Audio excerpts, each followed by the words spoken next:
cheese. Right, I don't know where that's coming from. Oh, fucking weird morning. Fernflow, what ho? Let me add you to the boards.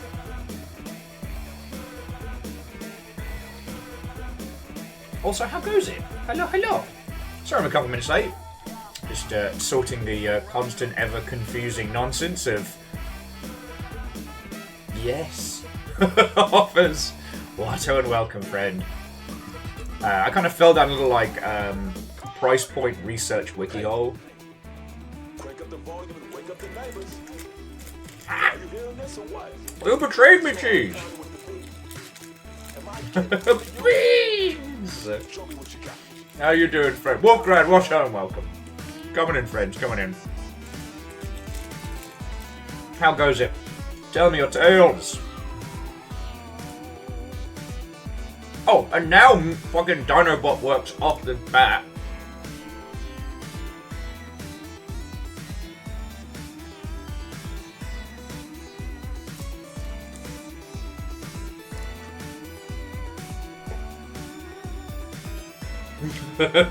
Well, so Hovers, I was going through it, and I was looking at like price reductions and variations on like the Sony two-stage strategy and stuff like that. Reactor online. Sensors Hey! online. All systems nominal. I hate how this thing doesn't show you going live until I reload the page. Villainy. Villainy is what it is, friend. But Fearless, thank you kindly. 65 months on top of everything else. Thank you. MDH, Square Peg, Shutaro, what ho, friends? And Fearless, you need whatever it was that that Bacon was cooking with. Pun directly intended. Anyway, how are you all doing, friends? Shitaru, thank you for filling the pint glass. Setting it up should someone choose chaos. Reactor online. Sensors online. Weapons online. All systems nominal. I'm almost out of coffee. It would be Fuck. something interesting if you were keeping up with certain events. Also, I am going to be going to uni on the 13RH. Oh, well, Danny, congrats on that. Hopefully you're going to have a feckin' good time. Very doubtful guest, Watto, and welcome. The greatest chat. Captain on the bridge. Oh! What ho? Don't have much data, so not sure how long I'll be here, but by God, I'm going to make it last. How are you all doing? Viking 64 big shot. Bloody splendid. I will definitely say, there is a reason that I do not post in human maintenance before coffee. Let me tell you that much. But I'm doing good. The game news is interesting at the moment. I am reminded once again that those who ignore history are doomed to repeat it. And I had some really good conversations with a lot of friends last night. I made a YouTube video, which I'm really proud of. You know, anytime I can find a game other people haven't, I'm like,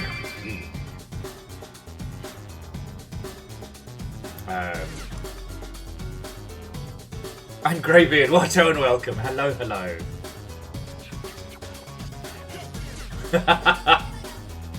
Actually, Lance, I have considered like bumping us up to like the high grade.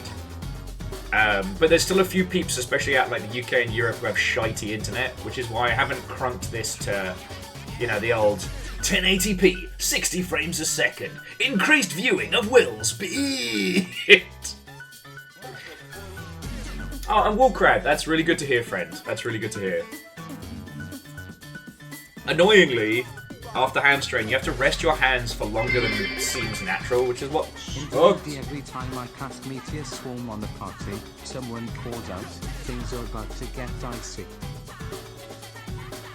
Okay. Akira Zero, thank you for the 500. Watto and welcome. Hello, hello.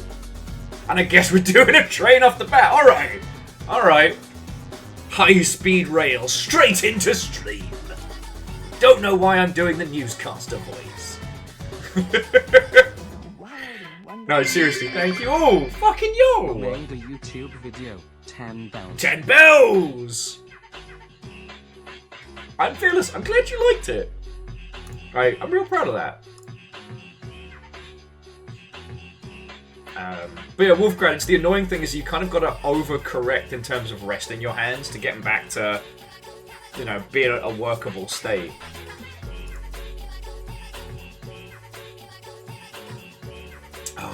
Reactor online. Sensors online. Weapons online. All systems nominal. HD Viking beard.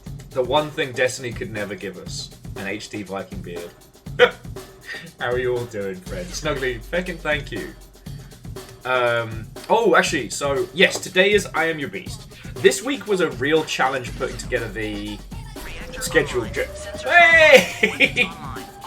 Why do I try and talk when you lot are doing a train? It's an exercise in We ridiculousness. can't see every red follicle in Super 16K Ultravision, then what's even the point? Well, and for just $700 American dollars, you too can see this face in HD. I know we're going to be talking about If you Sony can, stuff. Shows chaos. Hey, Shitaru, you know what you're about. And seriously, all of you, thank you. Train's already at 4, we've barely started. And look, okay, so this link is for Snuggly and Snuggly alone, so no one else is allowed to click it. So Snuggly, I wanted to put this if it's not already in your wheel well. Corpus Edax. FPS Kung Fu Immersive Sim.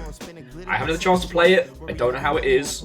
I decided because we're doing I'm Your Beast today that rather than doing like another, you know, grungy, punchy game on Thursday, we're actually going to do the Crush House, which is like hella queer Big Brother goodness. And I don't know when I'll get a chance to stream this, so I didn't want to leave it as like an unknown gem. Okay, I'm back. And again, very doubtful from Shitaru. Thank you for filling a pint glass. I hope you're all doing bloody good. I'm glad you did not get to see me this morning between start of day and after coffee, but now I'm doing marvelous.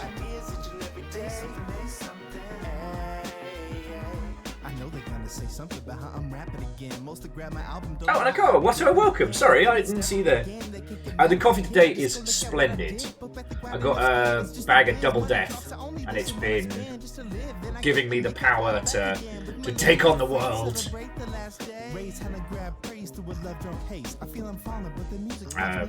And there's a lot of world to take on. Like, I don't know at what point we want to start cracking into the video game news. Because, okay, it is predominantly everybody going, weh. It's everyone going, weh. So, like, we can start that chat whenever we want. And if anybody wants to theoretically hit Mark Cerny with their car in Minecraft, that'd be great.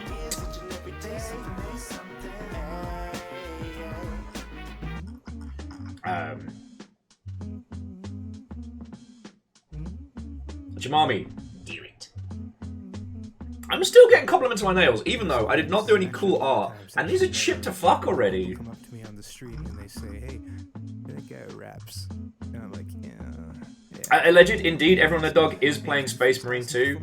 I almost caved yesterday, but I had a lot of like boring paperwork stuff to do, so I knew as soon as I picked it up, it's just splash cut to me singing "I'm Still Standing" in the Space Marine voice. Instrumental. I can do that. I have a very talented mouth, and I can do it on my phone right now. And would you like me to do that? And they say no, and I walk away.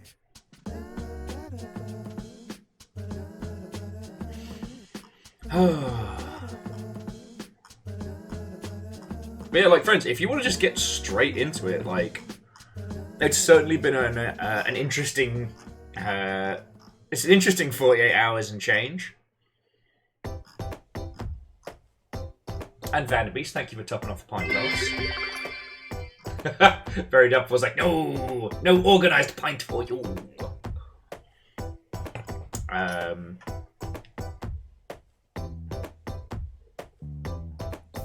Right.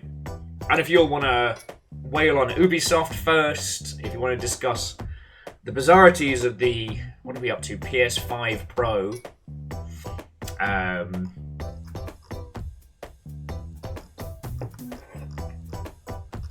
The fact that Roblox is going to be making more money off of child labor. I mean, where do you want to go with this? Oh shit! Level up. A Wolfcrad, fucking thank you!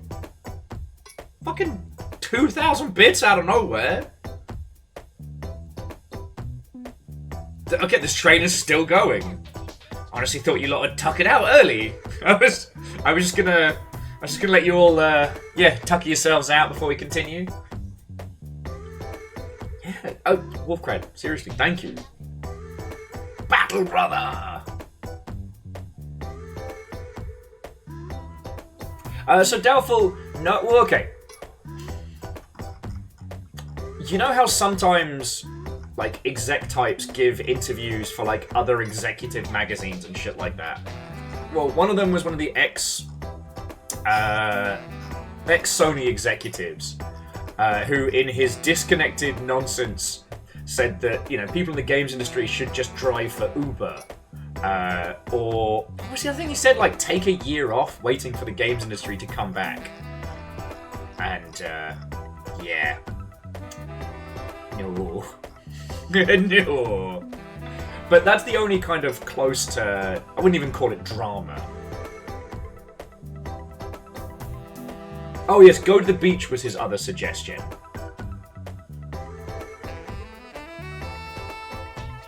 Oh, and Sir Garrett, congratulations, yo. Good on you, friend. Yeah, no, Snuggly, and that's like, it's a peak kind of let them eat cake style comment.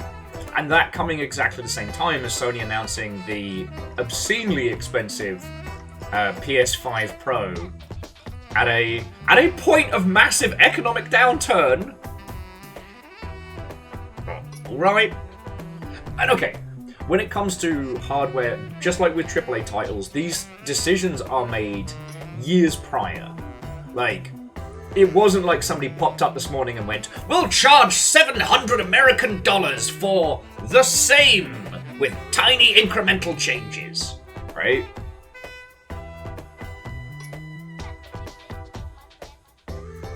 Like, this is something that was cooked up, you know, years in advance. But it doesn't make it any less of a... It kind of feels like a bit of a fuck you, right? I know, I go, it is exactly like the rich kid who says, like, oh, everyone should just take a gap year. Gap year money, mate. Fuck off. Sorry. And Holy Boss, what and welcome.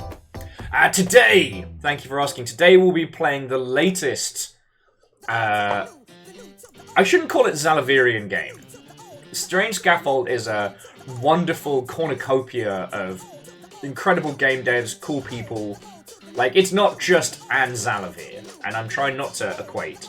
But yeah, the newest Strange Scaffold game that dropped today, I Am Your Beast.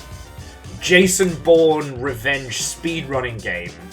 A neon white meets 13 by way of the military-industrial complex. Get your revenge as quickly as possible and get to the end of the level. And that's it. Plays great, feels great, and the demo for Steam Next Fest did so well that Valve actually requested that they put the demo back up. So that's what we're playing today. It is going to be fast, frantic, frenetic, and fun. No, I'm genuinely looking forward to this. It's going to be fucking great.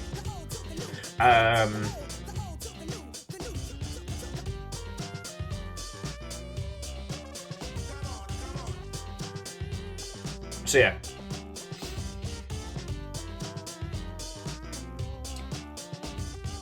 So you'll want to get into the PS5 discussion, because I am down for it. So the story so far, the PS5 launched, was it like 4 years ago during lockdown with a very, very high price point, and with a limited number of exclusives, it seemed to do okay. During early lockdown, it was like the thing that no one could acquire. Although this was equated more due to logistics problems rather than interest. There hasn't been too much solid, actionable, non-heavily PR'd information about how the PS5 has been doing. Although the one thing that we did observe was how Square Enix were very disappointed with sales of Final Fantasy XVI. Which, considering that they've done exclusives in the past... There we go! Friends, you started today with a level 5 train. It's a fuckload of support to keep my dumb ass. So thank you. Now you've got yourselves all tuckered out, now we can talk about PlayStation. Don't worry about like getting jump scared or anything.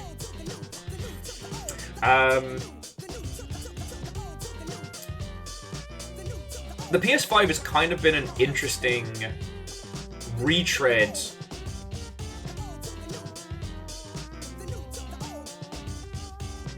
I'm trying to think how to phrase it, because here's the thing.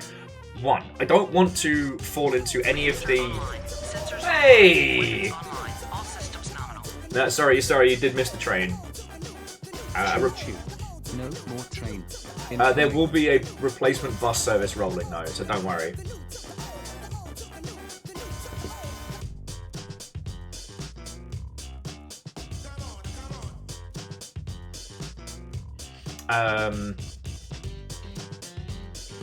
But yeah, no, I just wanted to quickly like cap the story so far.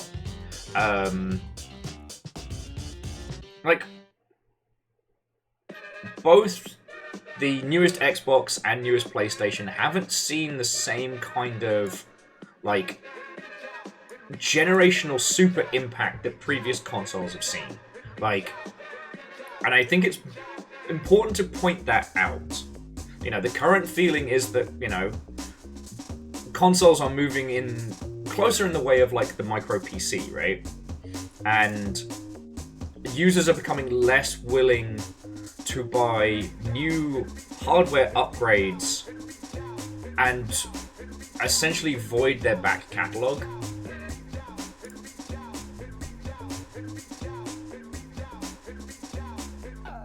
It has been interesting that also, as we're moving more and more towards multi-screen living, users are far more inclined...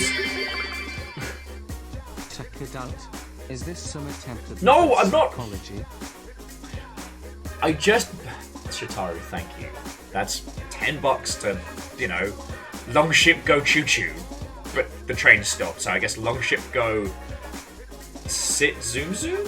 I'll get back to you on that one. I just meant that usually you lot like to do a whole bunch of stuff at the beginning, and there's a big old train, and then we roll into, like, games industry banter. Well, so Judica, this is why I'm choosing my words very carefully, right? Because, one, like, the shitification of Twitter has essentially removed the internet's like town square, essentially, right? So it's hard to get anecdotal information. So we've got to look at what we have in terms of data. But the problem is, Sony aren't going to publish a press release that says, oopsie doodle, we fucking suck. Like, stop the presses. The PS5 has been mid to slow selling.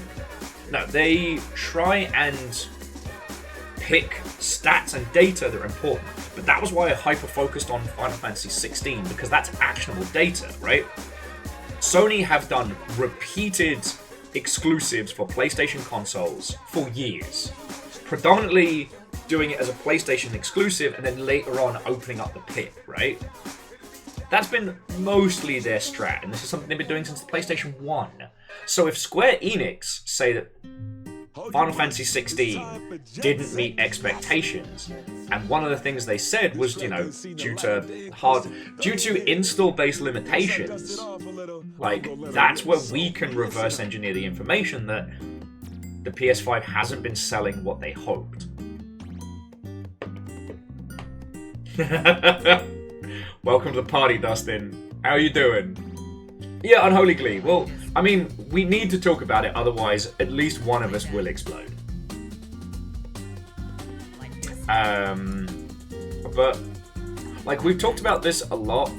Unfortunately, it was when we were discussing the fact that maybe Microsoft had kind of cracked the code, but then they fucked everybody over. So, again, we owe consoles and publishers no allegiance. Our allegiance is to games and the people who make them, right? And it is very interesting that in the times of the PS5, you know, we've seen the Steam Deck and its equivalents pop up. Things that are very much designed for the consumer first.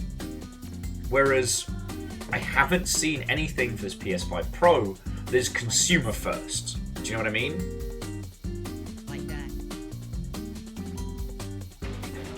You know, currently the thinking is that, like, you know, we'll be getting the announcement around the Switch 2, which is probably just going to be the same hardware philosophy but upgraded. So it's still going to be a docked console. There's a few theories popping around that the dock itself will now have additional processing or additional, like, online capabilities and stuff like that, but who knows at this stage? I've not had hands-on with the Switch 2 dev kits. I don't know shit. And the people that have aren't talking about it because Nintendo are very litigious.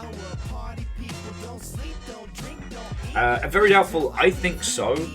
If they can maintain people's libraries, if they can maintain, you know, the digital elements of the Switch, they win, basically.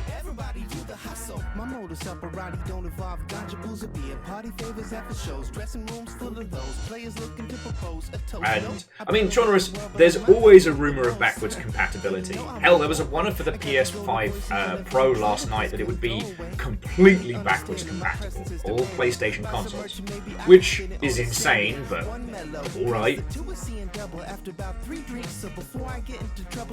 So sorry, second-hand market doesn't come into their data.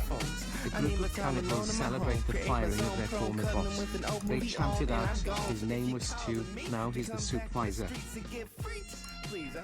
Ah, okay, not bad, not bad. And obviously, thank you for the 500. I see it, you're waking up, you're getting into the rhythm, we got this. Thank you. Sorry, I was talking about the forest this morning with a friend, so I had cannibals on the brain. What do you mean, he's at soup? So yeah, no, so very doubtful. Again, it's harder to extrapolate data in terms of console install base. Like what Asari was saying is, like, the secondhand market is essentially invisible, and we do know that retail's kind of, you know, so predominantly users are now buying their games digitally. But anyone who was buying a console secondhand and a game secondhand, that data isn't provided to Sony, or really to us. And I don't think GameStop or GameStation or any of those are gonna, well, sorry, I should say Game, are gonna provide it, because I don't think it paints them in a good light. Right now, the money in the secondhand market is almost gone, but it predominantly exists in kind of like retro, secondhand, and collectors. That's where the cash is right now, because they can charge, like, you know, $100, $200 for a game. But anyway, I digress. It's been very interesting to see how this goes. It's also worth noting that the PlayStation 5 Pro is one of the first price increases. Someone asked me if I wanted Oasis tickets the other day. I said maybe. I said maybe! How are you doing, Pons? How are you feeling, friends? Watto and welcome. Hello, hello. Guess who should have made himself another coffee before he got started and didn't? Thank you for the 200. I hope you're doing grand.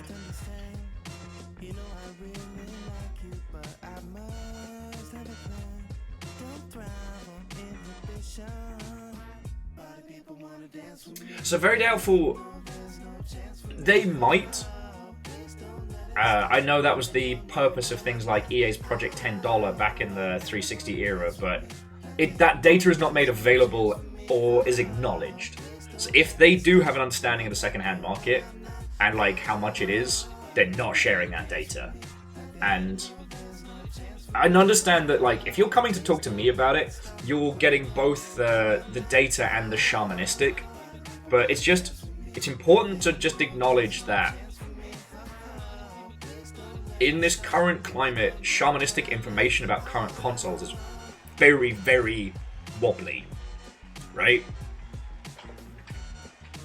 Also, Shitaru, thank you for filling the pint glass.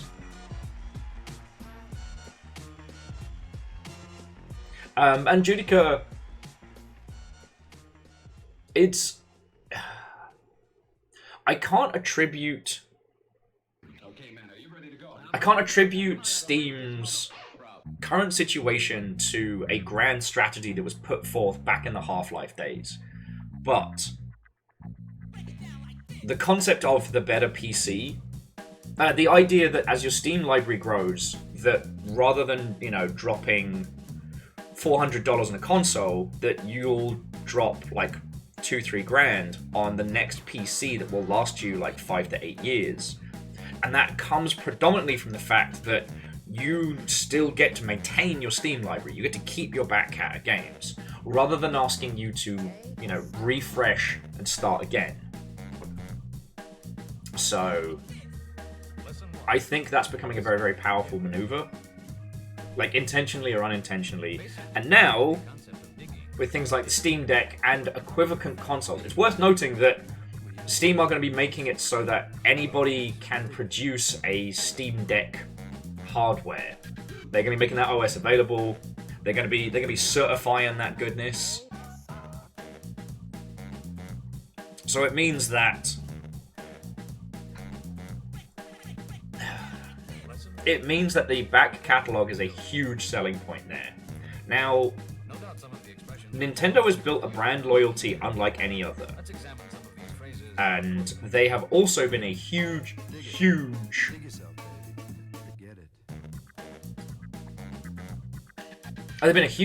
selling point for indie games as well, right? Like, if you have an indie title and you get to sell it on the Switch, you'll get a non-zero bump.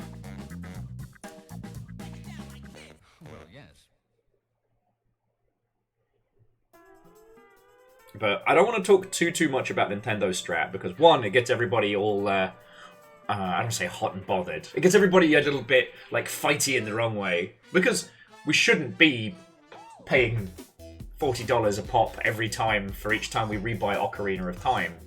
But we do, and Nintendo knows that. So, we're talking about Sony, though. This is a curious move, because, alright, let's break it down. PS5 was $500 at launch. So far as I can tell, the original price of the PS5 at launch was $500, which was a lot. Cheaper than the PS3's original price point, but you know, $500 is $500. Now, it also came with a digital edition, which was $400, closer in line with other Sony consoles. So if you didn't want a disc drive, you spend $400. The problem with that was the uptick in, the availability of the consoles themselves. It was years before you could start seeing PS5s just on shelves, which was a combination, as you well know, of supply line fuckery and the fact that we were all fucking stuck indoors for years. Now, we're not stuck indoors. We're predominantly back to work. I'm not saying the plague is over, but again, if we're just talking about the realities of the situation. And the PS5 Pro is $700. So, at a point where we all have less disposable income, announcing a piece of hardware that is more expensive and an incremental upgrade. Like, you know, the thing we were talking about on the Longship earlier is, I don't know, Holmes, that doesn't seem like a good sale. You know, you could get an OLED Steam Deck and still have money left over for more games. If you already own a PS5, there's no reason to buy this. If you are considering buying a PS5, the upgrades it gives you are very incremental. You know, the other one we talked about is they wanted to add, was it AI smoothing? Because apparently people have only been playing their PS5s in performance mode, not in, like, you know, shiny, spangly, make it look good mode. So they're trying to, I guess, recapture the idea of the visual spectacle of PlayStation. But, I mean, AI just means massive computing power somewhere else. It's certainly not going to be happening on the console itself because it would melt that fucking thing. So...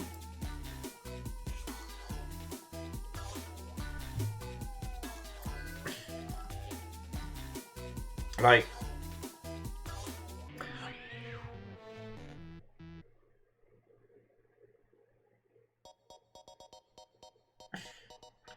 Sorry, I know I keep pausing a lot. I'm trying to find constructive ways to discuss this without, like, smacking my forehead repeatedly and going, why?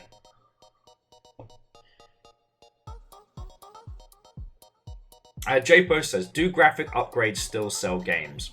No. But, okay, so the irony being is that the games that are still hyper-chasing an increase in fidelity are long-running franchises that are doing incremental upgrades. And the kind of games that would have sold anyway. Your sports games, your Call of Duties, your yearly installment titles are chasing this, like, high-end fidelity. But they would still sell even if they went back to, like, PS1 chunky bastard graphics. FIFA's still gonna sell. COD's still gonna sell.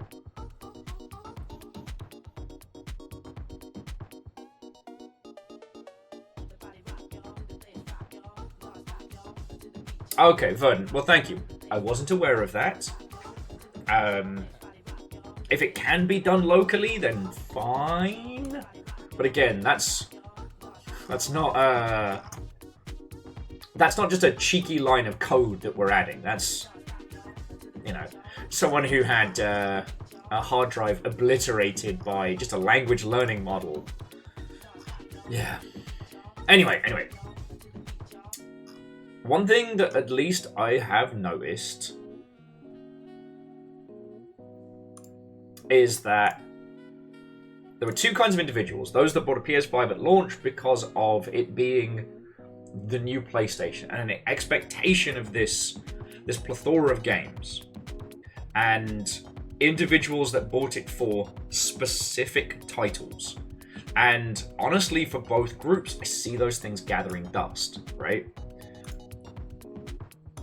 The large proportion of individuals who I see are still playing the PS5, like, week in, week out, are again those, like, single console households, monthly installment players who had the cash to pick it up back in the day.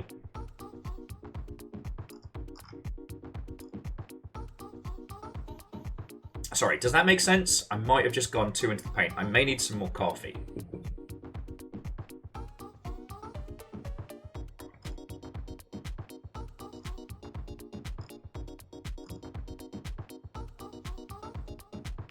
Now, the other thing that I'd like is a little bit more data in terms of how indie titles are selling on the PS5, because again, that's another thing that's very, very obfuscated.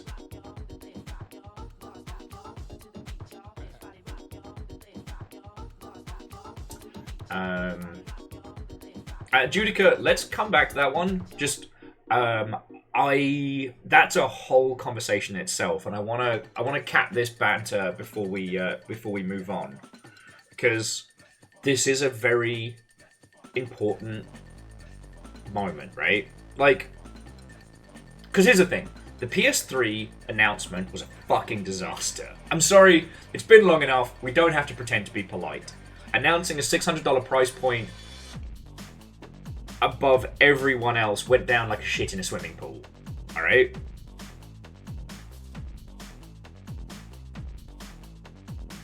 We had seen...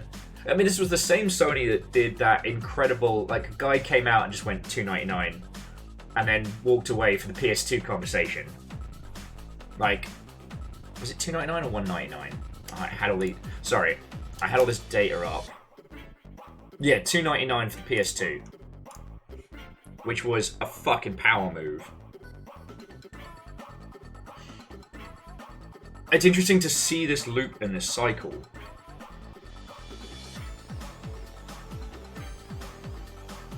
But...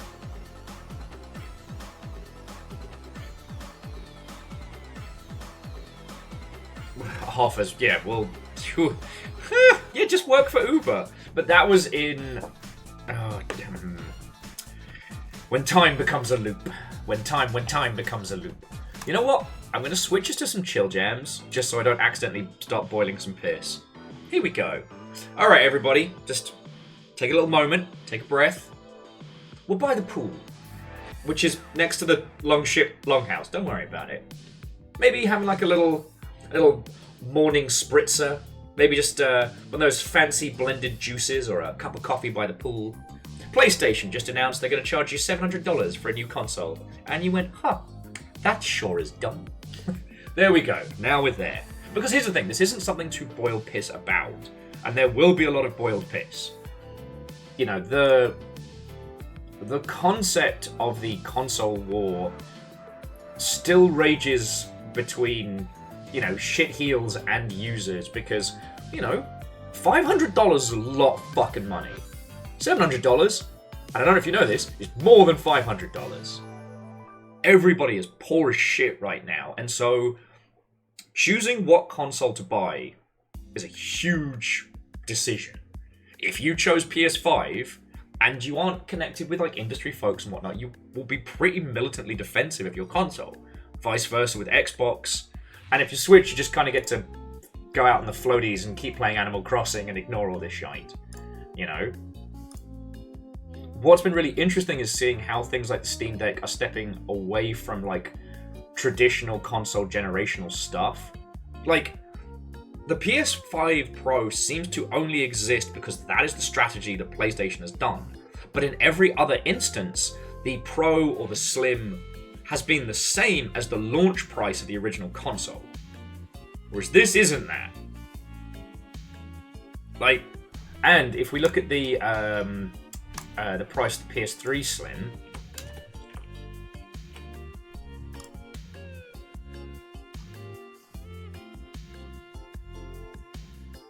yeah, see, the PS3 Slim was priced at $300. You know, $300 cheaper than the PlayStation 3 original launch price. Like, they reduced the price in an incredible commercial with Kevin Butler, the PS3, and then released the Slim at an equivalent price point, right? So at this point, the PS5, to my understanding, is not getting a price drop. And the PS5 Super Pro is just the big, expensive Rev Engine version. So, it seems like an old strategy gone wrong.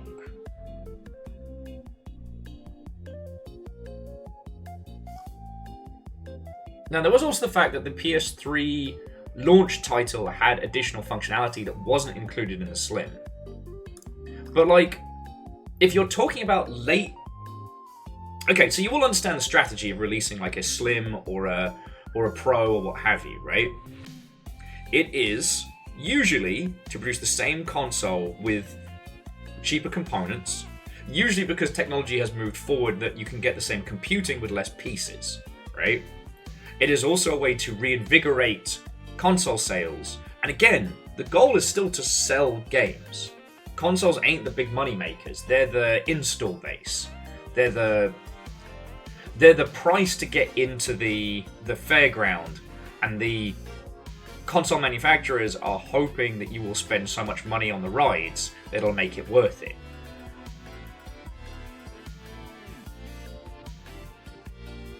Well, Verdant, that was definitely the PS3's big thing, was being able to turn it into like a teeny tiny Linux box. I believe for a while there were a few militaries that were using PS3s chained together as a gigantic supercomputer. Actually, they used that for Eve for a while? Huh. Anyway, that's another story.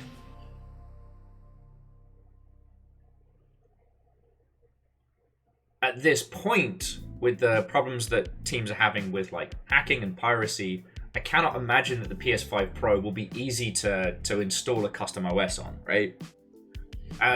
During lockdown, I actually found out that the PS Vita, despite being a dogshit handheld console, has become a very expensive collector's edition because it's so easy to install your own software on it. Like, it's a really good homebrew kit now. Kind of similar to the PSP. But the problem with the PSP was that it predominantly had the little mini disc cartridges. I am thinking of the Beowulf cluster, but I was sure that CCP were running... Hang on. Alright, CCP, EVE Online, PS3...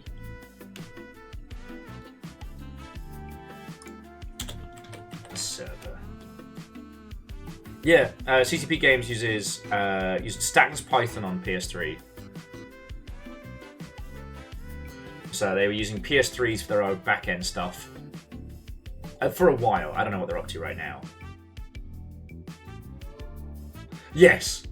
That actually is one of the great Floydo quotes of all time. Do not mess with the kind of people who install Linux on the PlayStations, as you will lose.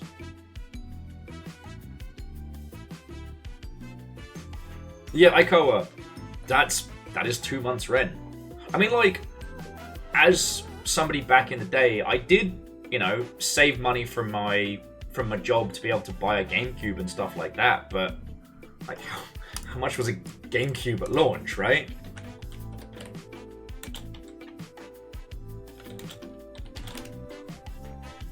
Yeah, $200.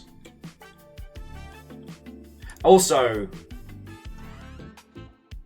so I'm sure you're aware by now, like, I don't start shit unless it's going to be constructive. There have been quite a few bad takes in the industry and around the industry, and I've not boiled piss. I've come very close to boiling some piss, but I've not boiled piss unless it is either necessary or constructive. But one of the things that really fucking cheesed my biscuits today was, you guessed it, fucking Keeley, piss boiler par extraordinaire, the urination station himself.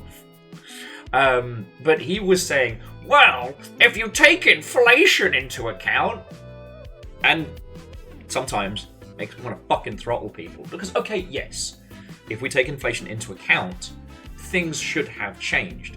But you don't need to be a global economist to understand that the current state of things has outpaced standard inflation. We are in a really shitey time. And the amount that the average household has coming in has not increased to keep step with inflation. Everything costs a lot more now. And to then add a price jump on top of that. And again, I'm not throwing rocks at Sony, but it's a very big ask. $700 is a massive ask. And yeah, Jamami, if we take inflation into account, I'm spending more on food because inflation. Right? Now, I'm sorry, I don't mean to bring the heavy topics in. We're all going to survive this. Either we will fix it, or come the revolution, we will all have, you know, Comrade Linux box with free to install games. It'll be fine, don't worry about it. But to my point, I really resent this kind of using inflation as another, like, let them eat cake type example. Like, because, like, $200 or the equivalent, you know, back in the 2000s wasn't no money, but also everyone was doing a lot better then. Like, I think it took me like 4 or 5 weeks to save up enough money to be able to get the cube, as well as paying bills and shit. Yeah, Jamami, you get me.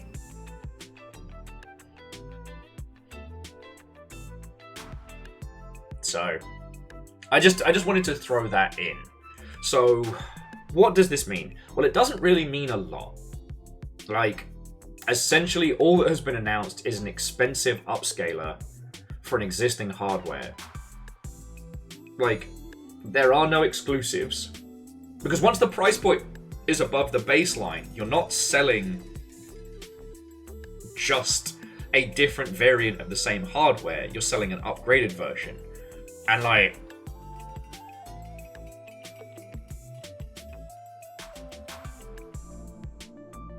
you have, like, what is the value proposition to users? Then, like, let's flip on over. It's like, what is the value proposition to game devs? Like, there's no reason to develop for purely the PS5 Pro. You could spend extra dev time adding features that are enabled with PS5 Pro, but then you're already making a PS5 game and then a PS5 Pro game. So you're essentially getting all of the worst parts of doing an inter-console generational launch with none of the benefits. So you might as well just make a game for PS5, right? So it begs the question, who the fuck is this for? I don't know. Like, this is not the death of Sony, but it is very interesting to see, like, 90s to 2000s circa business strategy being implemented in unprecedented times. Verdant says, are games still being made for PS4? To my knowledge, there are still a few online PS4 titles being maintained, but to my knowledge, there aren't any PS4 games being launched. Jamami was saying they think that with Sony and Microsoft, you just don't have a viable strategy and they're kind of flinging random BS. I mean, I don't disagree. Microsoft is too big to have a strategy anymore. They had one, it was good, but just the sheer bloaty size of everything means they can't stay the course.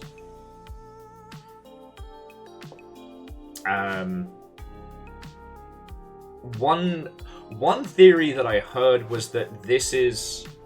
Oh, hey, no, sorry, go get some sleep, friend. I'm sorry I keep starting so late in the day. Eventually we'll be getting back to actually hanging out with all our European friends proper. I just need real life to start fucking give me a break. Anyway. That's my thinking noise. One theory I did see floating around is that this is also a way for Sony to test the waters of moving up towards the $1,000 console price point. Now, the logic behind that is a PlayStation is a cheaper PC, right? That's not how users are going to see it, right? That's not how we are going to see it, but that's the business logic. Again, I don't agree with it, but there is a theory that is testing the waters for that, and makes a bit of sense, but also, like, console manufacturing is not cheap in the best of times, and this is a bit of a fucking gamble. You know?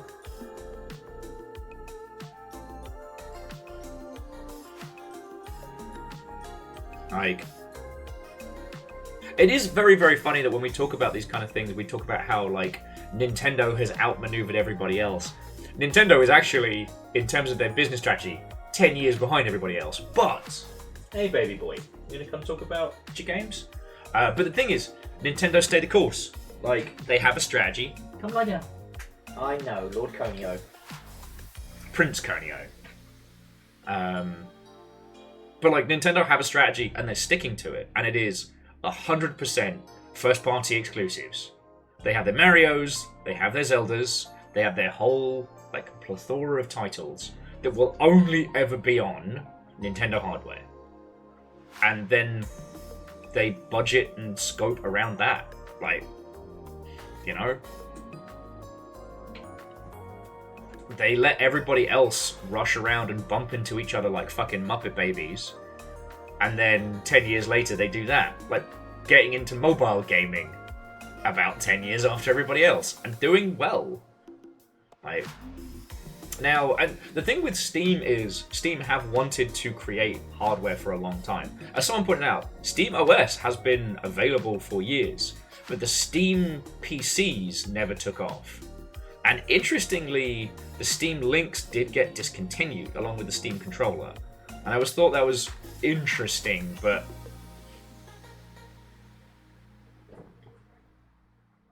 Yes, hello, baby boy. And I did think that was interesting. That Valve as a squad never stopped trying to be in the space, but also they didn't have the faith in what they had already to maintain that. Now, we know it's because Valve is quasi-leaderless and how they move around is a bit wibbly-wobbly, but it's definitely worth saying that the Steam Deck has hit upon a winner, you know? And they can afford to be wishy-washy because Steam prints money. CSGO, well, CSGO 2 I should say, and Dota print money. Like,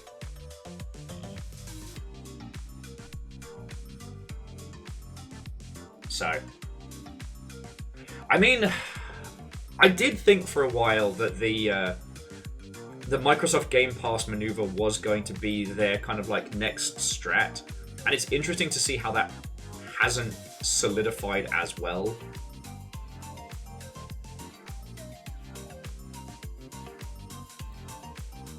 But we'll see how it goes. We'll see how it goes. So yeah, if you have any like additional thoughts or feels and whatnot to add on to this one,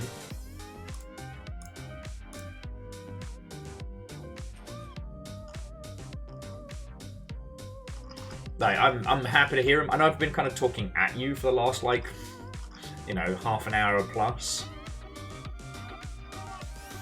The other thing that I found kind of interesting is we have to remember that as people that are very much in the core, we may not be the target demographic of this, so we have to be careful in terms of like balancing what we understand as colloquial knowledge with like industry knowledge. Like, predominantly the long ship is PC and Switch. Alright? That's just where we be. You want to get good indie games? That's where you fucking go. And a lot of you lot have found me because I'm your second screen, right? Some of you may be working on video games at this very moment, or like I'm just the kind of the accompaniment to your day. I almost said the accoutrement, which sounds fancy, but I think is wrong. You know, consoles are still very prevalent in places, ironically, places with lower incomes, right? Because you buy console and then you buy games, and that is it, you know? The sports game players, the yearly COD people and stuff like that. Well, and Aikoa, that's the question. Who is the core audience of the PS5, right?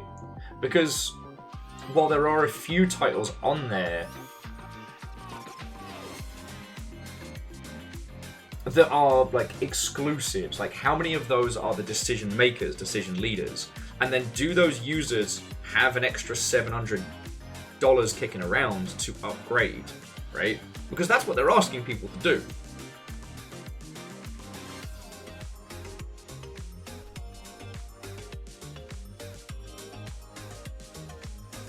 Yeah, and Judica, that is also an important one, that there are a lot of users out there who don't have the hours in a day to look up, you know, what console has the best exclusives and whatnot. They go with a brand that they see in, you know, Walmart, buy that, and a copy of one game for them, one game for the kids, and jobs are good.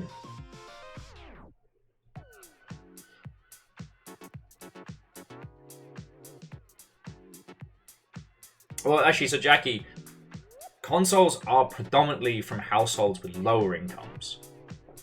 Like, the majority of people who buy consoles, they buy it because they don't have another piece of hardware in that space. It's prioritization, but like the bulk of people who spend money on consoles aren't as affluent, right?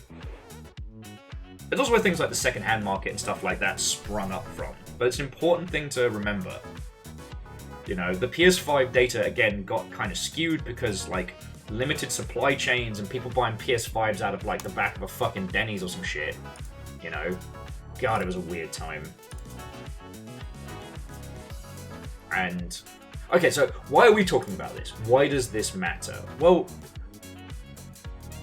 every console generation, we see at least some kind of shift, some kind of change. We see things moving. And what's been strange is that with this one, we haven't really seen anything.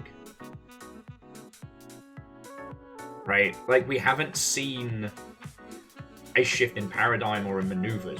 You know, we've seen the Game Pass coming on in, but there hasn't been any real reason for this generation of, well, for this generation of Xbox and PlayStation consoles other than incremental power increase, right?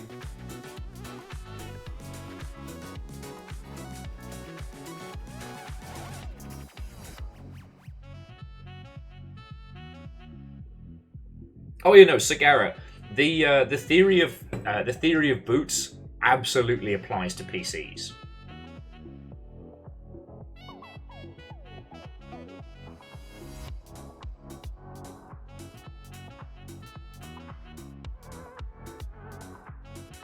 And like I'll be honest with you, friendos, you know, I wouldn't have been able to afford the rig that runs the Longship without, I don't know, seriously selling some of my internal organs, you know, the few that aren't completely cooked.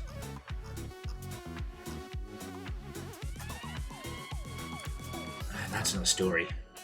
Sorry, I don't mean to make this a me question, but yes.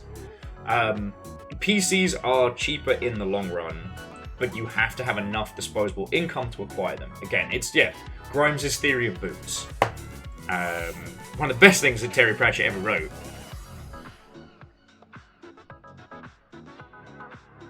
Anyway, so why does this matter? Well, it matters because if you are asked to port your title to a specific platform, there is always a challenge, right?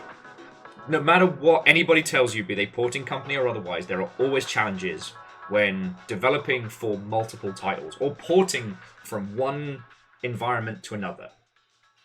And the question you got to ask yourself is the PlayStation 5 an environment you want to be selling in? Is it going to do well enough?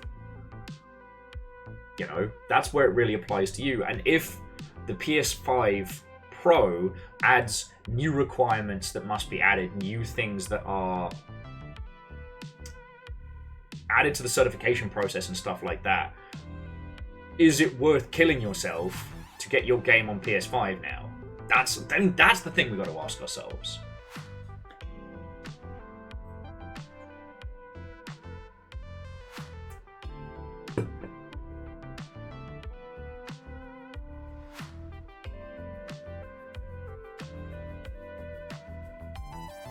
Oh, and Sturdy Kiwi, what a welcome. And so Jackie, again, I don't want to say check your privilege, but take a beat and think about knowing Linus tech tips, knowing that exists, having the baseline knowledge to know to look for that.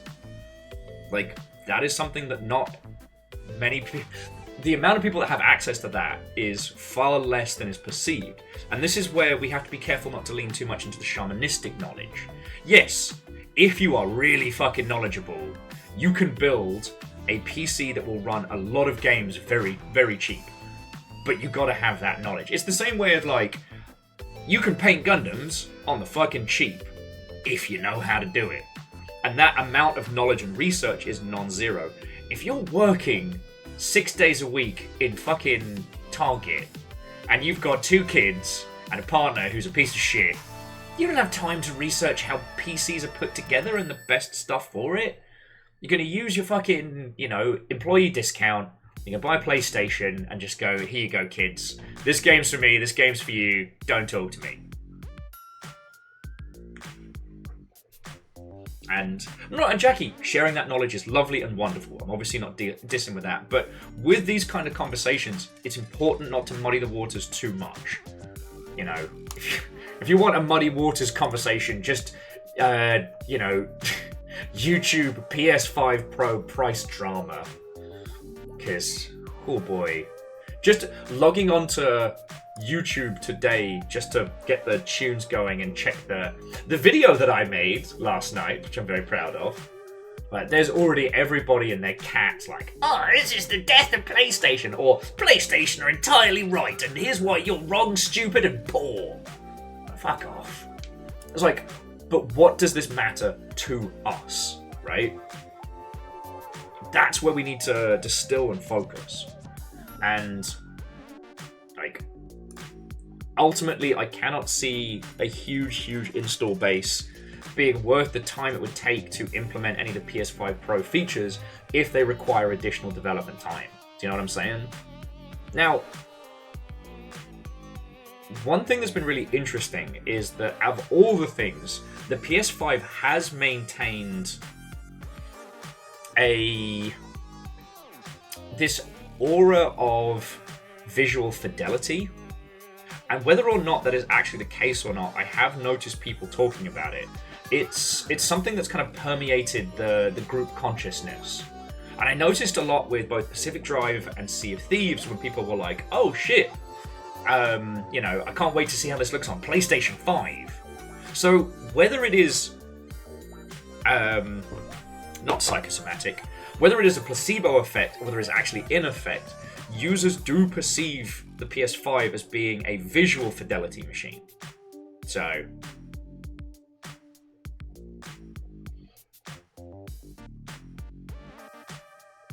and Vanderbeest, thank you for asking. I really did enjoy painting them.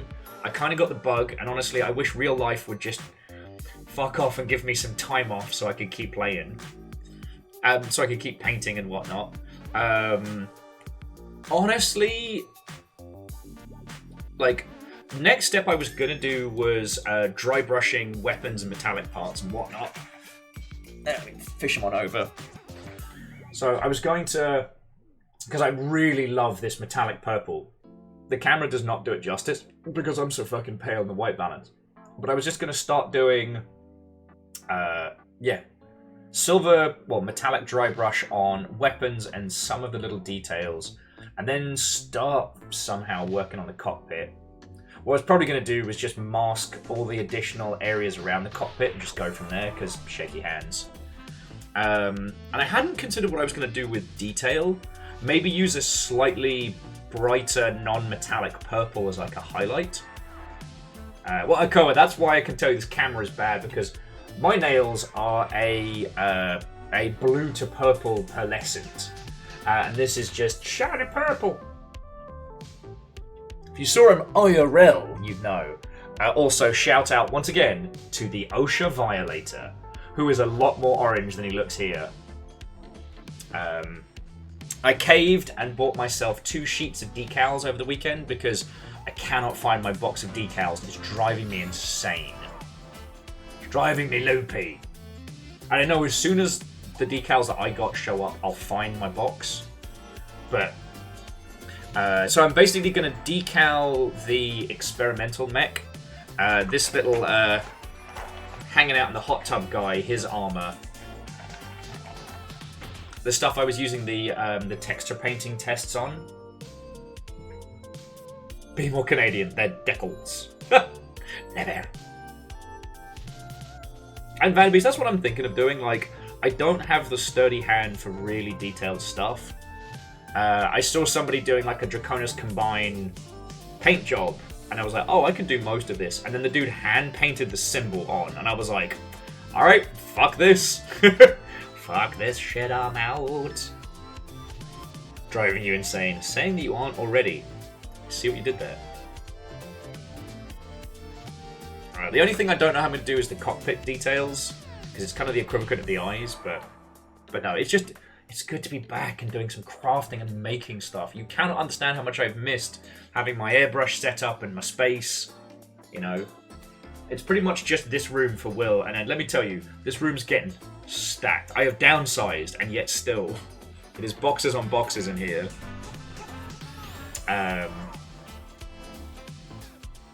Yeah, who can afford to be sane in this economy? I do worry about my sanity some days. The length to which I talk to the dogs has got to the point where I've had to apologize to strangers. And between... Actually, no, we don't need to talk about Will.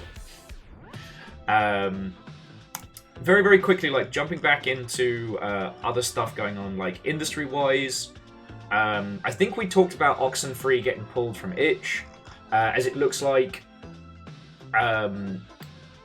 Oxenfree getting all that sweet Netflix cash, that the requirement has been to remove DRM-free versions, which I'm not saying I like, but I understand. Baldur's Gate 3 mod tool set has been doing gangbusters. It did make me laugh because there was a big old announcement of like, oh, modders, crack it open and get dev mode going. As if this was something Larian was trying to stop. And it's like, you don't release mod tools if you don't release mod tools if you're hoping users aren't going to crack your game wide open. Unholy Glee, it's very welcome. It's very welcome. As I said earlier, it's amazing what a cup of coffee can do to one's mood, because if you'd spoken to me before that, oh boy!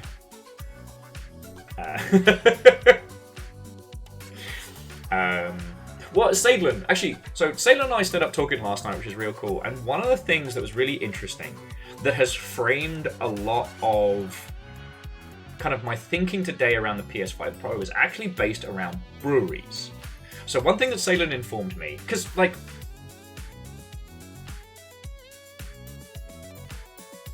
Immortal Len, I don't know if you can still download Oxenfree from GOG. That would be worth checking. You're okay, Amos. Oh yes, so I was talking with Salem last night, and Salem was informing me that breweries are really fucking struggling right now. That the combination of, you know, people getting healthier post-lockdown, you know, the fact that it's not just dry January, but people are actually actively drinking less because a lot of us drank way too much during lockdown. And also the fact that we're in an economic downturn, like, people aren't going out and getting lashed like they used to. And it was just one of those things that kind of, like, struck upon me, and I was like, huh, that is kind of fascinating. You know, people do have less disposable income. You know, they aren't going out and just having a pint like they used to for a myriad of different reasons. You know, and then Sony being like, $700 for a brand new console! That's the same as the old console, but it's a bit shinier! Like, that, you know. And we've talked a lot about video game stuff and things like that.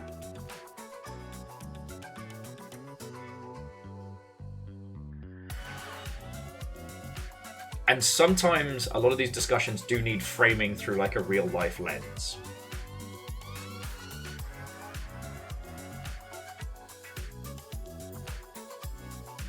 Yeah, Sturdy Kiwi, I don't even want to think what that's going to convert to varying regions around the world.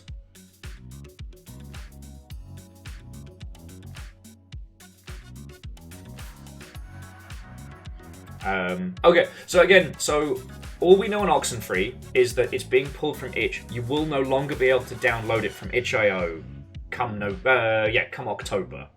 It is staying on Steam.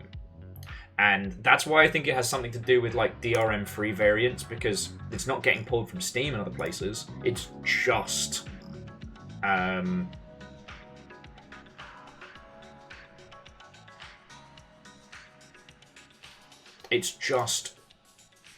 specifically itch.io. It might also be GOG.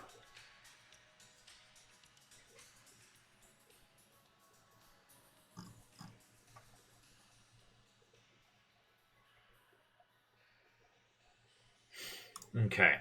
I guess the only other thing that's worth discussing is Ubisoft's stock price is eating shit, and there is currently a move to privatize. Hang on, let me get the wording right, because this stuff. So, yeah, since the drop of Star Wars Outlaws, Ubisoft's stock price has fallen 7%. This is 21% down from last year. And now a significant minority shareholder is pressuring the company to go private, or they're going to use French law to collect enough shareholders to start a proxy fight to initiate the sale process. So that's a big one to pay attention to.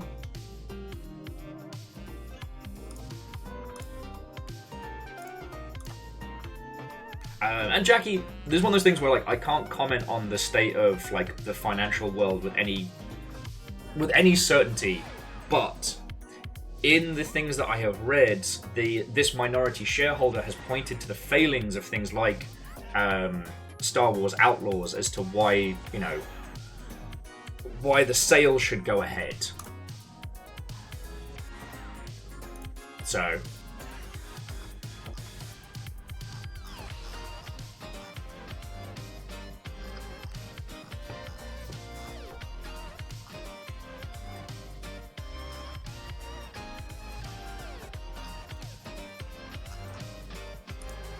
I think that's it for game news right now. I mean, it's a lot to go through. I mean, ultimately, to us, if you know me,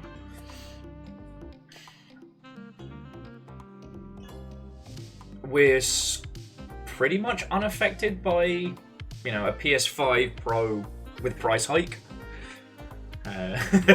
Vern says, how can Ubisoft be doing bad if they're making quadruple A games? Yes, they are!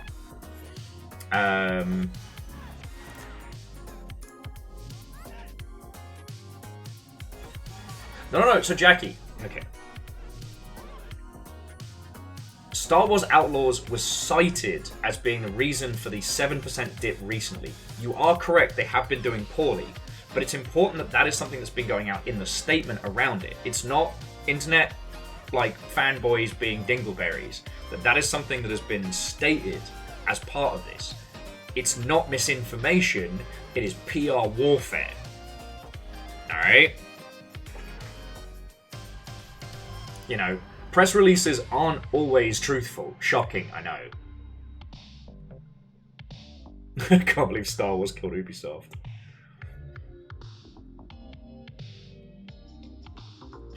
But no, it's just one of those important things that the PR game that's played, especially around these large companies, does often include falsehoods and shitey nonsense.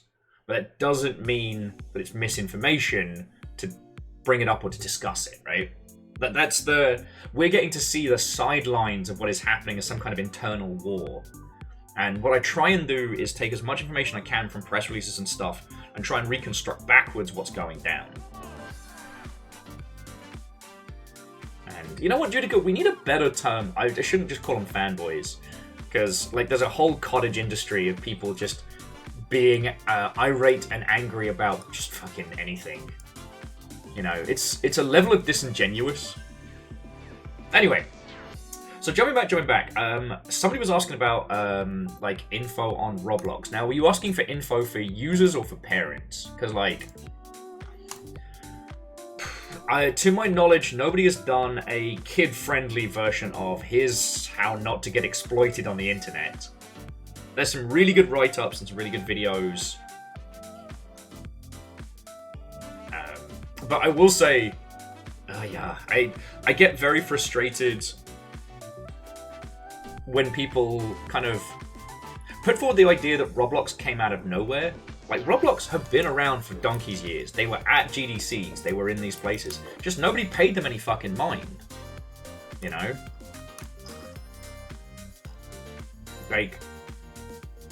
They absolutely have been existing for so long. Oh yeah, and jumping back. Ikoa, exactly. Financial drama is about a war that we're not a part of. It's all about, perception, speculation, and trying to craft whatever narrative is moving forward.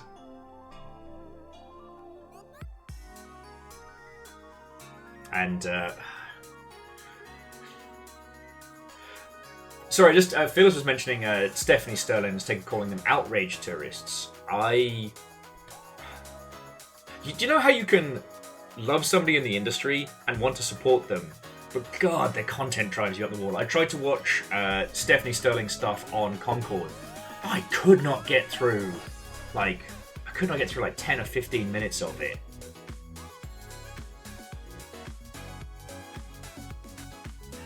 Okay, so Chonorus, I didn't see that, but that is a very, very good video. It's also kind of fascinating how that whole thing... What's up, baby boy? Hey, miss, you okay? Swear to God, you piss in the house again, I'll be livid. Come lie down. Come get some cuddles. Wanna say hi to the people? Wanna say hi to the people? Yes. Good boy. Well, so Chonros, I'll give that a watch when we're not streaming. And Holy Boss Crusader says hi. No, you are a sad boy. Dig. You know what? I don't think I'm adding anything constructive at this point. You know me, I spend a large amount of mental energy not getting pulled into the pointless nonsense. You know, the individuals who trundle between, like, internet drama to internet drama aren't genuinely invested. And a large proportion of the individuals who are invested in that, like, outrage industry, they don't give a shit. They don't genuinely care. Caring takes time and effort. We care. And on that subject, we're going to play an excellent game who is headed up by a friend of ours and made by an exceptional cast of wonderful, diverse, like, indie lunatics. You know? Yeah. The We Care. The very, very quickly banned accessory. And yes, Sagara, a few years back, I forget which media conglomerate it was that was trying to eat Ubisoft. But it got real close for a second there. Which would have just made a bad situation worse. You know? Goes over to check Skull and Bones on Steam. 800 reviews? Mixed.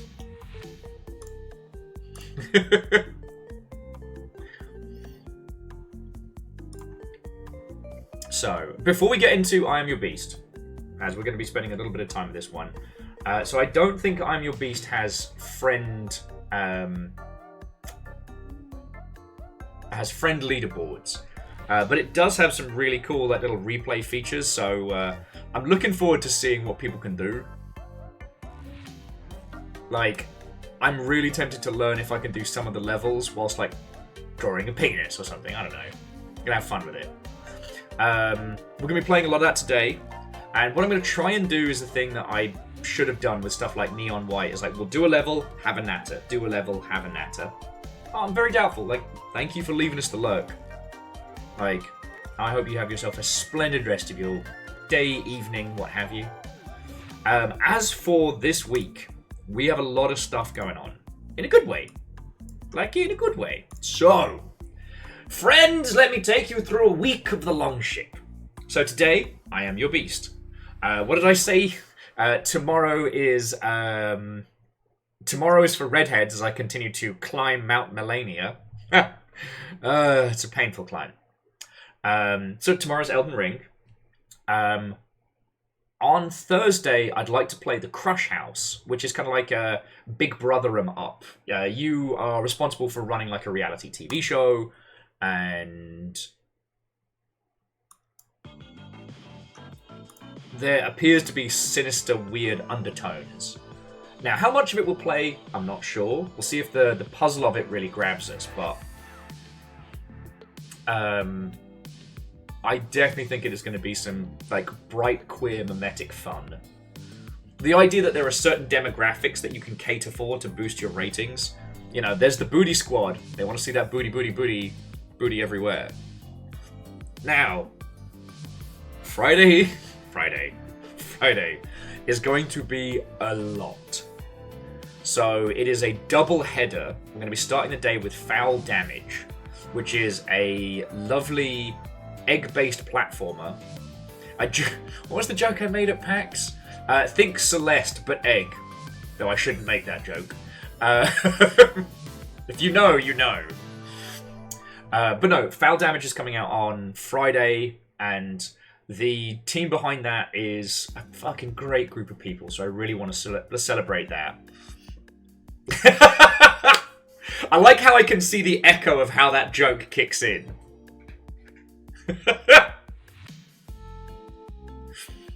It's not my joke. It's not my joke to make, I know.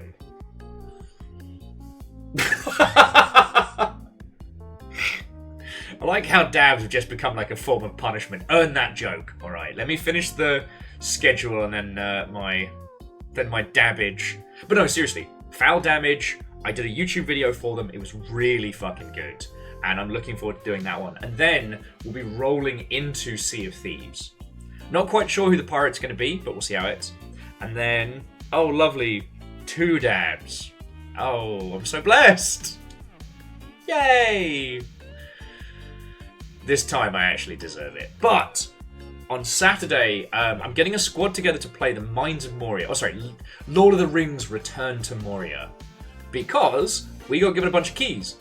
And I like the idea of spending a Saturday being a dwarf.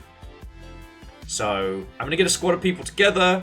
Caffeine's going to be helping us as our resident Lord of the Rings lore master. And I believe I'm going to have at least Ben Pat and Ben come join us. So it should be a good day. I'm trying to see if I can drum up some other dwarves. So I don't usually do 2 days of group games, but I really want to play this, and I really want to play it with friendo. So I hope you'll excuse me on that one. And if you thought the week was over, think again. If you check out the events over on Discord. This coming Sunday, Caffeine is restarting New Year, New Galaxy. Basically a Longship and Friends Stellaris game. If you have been craving to just hang out with people on a Sunday, command your space empires and have a good time, please, please, please sign up for that. You just gotta click the event and go, hello! It'll be right good. It'll be right good. Currently we've got 11 people interested, so it should be good fun. I'm hoping this is something that we can bring back, like, throughout the winter. I'm also hoping it's something I can fucking join in on for once, but whether or not I get to, looks at the dog, it's not up to me, is it? Okay. So that is what's going on the Longship this week. Hopefully some of that is to your interest. Now, my penance. Feckin' terrors. Actually, you know what? No, I can't call you feckin' terrors. I did this to me, baby boy. I did this to me. I noticed that when I ruined the person in front of their therapy dog, you all didn't make me dab. Oh. Ha! Pacha! Oh, I didn't tell you all. I want to go see Sum 41 on Saturday night. So after I finished painting here, I literally rushed out the door, jumped in a bus, went downtown. And I'm not as broken as I thought. Obviously, I went in the pit for the big 3 songs. And nearly ate shit immediately in the circle pit. Thankfully, I got grabbed as I was falling like backwards head first. Got grabbed, so it was fine, but a really good time. Yeah, my Sunday was just looking after the dogs. Although I made myself a homemade beef bowl. That was my one thing on Sunday, and it's really good. But someone was little PPKno. I did 10 dog walks in a day on Sunday. 10. So yeah, someone asked me today how I'm doing, and I'm like, you know what? I'll do 3 more PAXs in a row. That'll be more relaxing. Okay. But I can continue telling you stories of whimsy and otherwise. I can tell you tales of the life of me if you would like. I think we'll do a little bit of I Am Your Beast, and then I'm going to make a coffee, reheat some fancy pasta. Alright, so Immortal N, if you have a look on the Discord in events.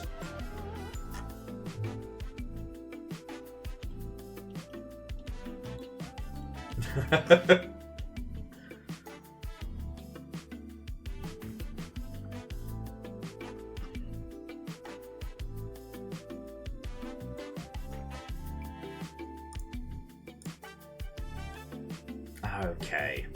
Oh, and do you mind if I just am a shameless shill for a second? Will you all excuse me for that?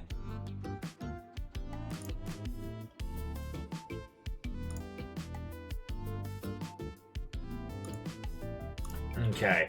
The shameless shill is that I did another one of the little horror videos for YouTube. I found an incredible horror game that nobody else seems to have really stumbled across yet, called The 10 Bells. Oh, sorry, just 10 Bells. And it's what if Exit 8 was in a British pub? It's like a Spot the Anomaly challenge game. And it was feckin' brilliant.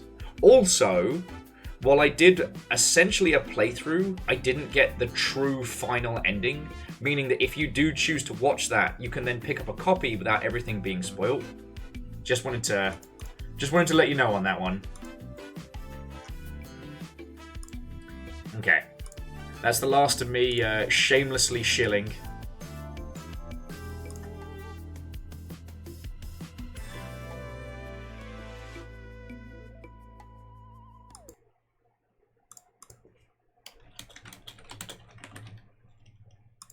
Okay. Sorry, I'm just getting everything updated and everything.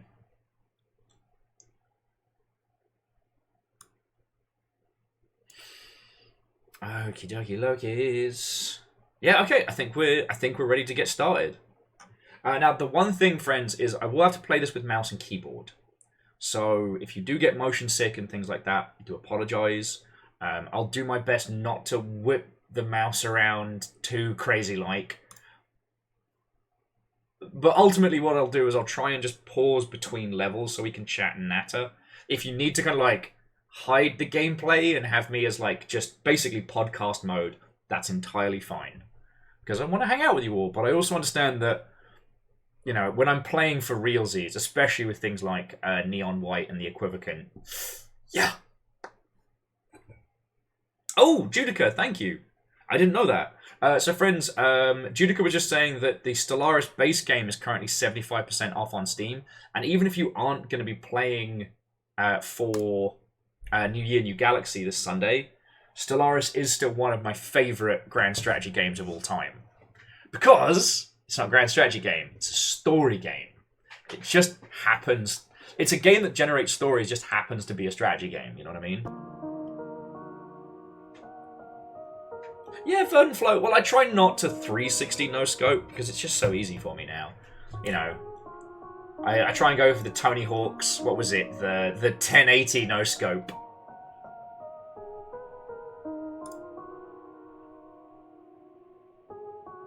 But yeah, Ikoa, I hope you get some really good sleep, friend. I hope you have a lovely rest of your day. Was there anything else your lovely Mother Hubbards wanted to ask me about? Before we get started into... Alright, is my screen wonky, or am I starting to fall slightly to the left? The camera setup from the painting stream on the weekend. The camera fell over yesterday and balked all my screens, so I've been rearranging it. At some point, I need to get a sturdier desk. That's on the grand list. I'm looking forward to decorating this place myself. It's going to be real good. Oh, sorry. Okay.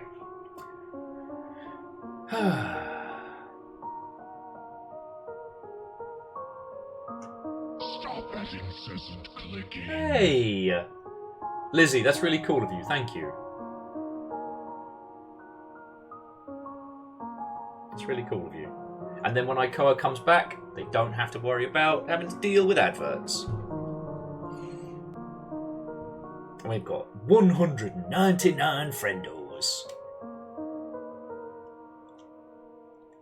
Yeah, no ads for friendos. House Carl, they're always watching. Okay, should we just get started? Do a little bit of violence before I pour myself a coffee.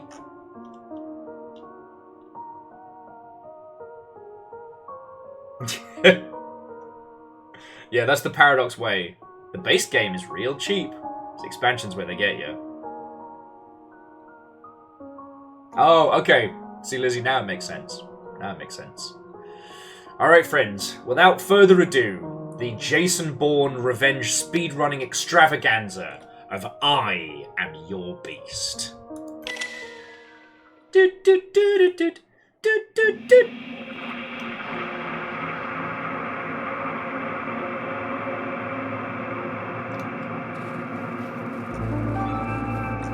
Let me know Dear how... Diary. Woo! Dear Diary. Did I tell you that I saw a bird? It had brown feathers and a red chest that gleamed against the sky.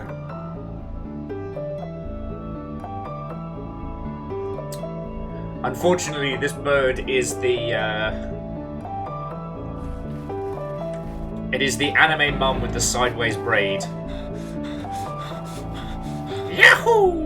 I was sprinting through the forest. We will I avenge it, slid through okay? undergrowth like I was a kid again, not thinking of the mess or how I might need to repair my pants later.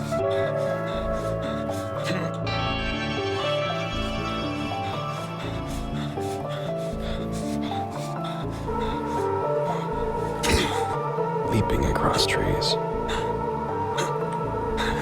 It reminded me of the best days of the COI, when I felt I did good. Okay. Then I heard the gunshot. He did. You're the one who bet that I couldn't. You're telling me you got a problem with it now. I don't care about you shooting a fucking bird. I care about you giving away our position. Need I remind you that we are not supposed to be here? Ah, come on. Harding barely leaves his nest. Anyway, as long as he doesn't say no to the next mission, we won't have to be here at all. Hearing them say the quiet parts out loud. Seeing the way they treated this innocent, beautiful thing. They snapped. He's here! I was reminded of the other part of being in the COI. No! The people that made me break. Was it the bird? Is it because of the bird? Of course it was because of the Agents bird. came to my hands as the last member of the squad begged for his life in the stupidest way possible. We're on the same fucking team! I didn't feel Oh! a thing. Kicked a man's head off. That's why you'd be What the nice to COI cute made birds. And I'm not going back. Yes!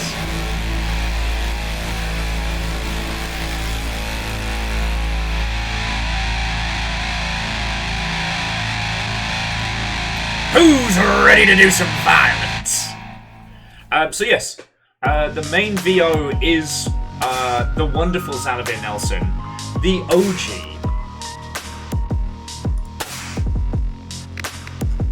Can't wait to piece these.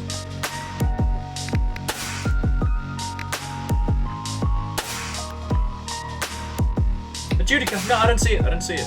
But yes, so Xalavier did play the main character from El Paso. Alright.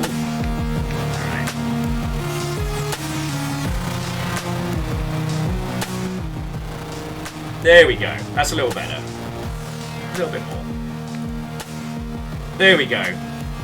But let me know if it's still a little bit janky. Okay, we're good. Oh yeah, no, the hovers, the music slaps. I don't want to get rid of it. Can I turn off head bob? I think so.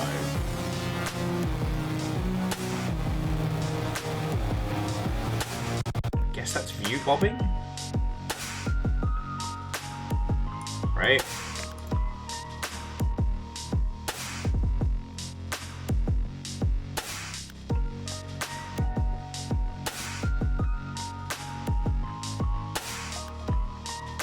Okay. No, fun. It's all good. It's my job as the person in the chair.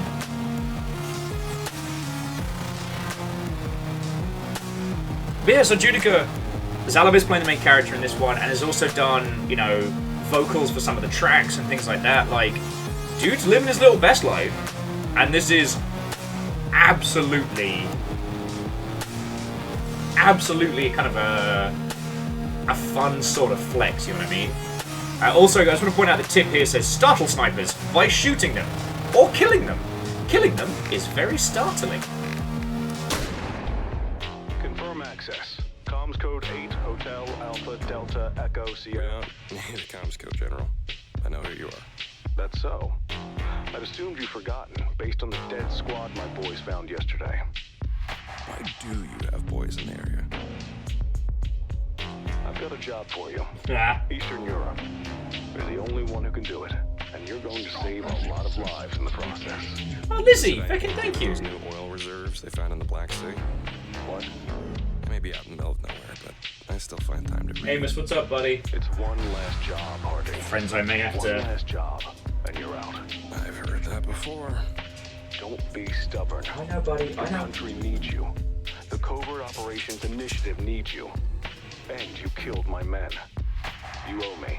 See, I don't think that's true. I think as of 5 one last jobs ago, you owe me. Pull your agents back, Birkin. Harding? Harding? Did you turn off your communicator? Harding!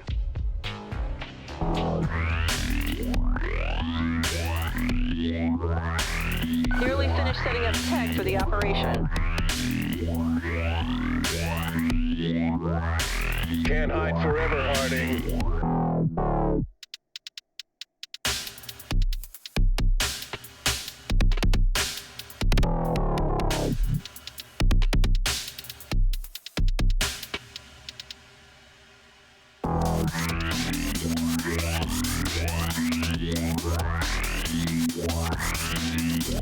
Victory is assured.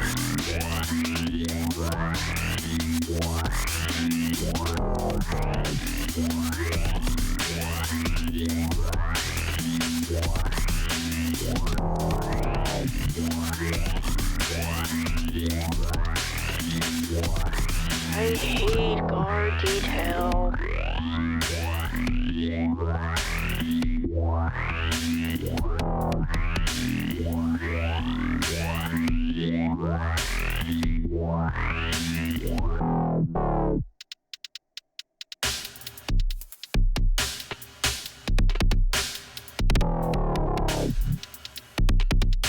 I think I got snow in my boots.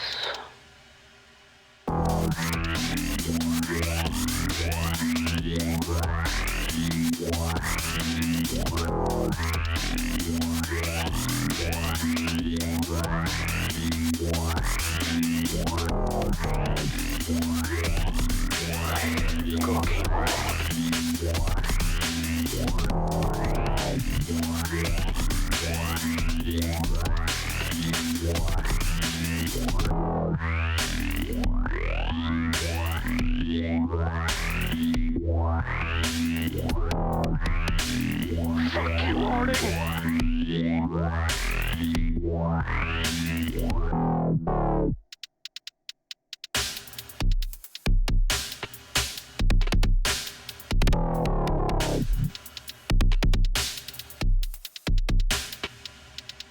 Damn, it's cold.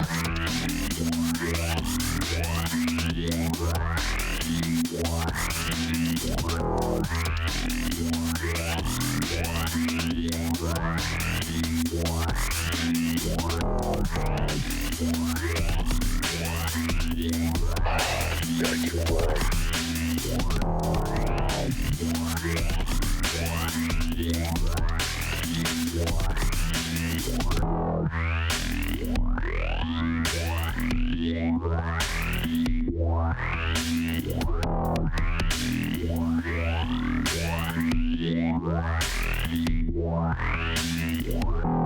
Gotta keep warm.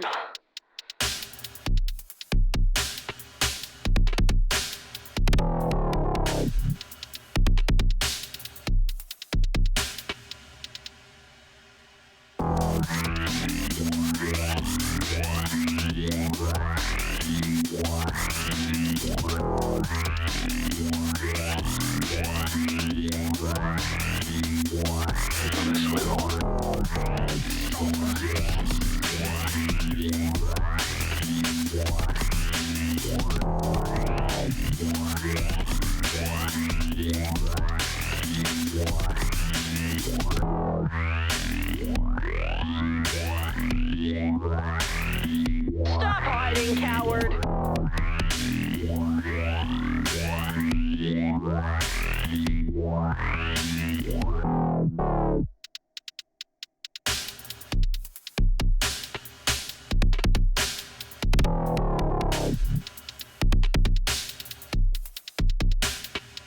Head on a swivel.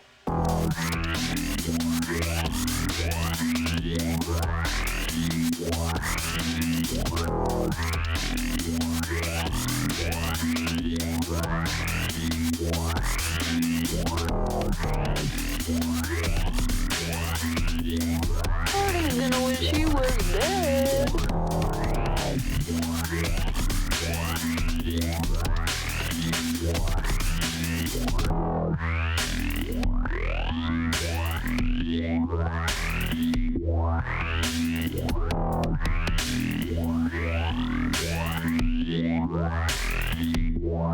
You can't hide forever, Harding.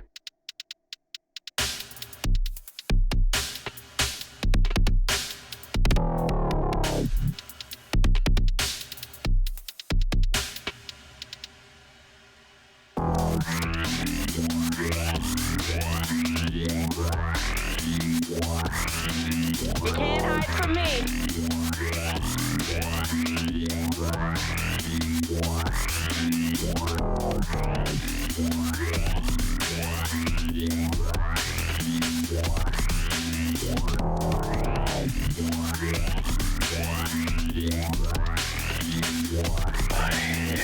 Success.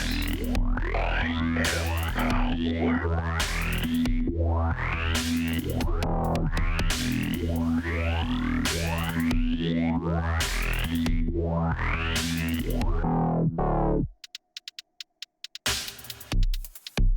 I've got this.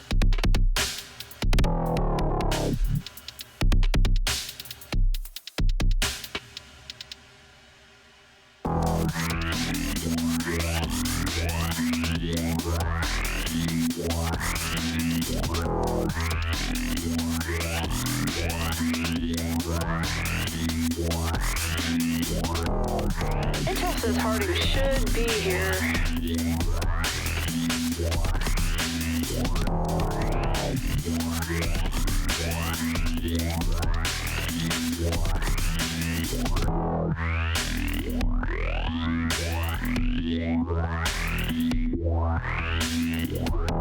Victory is assured.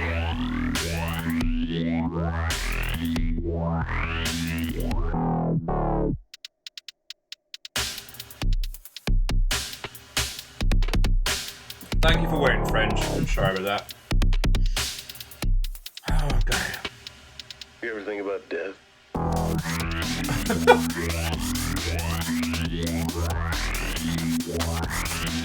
I'm getting these weird little snippets of soldier stuff. Did I already get hit? I mean, the timer hasn't started, so I'm fine, I guess?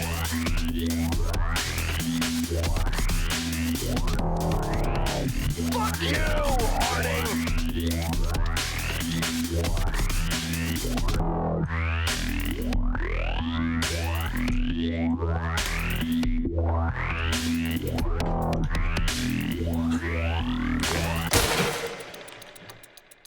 Oh.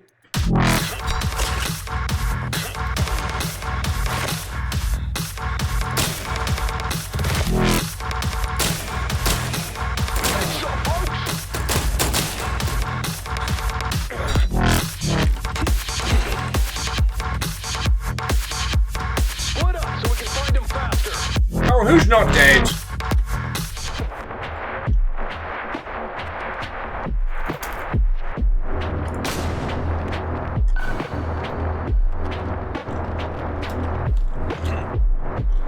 Harding's here.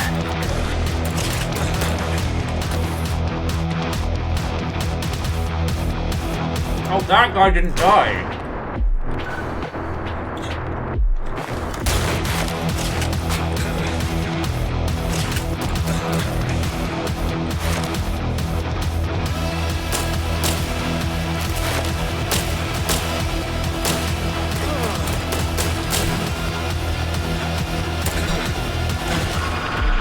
There we go.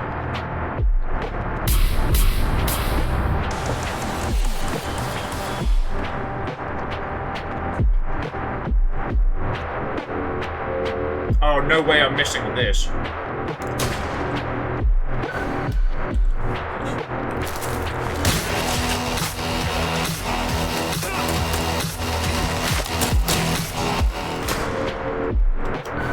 Huzzah! Violence!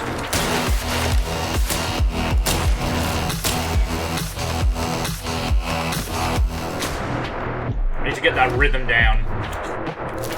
Holding in sight.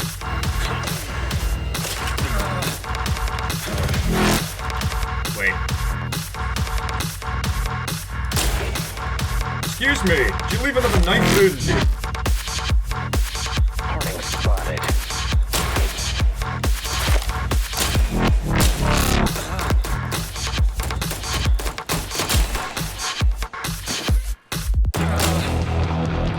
There we go.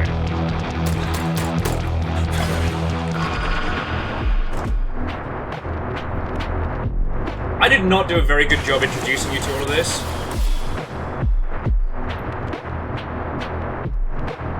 Melee kills only.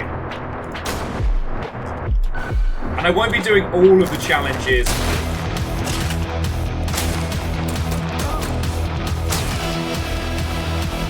On every single level.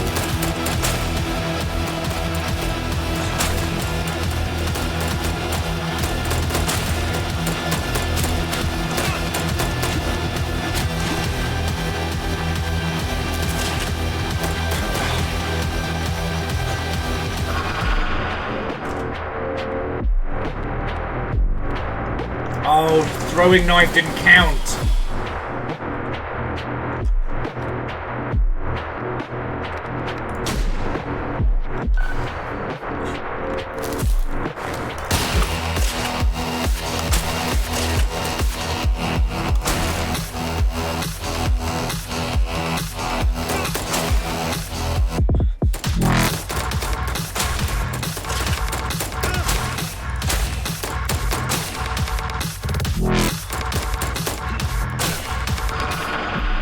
There we go.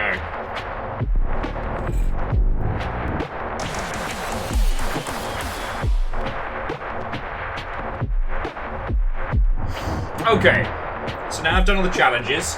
Now I can kick off the cobwebs and just do some extreme violence. Here we go. S rank.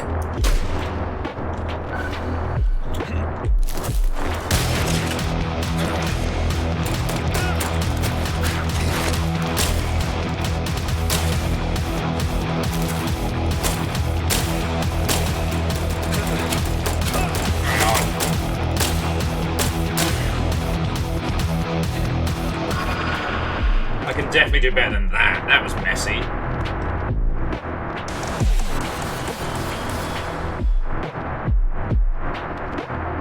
I'm gonna shave 2 seconds off that.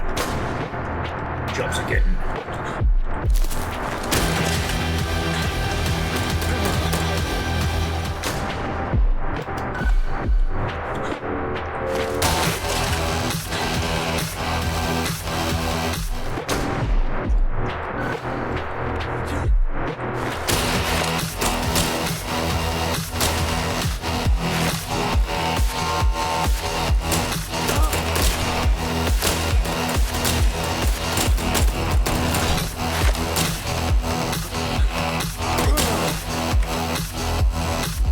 Which of you bastards isn't dead? Stop not dying when you're supposed to.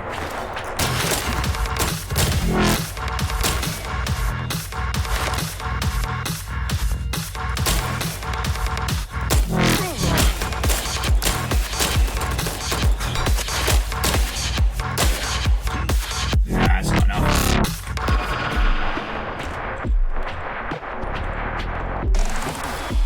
Closer. I can do this! Bring Harvey! He's starting to believe.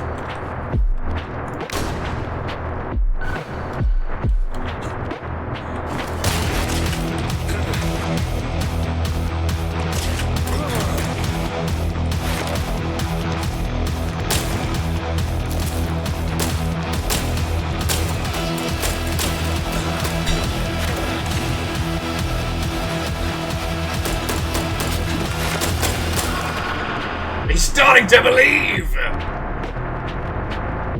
What do you mean I've got rage issues? What are you talking about? Alright. I've got to crack S rank on this one. I've got to do it. 'Cause I know I can.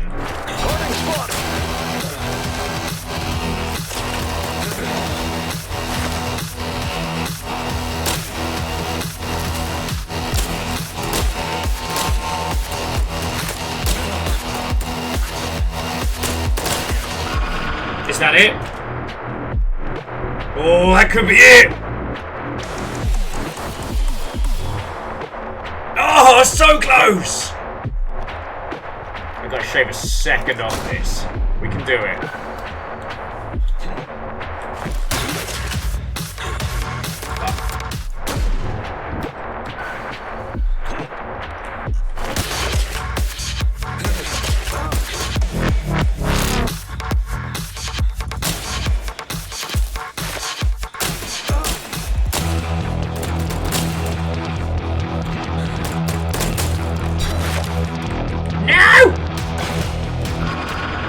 So close.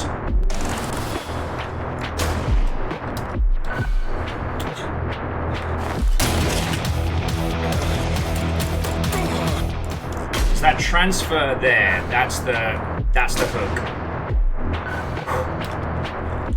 So we smash this guy in.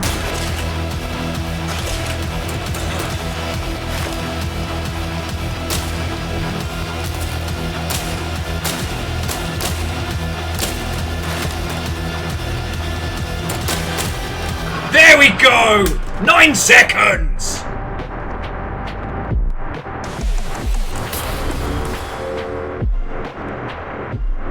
This is why I do what I do!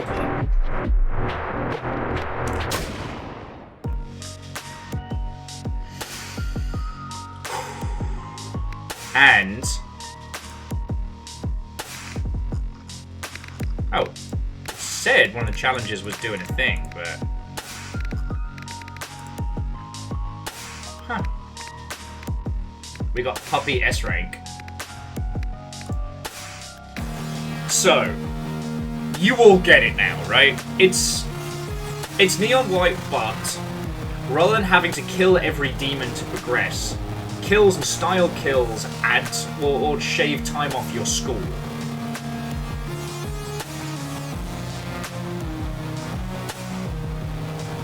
I mean, what else do you need to know?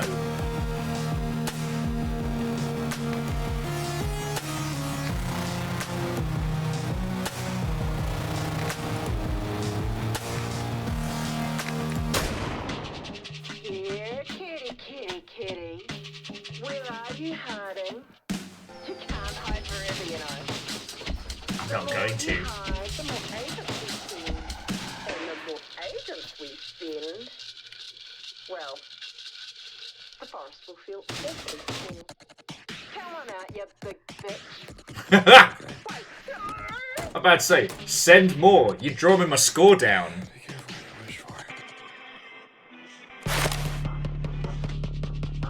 A tete-a-tete.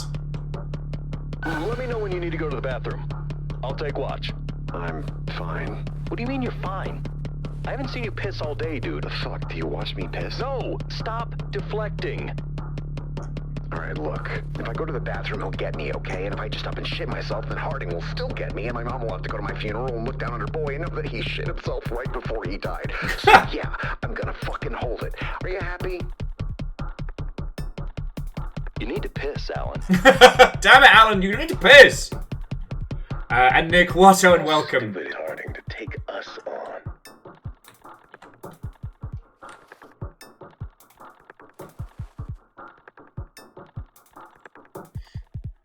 Alright, now I forget what the route was for this, but... oh. Yeah.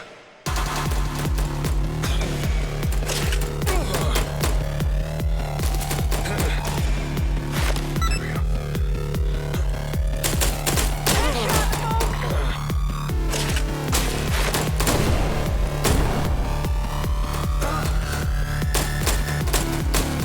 Okay, now go. going according to plan, but don't worry about it. Explosion nearby.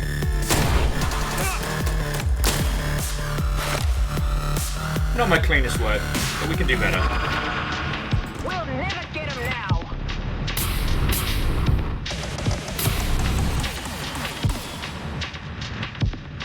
Seriously, it's not healthy, Alan. And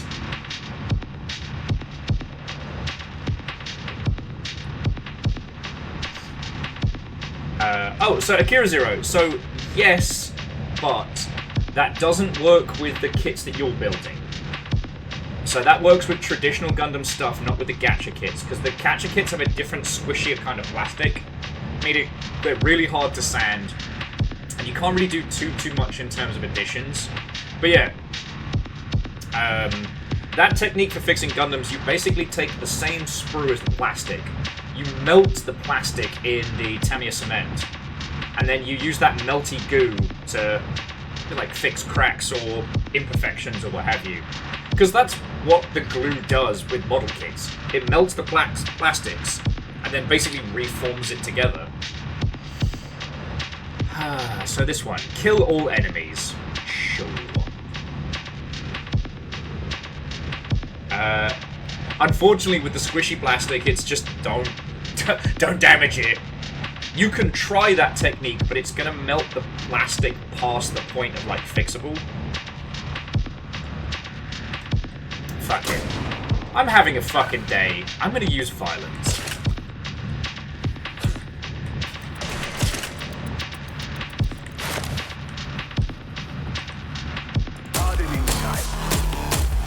I've done it. Alright. That doesn't work.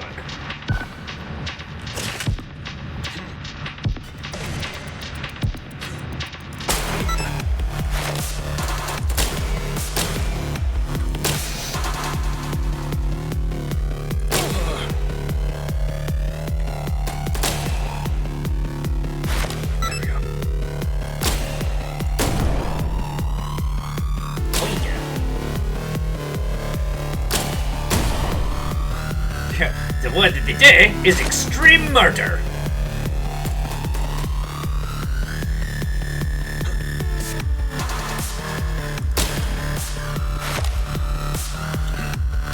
Ah yes, I remember rightly. The challenge in this one, the all kill.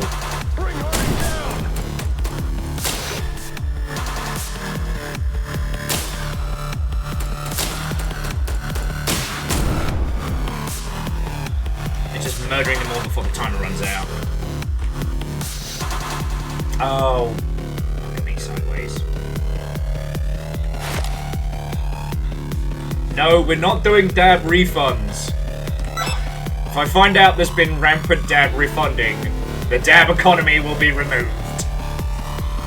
The only way it works is if there is a belief in the dab economy. And I'm very serious about that. Okay, gun hip fire kills only. Alright. I can do that.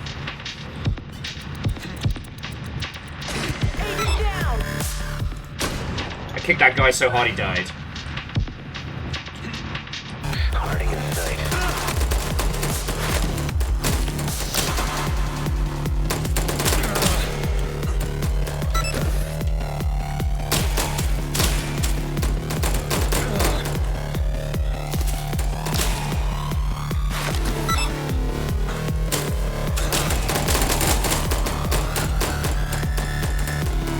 Yes.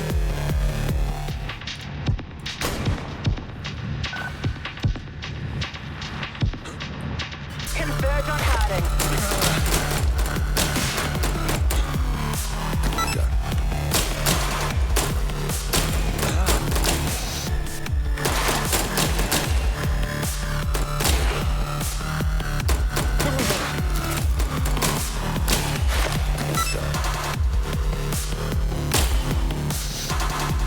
Alright, looking good, looking good.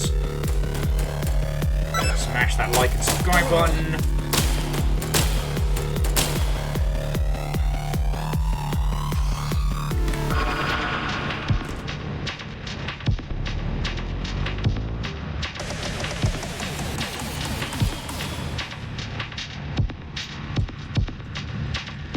Okay, so all challenges are done. Can I slim this one down? I wonder.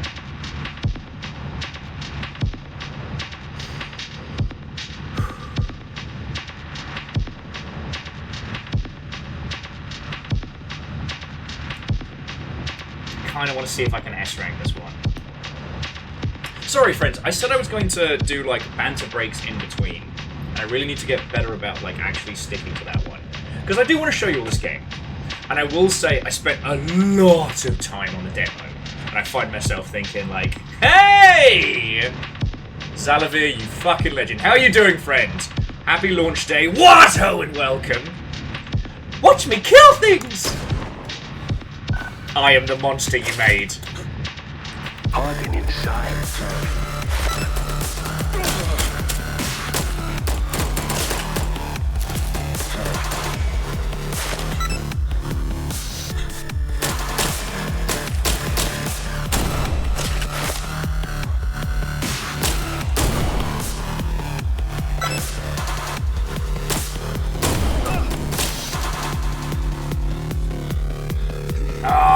Just a little too slow.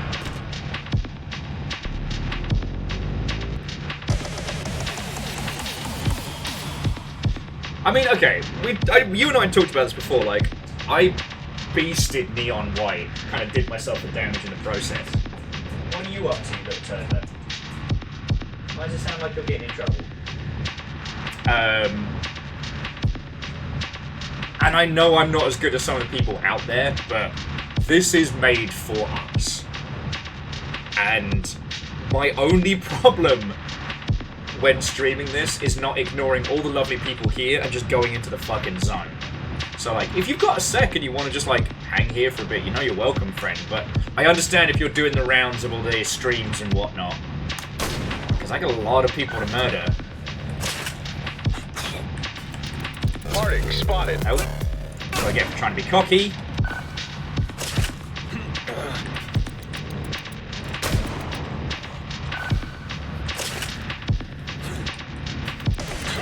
Take it down.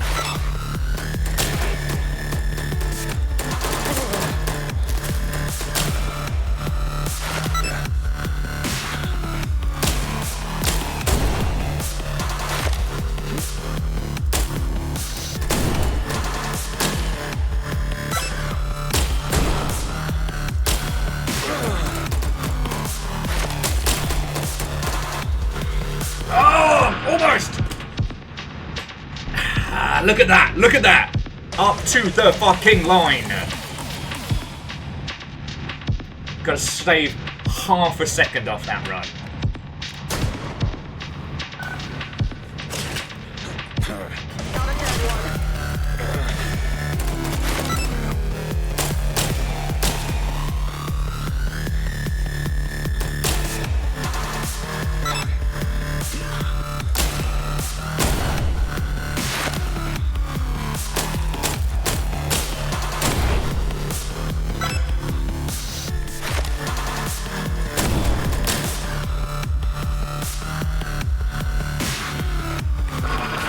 That's how we do it.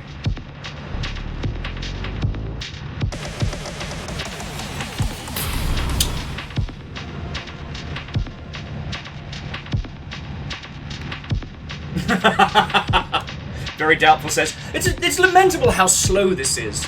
Pity there's no murderous intensity that thirsts for blood. I know, but you know, we make do with what we can. We make do with what we can.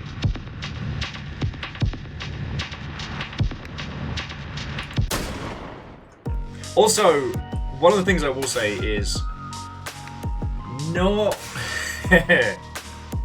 challenge levels are non-canon. Not having global leaderboards means that I don't feel like shit yet. But if you want to see some of the challenge levels, we can do those as well, because there are 27 main levels. I think we got like 5 originally. And yeah, no, the music is exceptional. I need to ask Xalavier if they pop back on in who it was that did the soundtrack, because it's incredible!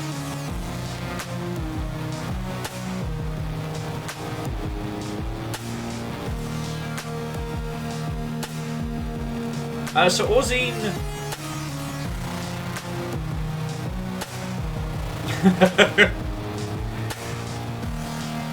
Now, I will say, I'd love to have friend leaderboards, you know, just your Steam friends, but that's just me. And yeah, Wolfgrad, that's the... Don't let this do to you what Neon White did to me, you know what I'm saying? And so far, from what we've seen of the story, it's very much, you know, it's a classic revenge against the machine that made you.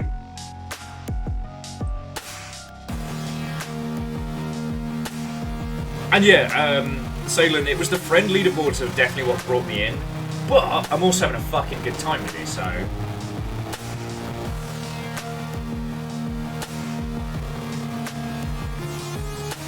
Oh, hells yeah. Sorry, Xalavier, I don't mean to add or suggest things. I'm really fucking happy this is out. You know, I binged the entirety of the feckin' demo.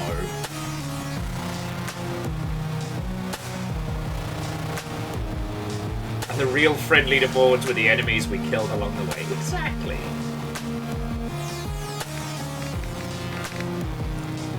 You know what? I'm gonna try my hand at the Baba Yaga. And whichever you gifted Xalavier sub, you fucking legend. Thank you. But yeah, I hope day one sales are banging. Like, oh yeah, well, so for those of you who don't know, like, keeping people from like hacking or fucking with leaderboards is a huge undertaking, and I do know it was one of the biggest challenges behind Devil Daggers, was trying to keep the leaderboards like clear of hacks. It was no small feat. Because like if you've seen any game that just kind of half-asses it and just uses like the Steam backend, suddenly you have like 50 people who all cleared the level in 0 seconds. You're like, that's not how that works.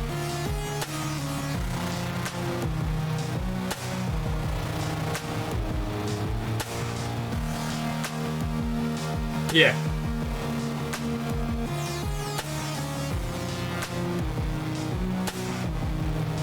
And honestly, like, the back and forth arguments about what was and wasn't hacks in Neon White was kind of getting interesting.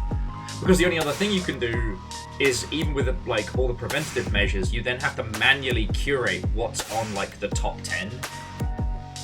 Devil Daggers did it by each run submits a essentially like a full playthrough, which is, again, no small feat. And that's a game where all the enemies are always in the same place and there's only one level, you know? Oh, Lizzie, thank you for grabbing that. God. Xalavier, I miss the days when we could just, like, steal you for an afternoon, just have you just chatting on Discord. But if it's a choice between getting to, you know, steal you repeatedly and Strange Scaffold having massive repeatable success, I know which one I'm choosing.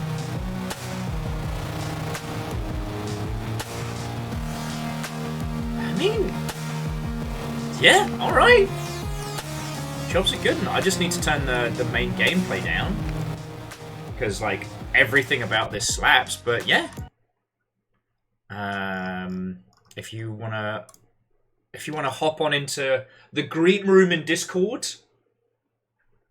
you can come chat to us while I fucking break some necks at high speed.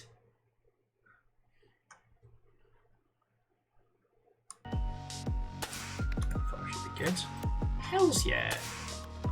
And I'll Baba Yaga my way around. Because I don't think I have anything like artistic or critique to add about this. Though I cannot wait to find out what hidden message is in this game, other than industrial complex military bad.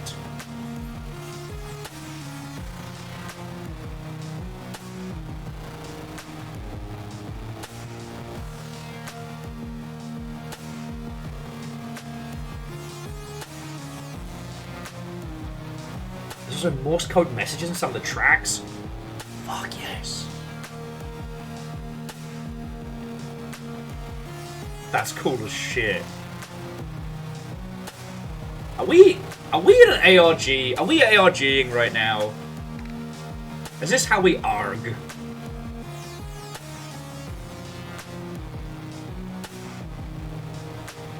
Because for those of you who don't know, like, a lot of Strange Scaffold games are definitely a more than meets the eye. Sorry, Xalavier, I'm going to say nice things about you before you're online, before you're on comms, but, like, not enough people discuss the fact that An Airport for Aliens, currently run by dogs, was one of the most, like, empathetic discussions about some really heavy topics. Not just relationships, but also how stupid racism is. Like, fuck. You know, Space Warlord Organ Trading Simulator was very clear on what kind of weirdness it was having, but some of the sub-storylines, you know, asking you to, yeah, commit what would be an insane crime, except for you've been kind of looped into this, you know, stock trading by day. A game that kind of traps you into this, like, mindset of gotta sell the stock before it goes off. The stock is bits of people.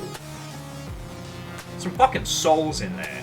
And yeah, Unholy Glee, Airport for Aliens, one of the Do Androids Pray, Do Androids Deliver, which we did, Space Warlord Organ Trading Simulator, Witch Stranding, which annoyingly, Witch Stranding is one of the few that I haven't done more than a little bit, because that was when I hurt my hand playing too much Neon White and other things, and that one's predominantly a mouse game.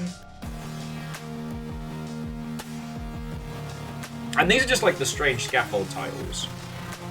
You know, obviously El Paso Elsewhere has become an absolute banger of a hit.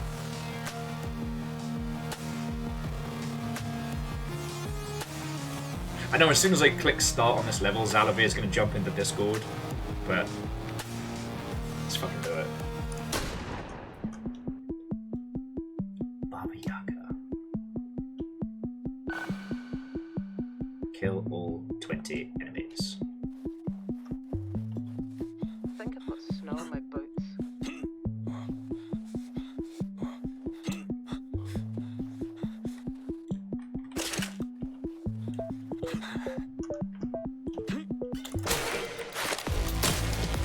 Did I miss a guy down there? Yeah.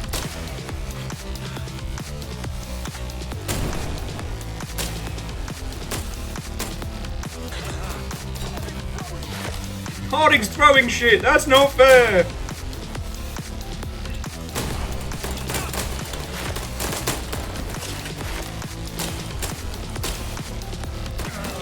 Oh, I can't match up that, alright. Mental!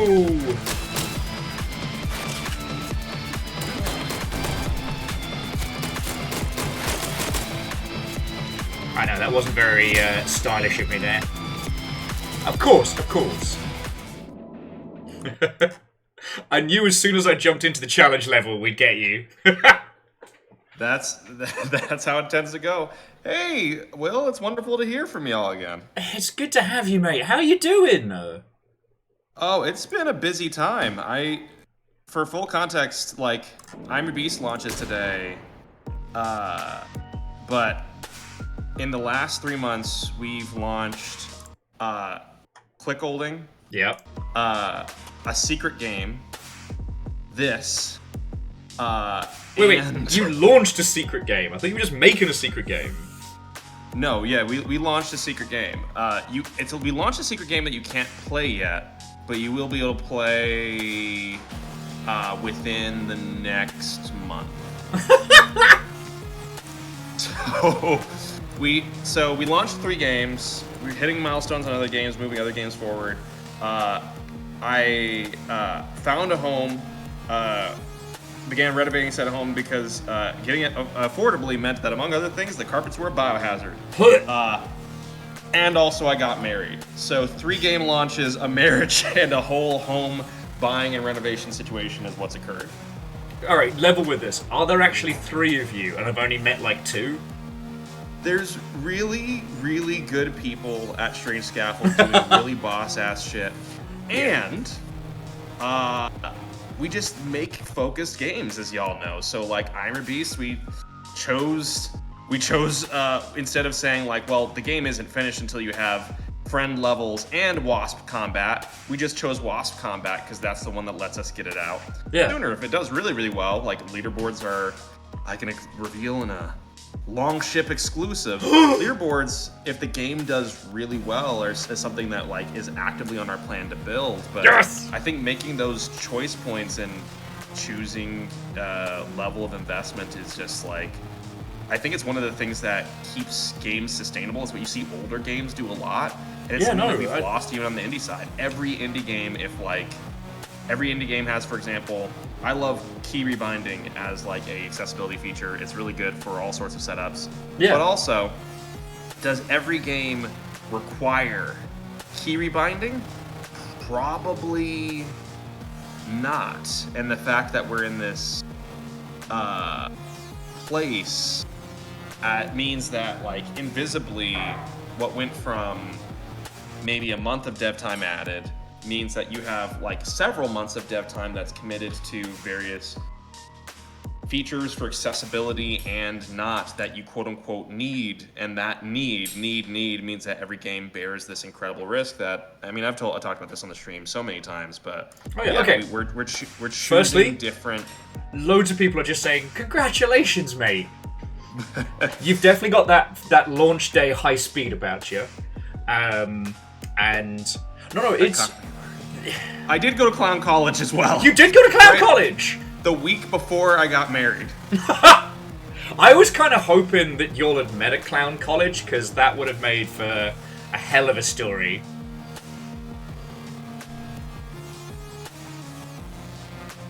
It was a dark night at Clown College when I... No. Yeah, it was, no, we met... She's lived, or she worked 15 minutes down the road from me for the past year and a half. Not 15 minutes, 5 minutes. It was a 5-minute thing down the road from me. We just hadn't met. She's been there for a year and a half, and we crossed paths, and I'm the happiest I've been in my entire gosh dang life. Oh, mate, I'm so happy for you. Like, legitimately, and... Thank you. One of the other things, because you were getting into it, but I wanted to give it some framing, because we do have some peeps in the Longship who don't know you, right?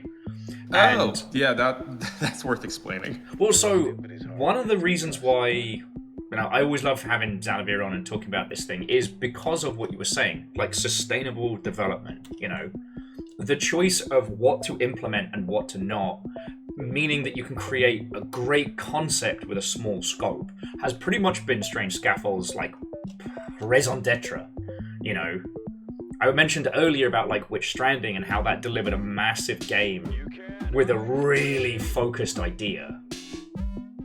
And, I've also been talking a little bit about how all of the Strange Scaffold games, they have the surface theme, and then you have the hidden themes. I can't wait to find out that this is, the daydream of someone working in a PetSmart. But... Yeah, there's the idea of like every game, as well, having an opportunity to express certain things. Like Call of Duty, much like Hollywood films, a thing happened in the. I promise this is a notable tangent. Yeah. So back in roughly the 90s, films were getting expensive enough that it wasn't just expensive but also the quote-unquote authenticity of it, that they started to have more official collaborations with the military. And there is a long-standing relationship of cinema and actual military organizations, but it wasn't until you got to roughly the 80s and especially the 90s and 2000s that it's like, oh, this feels like a piece of marketing for the military. It feels that way because it is that way. And like Call of Duty being like a $300 million game these days, or 200 or 300 million. Yeah, you can't say fuck the military-industrial complex in a way that wouldn't be approved by someone somewhere. Yeah. When you've got that money on the line, but when we're working at these like low six-figure budgets or even sometimes 5-figure budgets, we can make a game like Click Open. That was $25K, and it doesn't make sense to bet someone's mortgage on a game like Clickholding. Yeah. But like a few months of your life, yeah, you can have awkward conversations with your parents. I'm already having awkward conversations with my parents. Different scales, you can say different things. Yeah. Well, I mean, I'm a big fan of Patrick Gill's work and his videos on, like, you know, the Call of Duty and its entire, like, insane circus has been very, very fascinating. And yeah, the less you have to bet the farm in the game, the more you can artistically say. Now, can we just take a moment to appreciate how fucking well Click Holding has done? Like, if you had asked me which of the Scaffold games I thought was going to hit, like, the stratosphere, that's not the one I would have guessed. Yeah, that was the one that got us finally played by Markiplier, which was surreal. I've learned from other people like who hang out in LA. They were like, "Hey, X celebrity." I was in a room with them, and they just turned to people with no preamble and said, "Hey, have you heard of this cuckolding game?" No, it was, "Hey, have you heard of this cuck game?" And it was like, "Oh, yeah, we've." Strange Scaffold being a studio that, like, after El Paso Elsewhere, if we had launched this right after, people would expect certain things from us, and there would be also a degree of pressure. But the fact that, like, in between this was Life Eater and Clickholding of all games, yes, it really plants a flag in. Shit, we keep forgetting about Life Eater. Like, if you want to, yeah. Okay, so one of the reasons why I'm so glad we've gotten you is that there's been a lot of talk about, like, what is and isn't sustainable in indie this year. There's been a lot of talk about, you know, how one should be structuring things. And as I have said to these lovely folks, you know, beware white men with large audiences. Because a lot of the time, while they speak with a level of authority, a lot of them, their whole thing boils down to luck, right? And I don't think that one can teach luck in a GDC talk. Whereas when we're looking at a lot of people certainly have tried. God, I have. But when we look at the Strange Scaffold Backcat, like, you know, El Paso Elsewhere was kind of like the largest one you'd done for a while, but then it was followed up with Life Eater, which was so poignant, but from a development standpoint was so focused. Like, I'm still in awe of how it does so much with, I don't want to say so little, but you know what I mean, right? Absolutely. Like, it made choices. This game is making choices all the time, and I think you can feel, and even invisibly, when a game isn't making choices anymore. It is, or not necessarily making choices, but like it is existing at the behest of the targets it must hit, at least partially, rather than what is crucial for its vision in every circumstance. It's one of the reasons why, as buck wild and sometimes frustrating as Kojima can be, his games have it would be weird for me to bring up focus for a Kojima game, but there is also this very tangible sense that he's saying, you can do this and not that. The game is doing this and not that. The narrative is doing this and not that because I chose that. And I think like that tangible voice is really critical to an artistic medium, not just existing period, but I think it increasingly surviving because as we're seeing in other mediums, as they try to erase that thing and go into like generative AI, for example, it doesn't mean that more people are more satisfied because a target has been hit. It's more people not having the words to express. This feels bad and like I'm not connecting with anything anymore. Yes. And it's been so fascinating. And again, I know this is something that we've talked about like off stream and stuff, but like the desperation for a few of these people at the top trying to create a situation where they can just push button, hit demographic.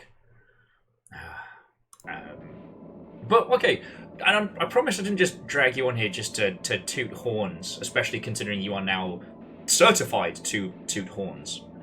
But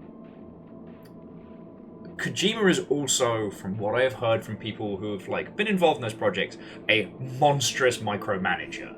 Like, those teams have a very, very tough time. They work very, very hard to put those together. Even the smaller ones, like, you know, like the PSP titles and stuff like that.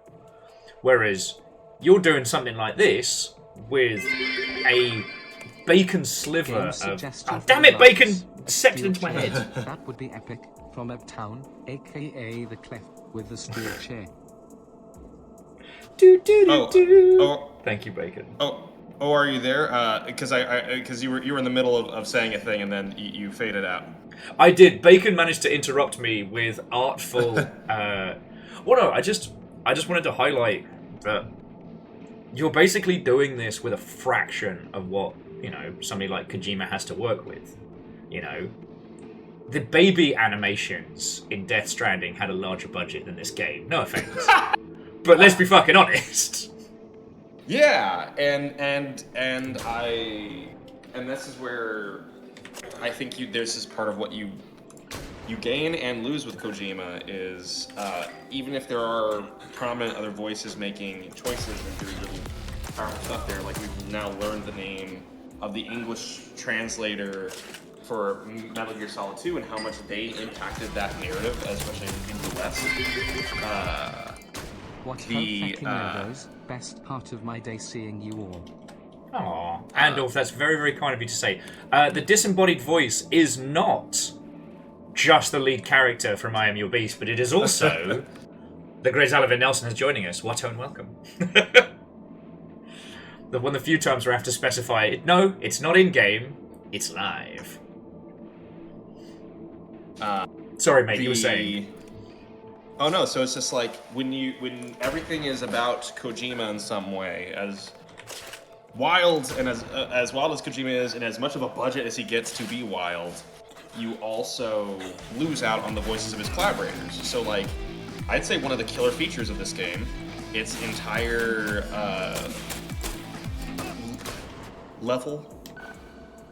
the entire level bonus system that came in the weekend before the game debuted in Steam Next Fest. We were just going to be a speedrun game, and Dan Pierce advocated really heavily for here's how we do this, and also do this within scope. The game needs this, and I really believe in it. And I was like, you know what? Worst case scenario, we can pull back after Steam Next Fest and change or remove that feature. Yeah. It's what makes the game. It is what makes the game. Every level has a hidden snowman because the level designers wanted to do that and built that. I'm going to be hunting for snowmen for ages, aren't I? Yeah, RJ Lake in every game that we make makes these really precise decisions on impact I'm watching another stream, and they just hit the El Paso Elsewhere cameo in the game. Yo! I haven't fucking gotten there. I got obsessed over the first 2 levels, and now I figured, like, whilst I have you in talking, I'll just do one of the challenge sections. No, I think you'd really enjoy the narrative of the further ones.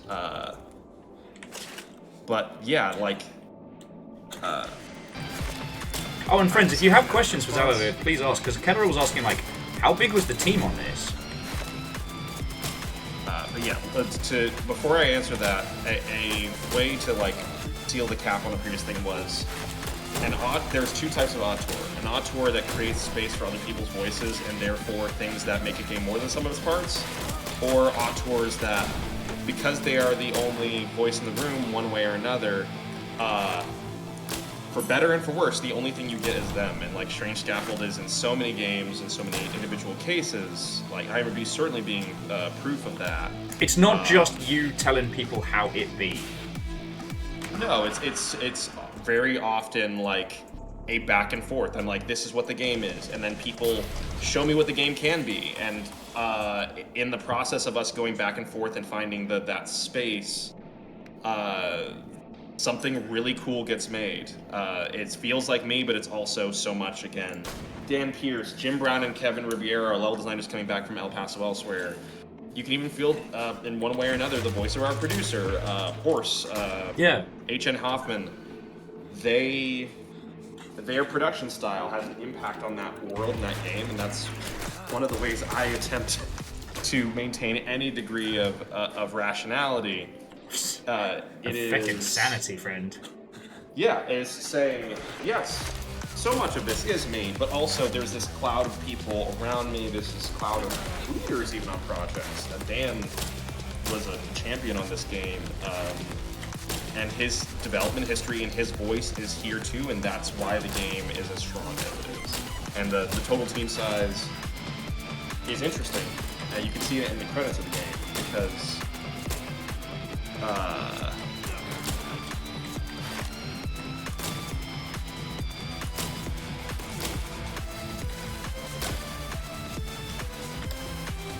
yeah, the sorry for the sudden pause. I'm stimulated with also like team messages at this moment. Nah, it's all good, mate. Yeah, I love that I make games you can see other people in.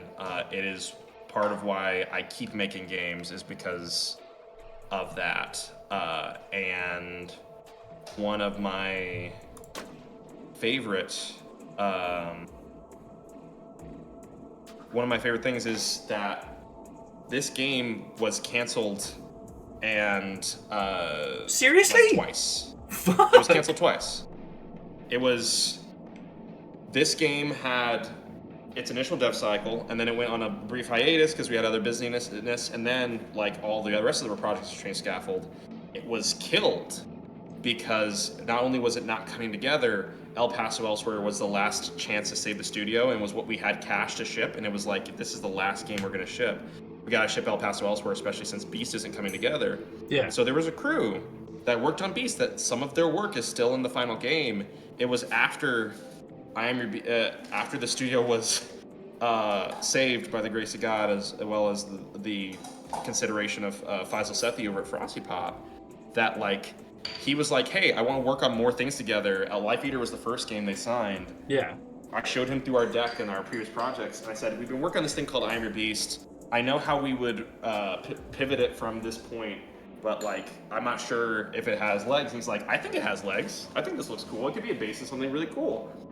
And I was like, he's like, will you build? Can you build it? And I was like, if you give us money, sure. So several months later. I reached out to Dan Pierce, who was someone we had begun working with on an internal RPG, which also got resurrected. You'll learn more about it later this year. Strange Scaffold is making an RPG.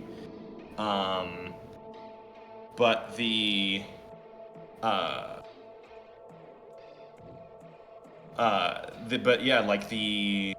what am I thinking of? The fact that like El Paso Elsewhere, I reach out to Dan and I say, hey Dan, I Am Your Beast, sorry. Will you help us bring this to life? Can we use anything in this previous project? Is it possible? Is it feasible and a scope that we can do together? Yeah. And then I start to, in this traditional Strange Scaffold way, bring together a team, etc., etc. So this game, how many people worked on it? Roughly like 10-ish all together for this iteration. Yeah. But like we still credit in the final game, like fuck yeah, up to the roughly 30 people who worked on the several iterations of this game, because without their work, without people like Neil and Zenuel, and Yusuf Hassan, this game doesn't reach a journey that brings us here. No, fuck yeah. And it shouldn't be uncommon that people who aren't there when the game ships are in the credits, but it's lovely to hear. So I got the long ship, as always, bringing the good questions. The first one being, are we going to do El Paso Elsewhere the movie and Iron Lung as the next Barbenheimer? That would be amazing. That would be fucking great. So Nick had a solid question, which I'm kind of curious on. What's the process for iterating on ideas folks that have... what's the process of iterating on ideas that folks have mid-development? Like, do you schedule feature exploration into time and budget and roadmap, or is it just... like, what? Take me through it, whilst I obliterate these tools of the military-industrial complex.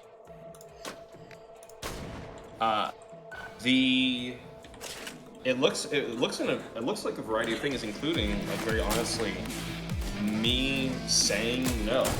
There's a lot of things introduced or concepts that were brought to the table that for scope reasons or for vision reasons, I think part of my job as a leader is not to say, let's put nitrous on the gas until production hits us with a bat. It's to say, no, I don't think this fits. I don't think that it is yes and, no but, and no, which save games and get them shipped.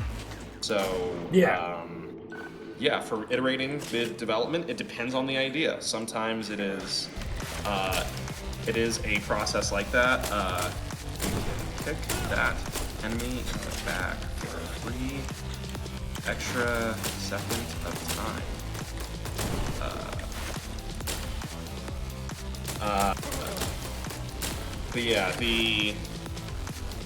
Where was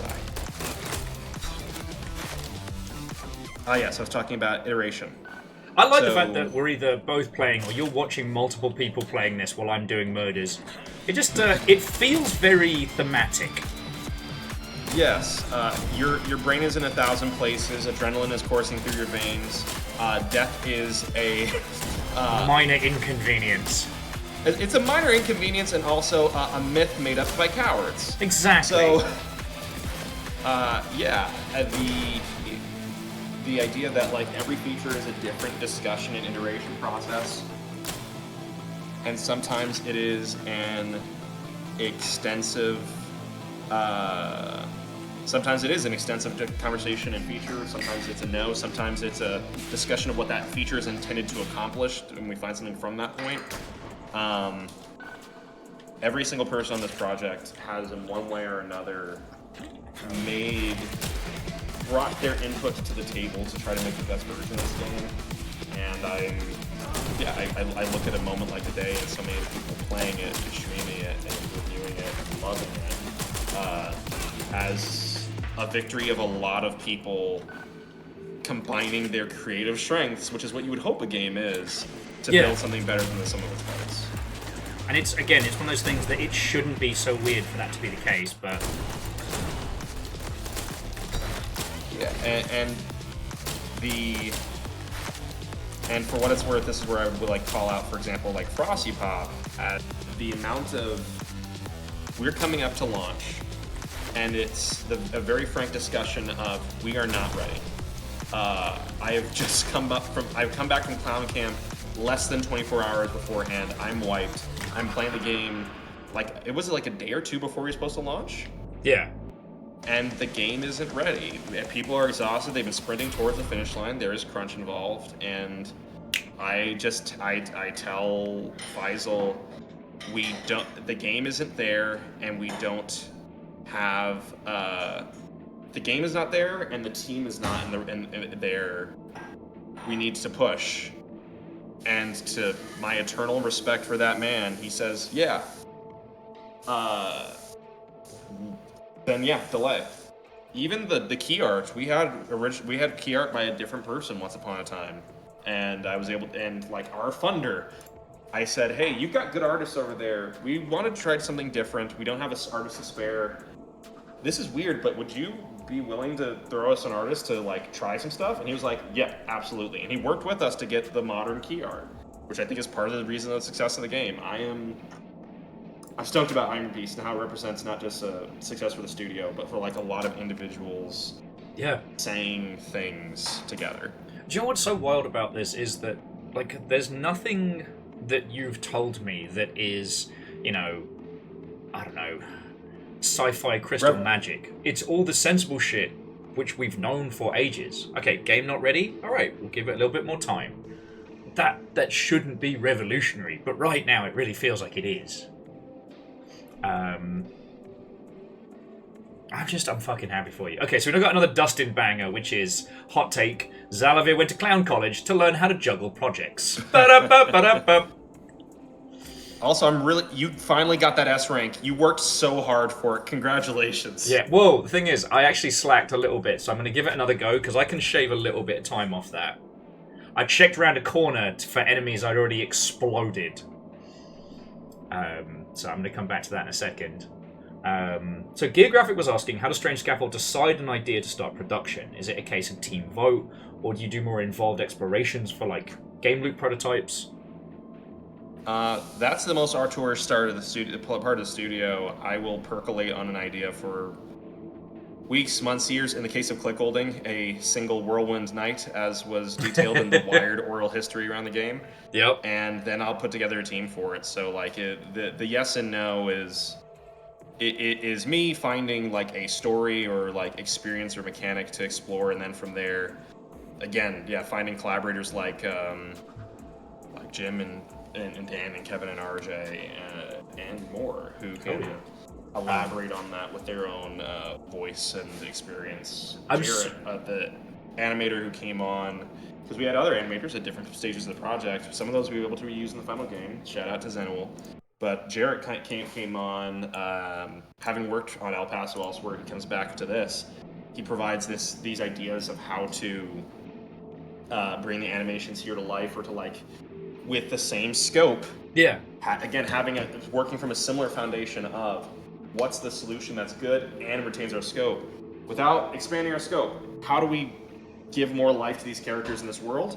And it pays off. You can feel it on the screen. It is a game with so few moving parts that nonetheless feels alive, and that's because of really cool people doing really cool shit. Beans. I forget what it was I was going to add on to that one. So I'm going to have to throw it into one of the other... Oh, yes! I'm so glad you finally got to tell your neo-Nazi story to the world. I kind of felt a little bit smug, because I think you told me that either like first or second gig we hung out, and that's such a brilliant story.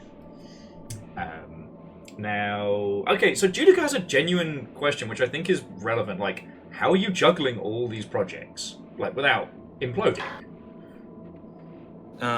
So before we go into that, we also have a Holy Bus Crusader saying, shout out some NPCs have a camera that shows their face. Is that a PNG or a camera in game? That is a literal camera in game. If you kill that character midway through their line, you'll see the camera feed of that character die out. That's fucking cool! And that was something Dan just stuck in. And again, there was an explanation discussion of like scope and rationale there, because we were having the barks. We were gonna have the barks pop up, but like I don't think originally the portraits. I think the portraits were gonna be like an image or something. And Dan was like, "Hey, watch this," and I was like, "Yep, that's the game. That's in." That's fucking cool. Now, see, the thing is, now, especially when we're doing story missions, I'm gonna try and murder somebody like mid-sentence.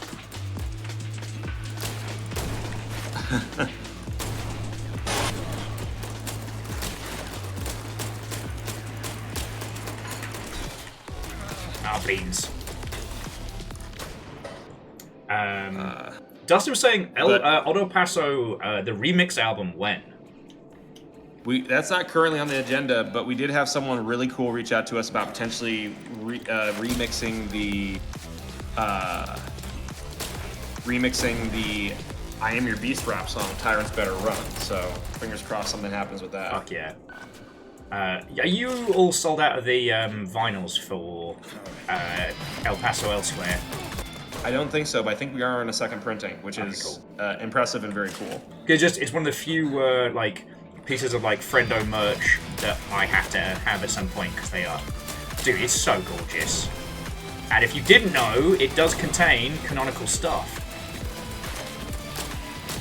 Yes, it contains an entire epilogue for El Paso Elsewhere, so that is where the information is contained about what happens next. But yes, sorry that you're feeling bad, Angel Kalina.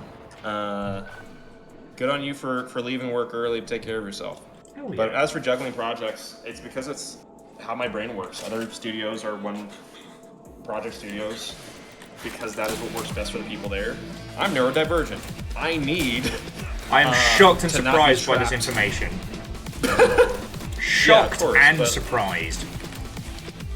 The idea that being trapped in the room with one project that I have to have my single-minded focus on, or else everything falls down, that is the worst thing I could think of. And rather than building a studio that required it, yeah, I built a studio around juggling because that was what felt good to me. It's also it's one of those things that like some of us are guilty of just by the very way that our brains work and things like that. There are certain things that I would describe as unhealthy for others. Ah! I got him! Sorry. Alright, what I was trying to say... Have you tried out the overview feature yet? Yeah! At some point, I am going to test the TTP of this, but later. And Angel Kalina, thank you for the 23 months. Sorry. I'm so excited for you to just like check, like the level recap feature is one of my favorite things in the game. Well, whilst you were talking about one of the earlier ones around like scheduling and budget, I was reviewing my run and working out how I could shave time off. And so that's why I've been going for this like duke to the side and then leap into the center with the barrels to clear out the main of it. Because as you can see frozen here, these two guys are my problem children.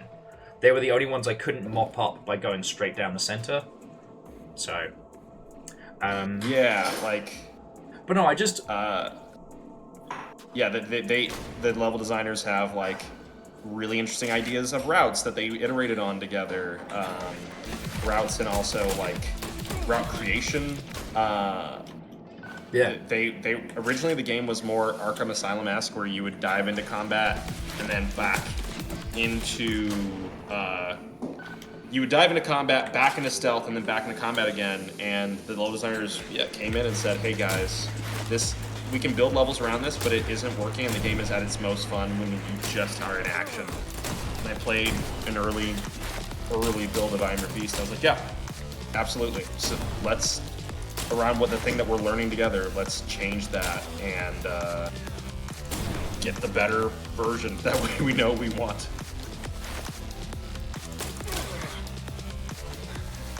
There we go. Told you I could get it faster. Hell yeah.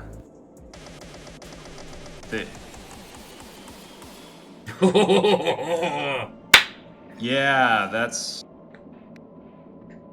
Yeah, the kill cam is fascinating because it makes the kills feel more personal, I guess. Like, these aren't anonymous generic enemies, but not major boss characters either. I think it adds a groundedness without, like, either excessive graphical detail or that emotional manipulation thing where the writing is trying to get you invested in a character who is clearly doomed. That's absolutely the intention. I'm glad that comes through. It's even in the writing of the game. It's like just characterful enough. It gives you the idea that a lot of people in pretty normal circumstances are in this forest because some mean man who is never going to be boots on the ground has decided they have to pay for his hubris. Right. And that's the military-industrial complex as well as capitalism in a nutshell. Well, and continuing the idea of using, like, you know, kinetic text and really good, like, VO and writing to set the scene, rather than trying to do everything within the confines of the level.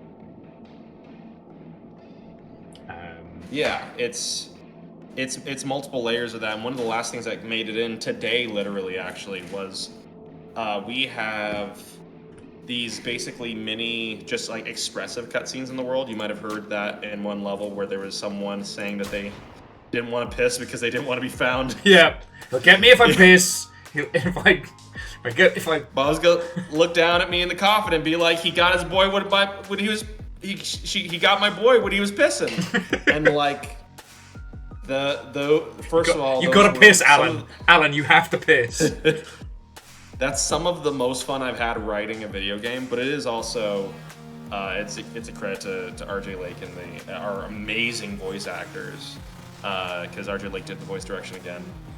That, yeah, these characters feel real. They aren't too sympathetic, but they do give you the sense that in another world especially, they wouldn't have been sent about against you in fucking particular. And that's the problem here. Yeah. So, even though Nick immediately said click holding 2 when, Gear Graphic asked if there's any of the... I have a design in mind for click holding 2. Yes! I know exactly what I do with click holding 2. 2 click, 2 holding. That might be something we talk about off stream. But, fuck yeah! I think you in particular deserve to know what click holding 2, which will probably never happen, what it would be if it did happen. fuck yes. Well, once I have finished showing off this glorious game today, I'll blep it use. Although I do like double click holding. That's pretty good. Click holding. But someone asked, Are there any of the previous games or games universes you'd like to revisit? El Paso sticks in my heart. Like, every single one of the games, the game we're most likely to revisit, again, a long ship exclusive, is Space Warlord Organ Trading Simulator. There's more to do there, and I have a very precise Chad Shakespeare sends his regards. Design that I need to make. So Space Warlord will probably be returned to. But I think if there's one that lives in my heart and in my brain rent-free, it's El Paso Elsewhere. Following the next part of Harding's journey is something that is something I really care about. Sorry, not Harding. Savage. It's almost like they were played by the same guy. Yeah, no. Can't be. Imagine the range of that. No. It was so fun, by the way, figuring out how Harding is different than Savage, because they have similarities, but also they have very distinct, different emotional profiles and reactions, so that was so cool. And I got a lot of help from RJ on how to bend my voice and the physicality I brought to that role, to this role, to change it. But yeah, I think if there's any, way cool. There's several worlds we would come back to. There's a couple that I have nothing further to say there. But El Paso Elsewhere is the one that lives in my mind and heart as. Like, if I get to do another story there before I die, I'd be pretty dang happy. Yeah. I mean, I'd obviously love to see more from the Can Android setup, but because I love the writing in both of those, and I love giant robots, so. But El Paso Elsewhere was great because it felt like a world that could contain so much, but we're just seeing this little tiny personal story at the end of the world. Do you know what I mean? Yeah. There's so much about that just isn't, that just makes sense within its own world. Also, what happened to poor guy who, from the beginning one, from Nightmare, who went to go like check on his dad?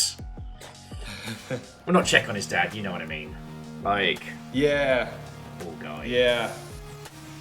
Yeah, Geographic. Sorry to interrupt. Just Geographic was saying that El Paso Elsewhere has the same kind of energy as Control, in that you're only seeing a little bit, but it feels like it could encompass so much more. And I have to agree with Gear on that one. One of the things, I don't know if I should say this. Should I say this? I think I'll say it. One of the big things for me about El Paso Elsewhere 2 is I wanted James to meet the Baba Yaga. Oh. So it isn't just James' solitary journey through a place.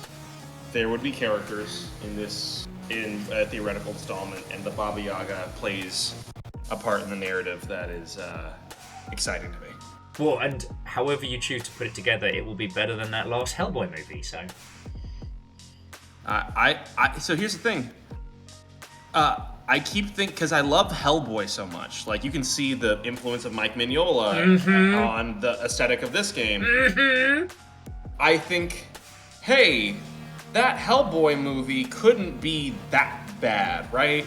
Yeah, it uses frames from BPRD. How bad could it be? Yeah, like, is it good? Can I watch it? Oh, are you genuinely asking me? I am. I'm seeing your face, and you aren't making the face of a man who thinks it would be a good idea. It uses just enough to hurt you. Like, I'd almost be fine if it was another... Like, similar to how the first movie was a very 90s superhero movie, but, you know, Ron Perlman kicking ass. No, this is... They took just enough from BPRD and from Hellboy so that you can recognize things, and then they beat you to death with them. Oh, but also the casting seemed really good. It does, and that makes it worse, because they take brilliant casting and brilliant characters and just throw them out the window. It's the more you know about Hellboy and BPRD, the more it will hurt you. If you know nothing, it's just a mid-tier film that just sort of happens. If you know that world, it's bad times. Let's talk about that breaks my heart. Let's talk about Pill Cop the movie, the game. That's what we all want to see. So, in much the same style as the Reparations edition, there is a spiteful piece of me, that especially now the studio is in a slightly safer place, that says, you know what? Y'all slept on El Paso too? We're gonna make a safer choice with a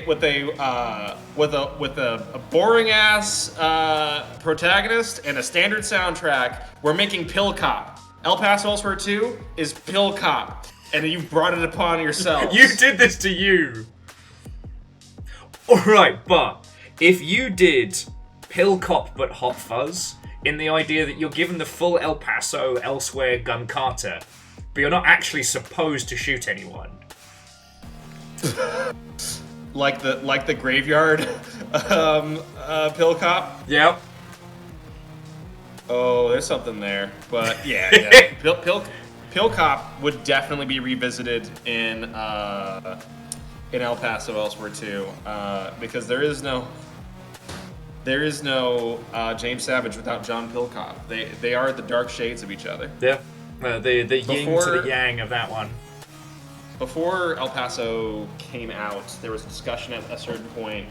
It was near the finalization of the script of having a scene where, as a kind of Control-esque nod to the wider world and context we exist in, as well as to pay homage to the wonderful people at Remedy who have inspired us and many others. Yeah. We had a conversation about James McCaffrey had not passed at that point. He is an actor with an agent, and I was already in connection with CAA. Yeah. We discussed potentially having Pill Cop exist in a very surreal, non sequitur scene, and James meets him, and Pill Cop ends up being hyper racist, voiced by the man who voiced Max Payne. That would be funny as fuck. It was funny, but not funny enough to either to excuse the goof not potentially being respectful, as well as that's an we expensive were telling goof. a really serious story about addiction and abuse, and the goof about what if the voice of Max Payne was really racist to me. We paid a few $1,000s for that to happen. It didn't seem worth it. It's still fun to think of that, like many other things. Yeah. We talk about cut content from games, but also just ditched ideas, considerations, and just what the creative process looks like. Is part of the reason I'm so transparent about what happens at Strange Scaffold. Is that's part of the intoxicating reason that people stay in the medium. Yeah.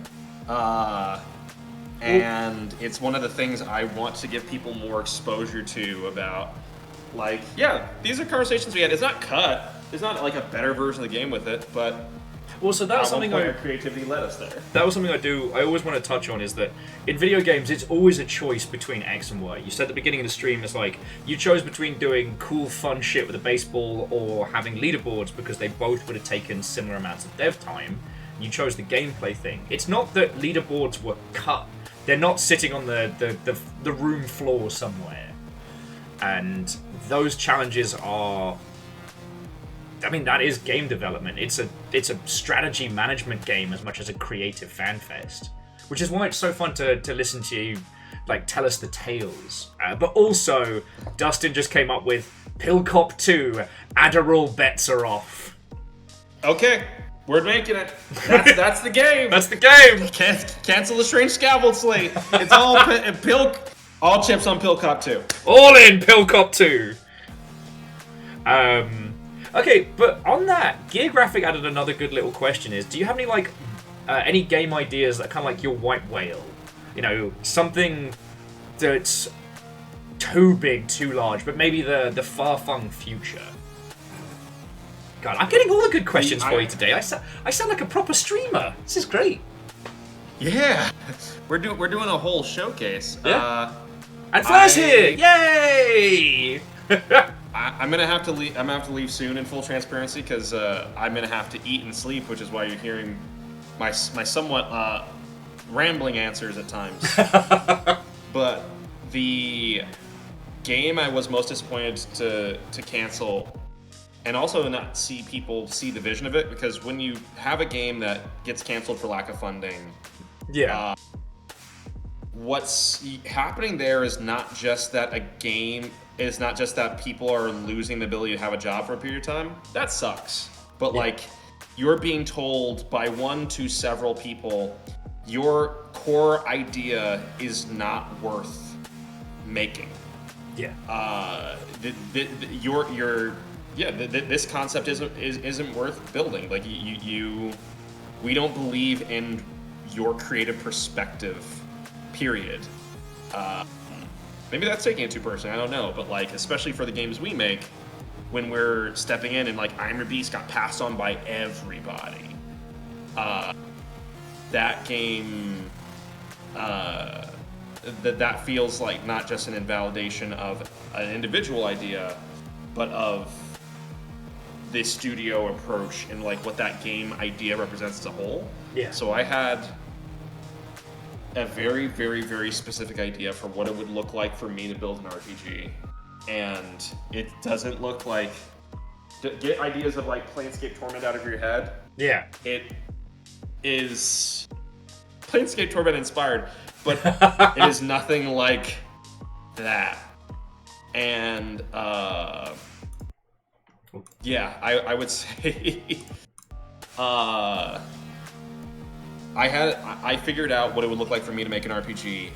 It is one of the most compelling, I think, game designs and game ethos principles I've ever assembled for like what the construction of a thing means and how it can extrapolate something that has happened in games before to do something completely different and special in a way that is also development efficient and expressive.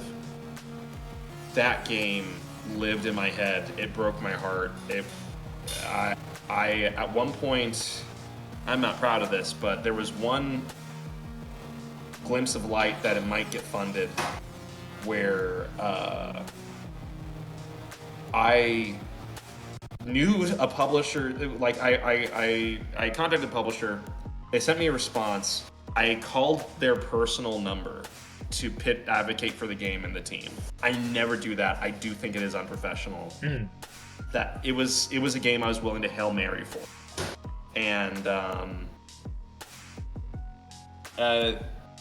people didn't see it. Even when people did see it, they didn't think it was worth backing, even with us behind it. And so again, that game now coming out, you're gonna see the White Whale. You're gonna see my White Whale game idea probably get announced before the end of this year, come out next year. Fuck and yes. It started development again within this past couple weeks. We're really excited by the partner we have on it, and like, that was my White Whale. It was a White Whale of what my RPG would look like, and I thought I would never be able to bring it to life until I could. I did, and as I'm gonna have to head off soon, but and to answer Gear Graphics follow-up. Yeah. How do you, both Xalavier Nelson Jr. and String Scaffold as an entity, deal with the emotional pitfalls of working on a project that doesn't work out? Part of it is, this is part of why I work on so many projects. It is unhealthy, but like, my corpus of what it means to, in my corpus of like what it means, what is the moral value of working on things, what is the necessity there, the finishing of a thing, the shipping of a project, is everything to me. If I do not, that's part of why I percolate on an idea for a long time. I don't do prototype phases, because if I start a game, I want to finish it because of how important finishing is to me, both personally and as a professional. And so the fact that I work on multiple things at once is one of my unhealthy coping mechanisms for the idea of putting one world together, say El Paso Elsewhere, and then either not being able to continue building that world, or being robbed of it. Yeah. It's tough. There's a lot of I've now been to therapy, which is good. Everyone should. I used to think everyone should, especially studio leadership, go to therapy, and now I think everyone, including me, should do it.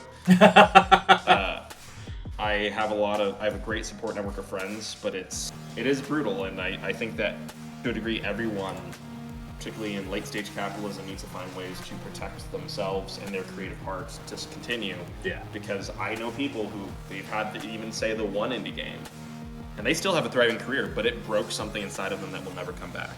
Yeah. Well, and sadly most of the people when that break happens, they don't come back, and there's the silence of absence. Now, I want to just point out that Stealth Pacifist has said that they are going to be adding a El Paso Elsewhere fanfic to AO3, so congratulations, you fucking made it. I'm so stoked about that. I thanked them in the chat, but that's super cool. I had to highlight it. The people had to know. Yeah, I'll be honest. One of the most racist things I've experienced in my career wasn't when someone told me to change El Paso Elsewhere's protagonist to not be black. It was, we make El Paso Elsewhere, this control scale world with an entire alternative supernatural reality and this really nuanced heart at the core of it. Yeah. And no fanfic comes out. And Life Eater presents you with one twink in a basement, also voiced by me. And people can't stop making art about it. They can't stop making art. They can't stop doing fanfic. I'm like, okay. You want white twinks in basements. I know what you want, internet. Cool. You've made your judgment, and God will in turn judge you. El Paso Elsewhere 2, basement twinks. Let's go. So yes, what I'm saying is, I feel that the complicated racial past of the United States has single-handedly been redeemed by you building fanfic. And if I don't see that fanfic, I've lost hope for the future. No pressure. No pressure, but... No, seriously, no pressure. Honestly, I would have think Dracula... Oh god, now I'm tripping over it. I thought, she would have spurned a whole thing of fanfiction. Did too, but people really connected with it. But I think it's also telling that I think it's really telling that for El Paso Elsewhere as well, about this is the type of thing it is, where things that inspire a lot of fanfic are places worlds where people can see space to insert things. I think the interesting thing about El Paso Elsewhere is just that, people, tens of thousands of people, and when you look at streams and everything, millions of people experience El Paso Elsewhere's story in some capacity. I still get, on a basically weekly basis, people texting me about the impact it had on them and on the way they see the world. Yep. But they don't see a space to insert anything into it, which is both an honor, but also means I can't read cool fanfic. I just have to keep reading about that one twink I voiced. That one twink in that one basement. Actually, I do think it's because, you can't... El Paso Elsewhere starts after what was a happy relationship has already descended into, where it has... We had the coffee shop AU. There's not space for you to invent one. Yeah. Yeah. Whereas Basement Twink... You want them to have a happily ever after where Basement Twink doesn't get, sacrificed to the gods. But...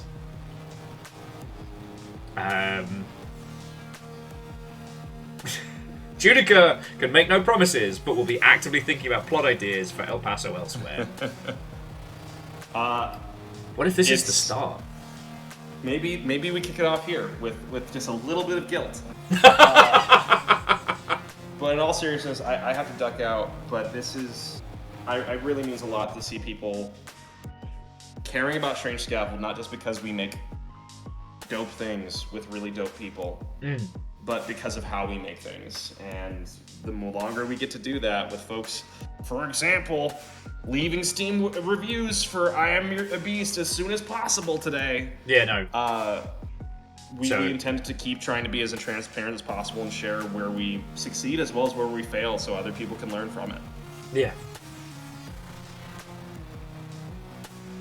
Just seeing if there were any other like lovely little points to highlight before you go get some fucking sleep, dude. Okay, well, you already saw Stealth Pacifist's comments. But no, and mate, the thing about this is we never have to bullshit you. These games slap, and even at their most obscure, there's always something being said. There's always a heart to them, and that translates, man.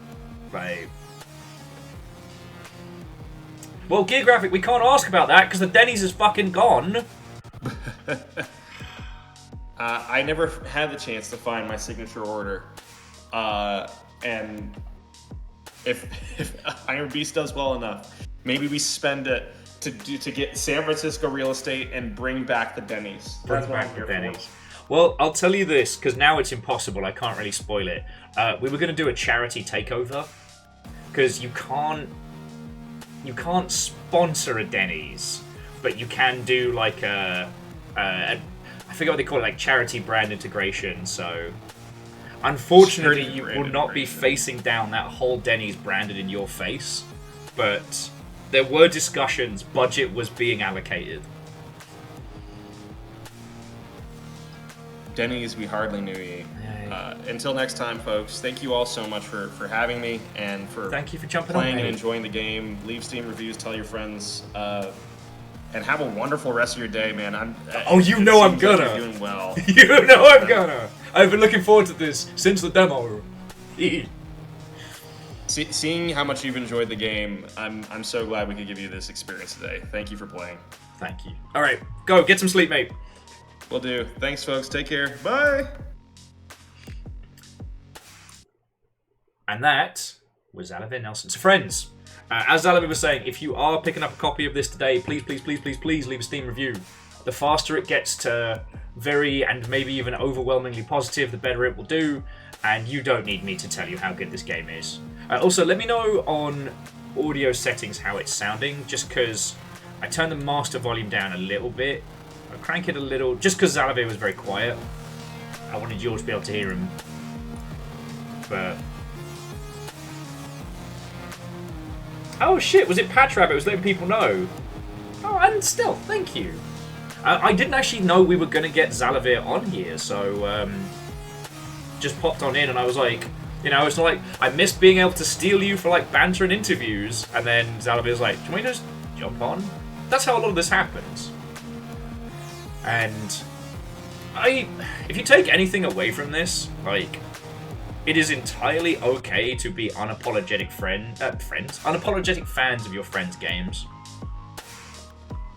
Anyway, bit more plot, bit more murder. Confirm access. Comms code 8 Hotel Alpha. Told you that we don't need to use a code. I might need to turn this up. What do you think you're doing here, son?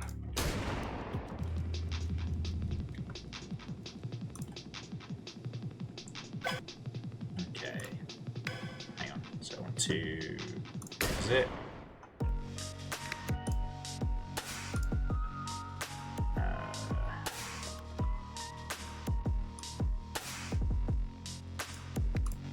There we go. Okay. So currently 45 reviews, 100% positive. Alright, so we're on the way. We're on the way! Confirm access. Comms code 8 Hotel Alpha. Told you that we don't need to use a code.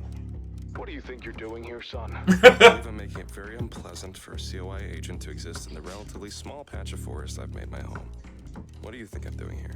I think you're making a fool of yourself. You're going to take the job. You know the difference between right and wrong. There's work to be done. Let's get this over with. Please, Bergen. I'm really not taking the job. Damn it, Harding. There are innocent men in that forest that you are cutting down for a foolish tantrum. You know, it's funny that you only bring up innocent men when it sounds like I'm not going to do what I'm told. You fly halfway around the world to put a bullet in somebody's head so a friend of some senator can make more money next year. I'm not taking the job. You're setting a dangerous precedent, Harding.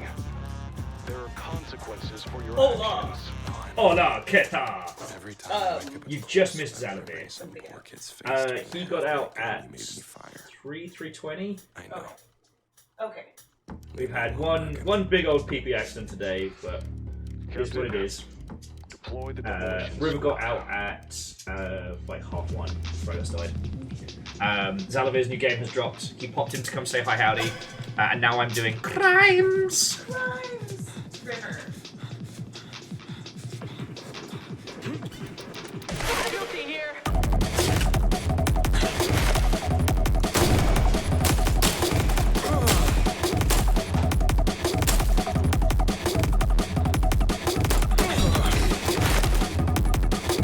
Toys are over here. Some pistols. Cheeky laptop.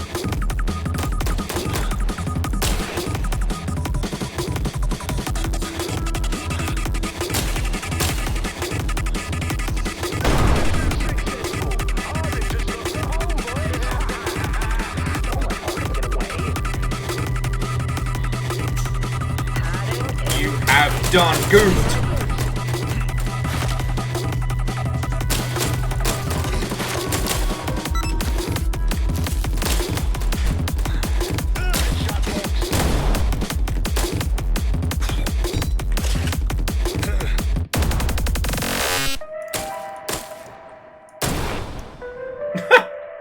And everybody explodes. Real human, Watto and welcome. How goes it? I mean, you don't need me to tell you. This shit slaps, right?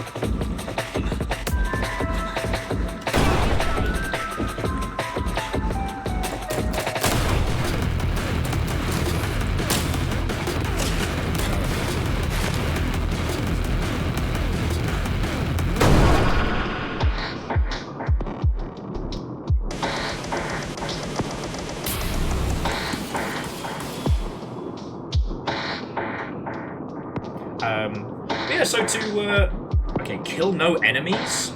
Fuck, that's gonna be hard. But yeah, so to Stealth Pacifist, if we've met before and I'm completely blanking on your username, I'm so sorry, but lovely to make your acquaintance. Converge on Harding.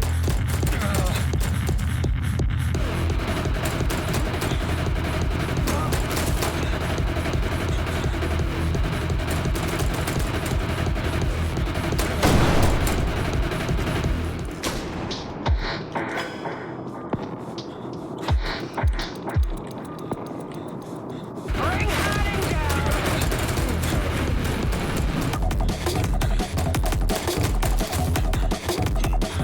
I wonder.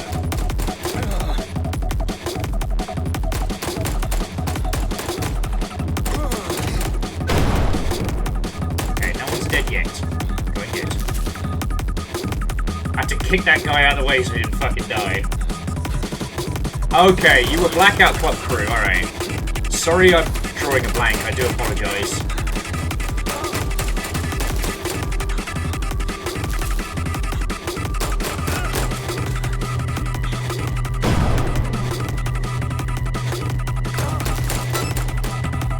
Ah, piss bins.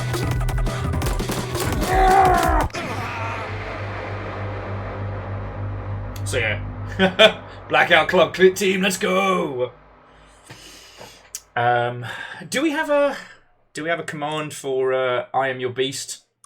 Should pop that into our friends' games as well. There I was saying, please pick up a copy and play this, and then not giving any of you the feckin' links that you need.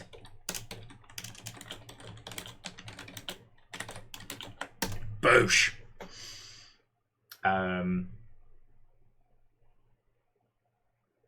I definitely have Crazy Eyes playing this, like in a good way.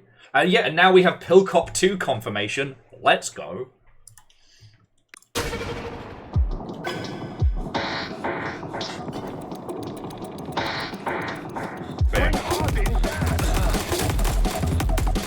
It's like a lot of the other things we've been talking about recently is with strange scaffold stuff, it is actually an indication of sustainable dev shit done right.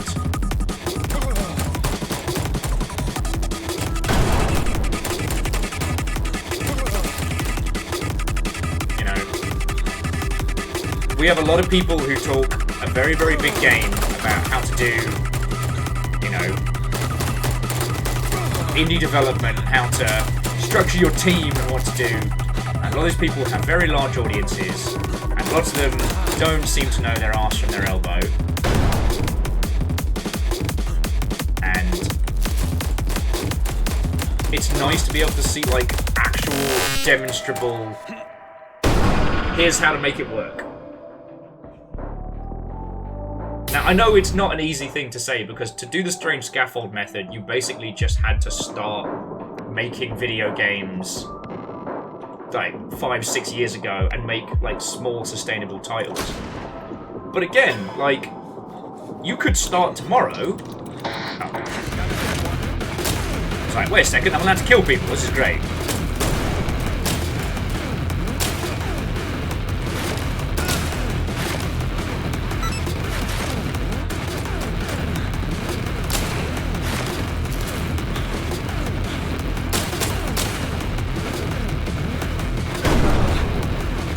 Learn how to use that quick spin better, you know. Fuck yes. How is that not a laptop?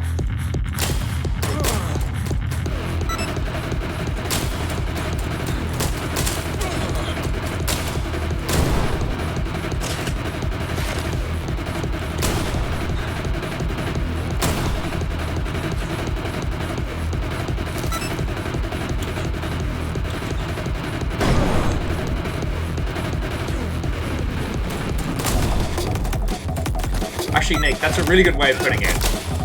You know, the best time to plant an apple tree was 20 years ago. The next best time to plant one is tomorrow.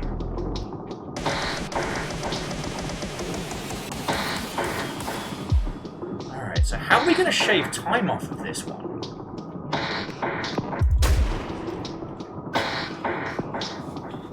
To reach the escape hatch, right? I've got harding.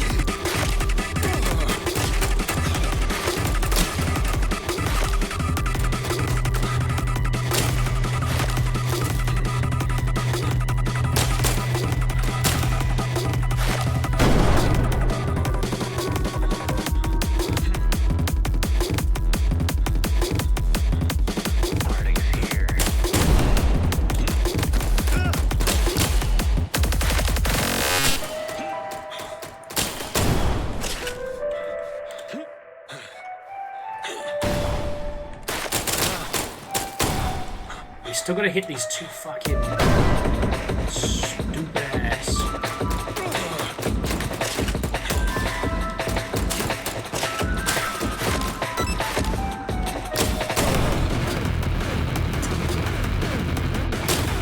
There's something I'm missing. There's a hook to this level I haven't gotten yet. So Vernflow, I completely understand. This is not a good game to watch if you've got a bit of a headache.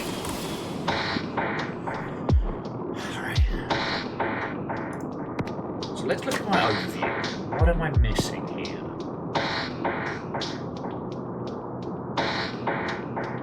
Sure does look like there's a fucking massive shortcut that way, doesn't it?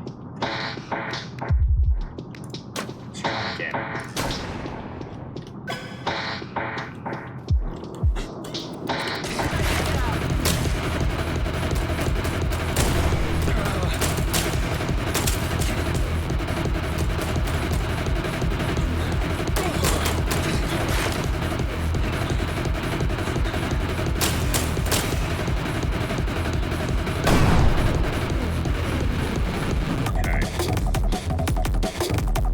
This pipe here. This pipe up here. Nah. Oh, I found the secret snowman though.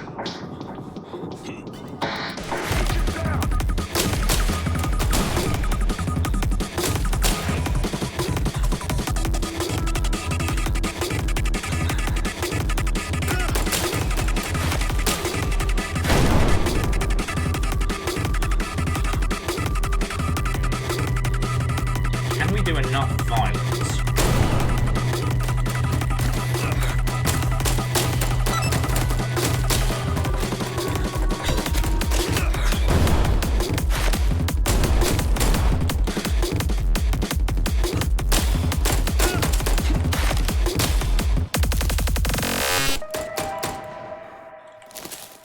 Oh.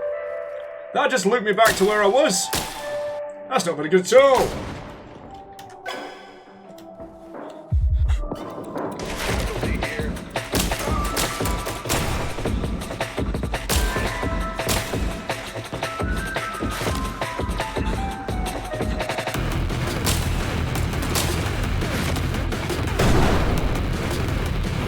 There's gotta be a way.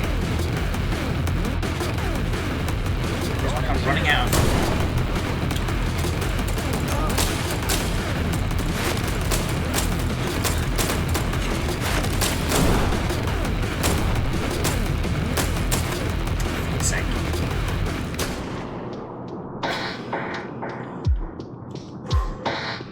What am I missing?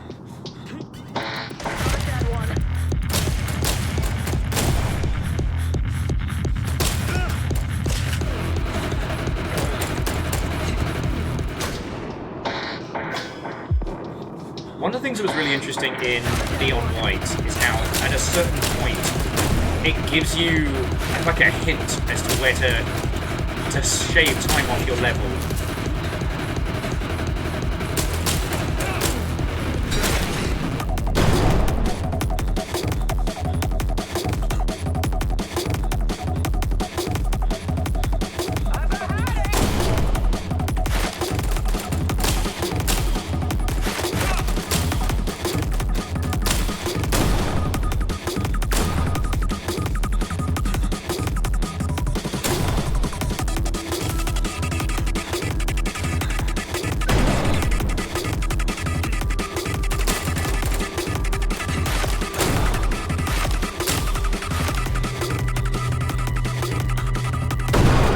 Oh, that might be enough. That might be enough.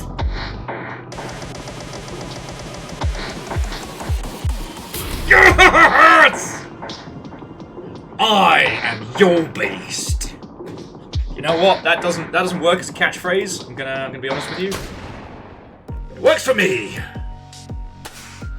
Whew. Ah!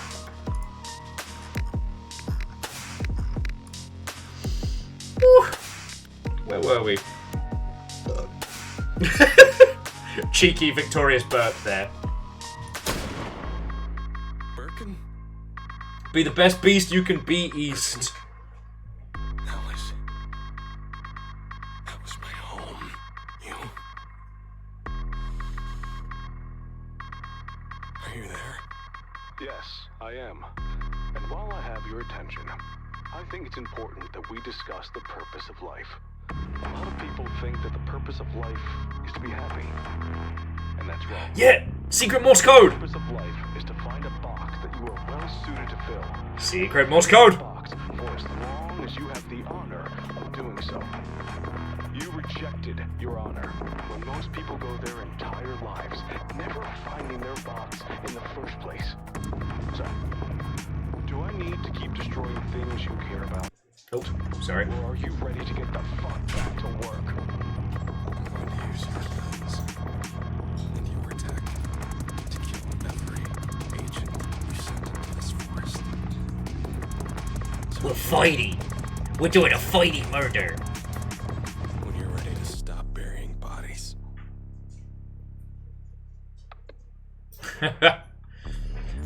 Unfortunately, unlike killbots, I found Jones with his head missing, man! I know. What the fuck? Listen, Harding's a tough target, but he can't throw a gun at bodies. oh, sir.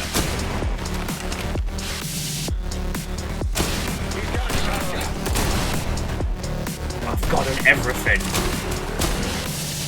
including bees.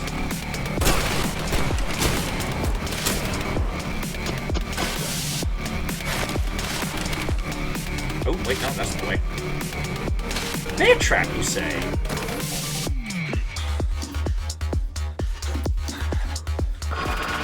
Okay, we can do this again, but we now have bees! Our bee kills are increased. Get hornet kills. You know I'm gonna. Catch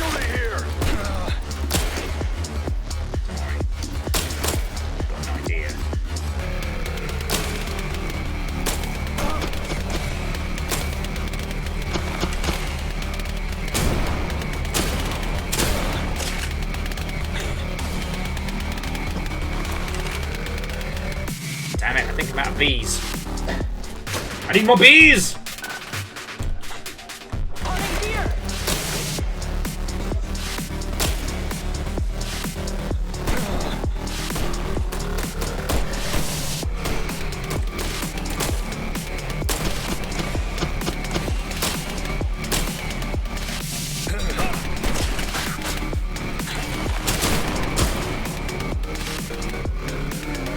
This situation requires more bees! Oh, what's this? A murderous agents in the forest, woefully underpopulated by bees? My wasp's full of bees! Ought to sort this out. Don't think about the logistics of what I just said. Don't worry about it. Okay.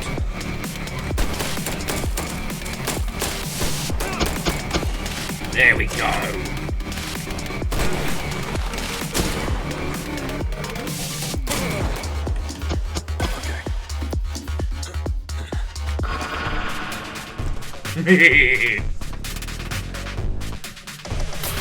Honestly, I was about to say the fact that Dr. Bees isn't a Kojima character, and then I realized there was in fact one character whose whole superpower was bees.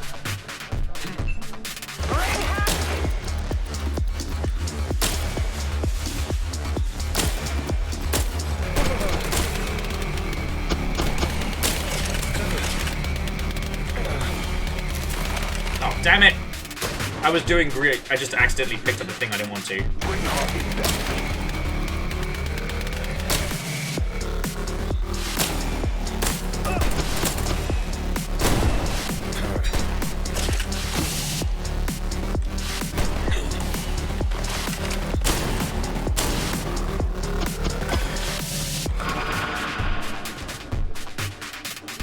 I think that might be. You better believe it! They might want to give those people some emergency kits.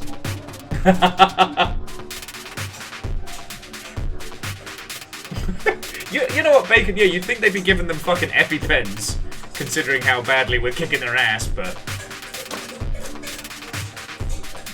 I am your beast! Fuck, that's good. That was a lot of Moida. I might be a little drunk on power here, I'm going to be honest with you. Go Slew, Lotto and welcome. Thank you for following. I'm doing crimes. Ooh, deja vu. Whoa, so Evil Geek also, I have much more chance of like beating this at S rank than I do of like fucking finally soloing Melania tomorrow. I mean, I'm still gonna try, but it's gonna be messy. Deja vu. Reach the escape hatch.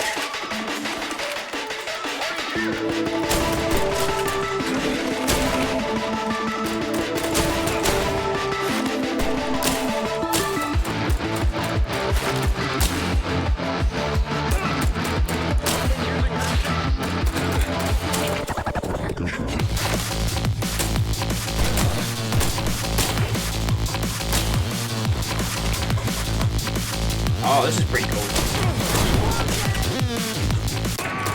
Oh. We're supposed to take a left turn at Albuquerque.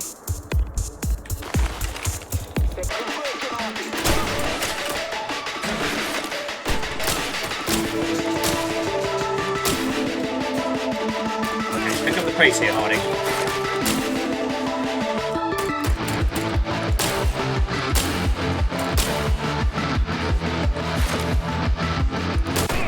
Oh, that guy just whacked me straight out of the sky, but alright.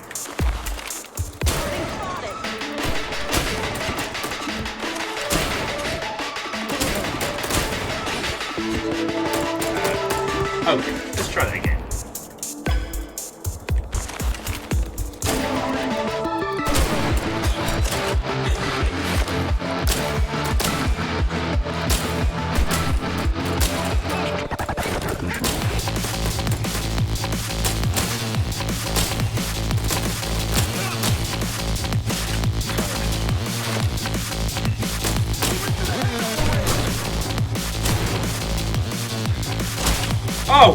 That guy just died the bad way.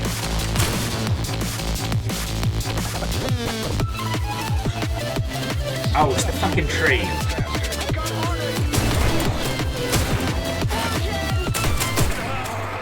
wasn't even that hot. What was he? Hard agree.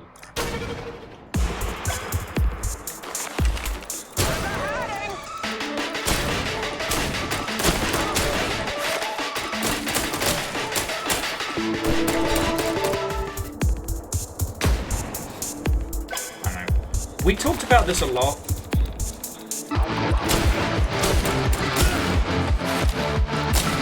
When we were playing the I Am Your Beast demo.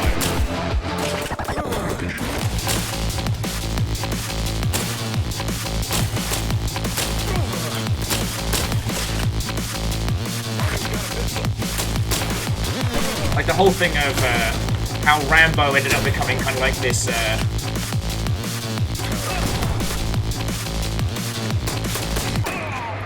sorry. I realise I cannot converse and play this at the same time, so we have to do it back and forth. But the very first Rambo movie was a massive critique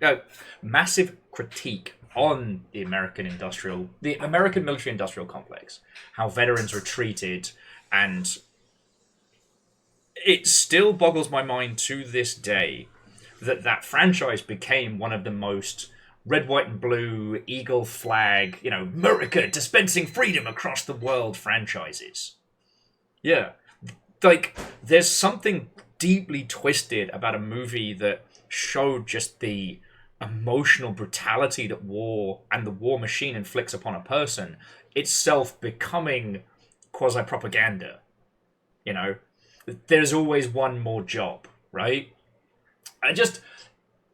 There's a running joke in Wolverine about how Hugh Jackman will be doing this for 90 years, or doing this till he's 90. It's very funny. But Sylvester Stallone will probably keep having to make Rambo movies until he physically cannot anymore. Right? And so, Nick, I'd actually say it's kind of different because, like, Starship Troopers as a movie franchise, the first one, vehemently anti-war, and the other ones copied the Oorah Marines in space. But with Rambo, there are military contractors on the later Rambo films, and a whole proportion, especially the stuff, that's set during the Cold War. Rambo goes to, country X to fight the commies.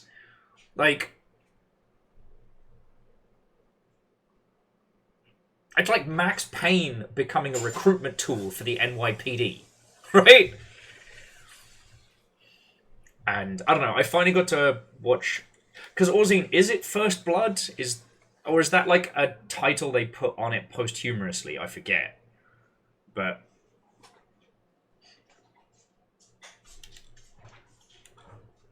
that was the novel. Okay, thank you, Vagent. Or The Agent. And Max Payne Propaganda Edition, which I call Ready or Not. Sorry. A different beast, and I'm being a little bit snarky there.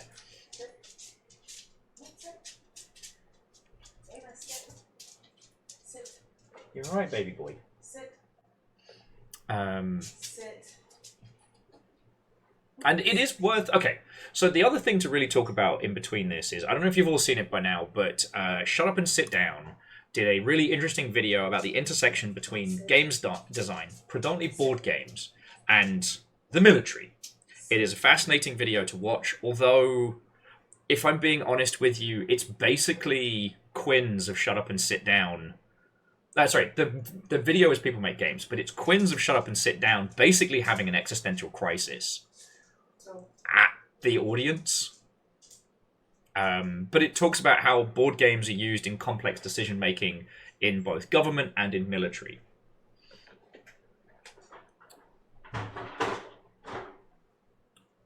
I bring this up because the amount of video games that are directly intersected with modern military isn't as many as you think.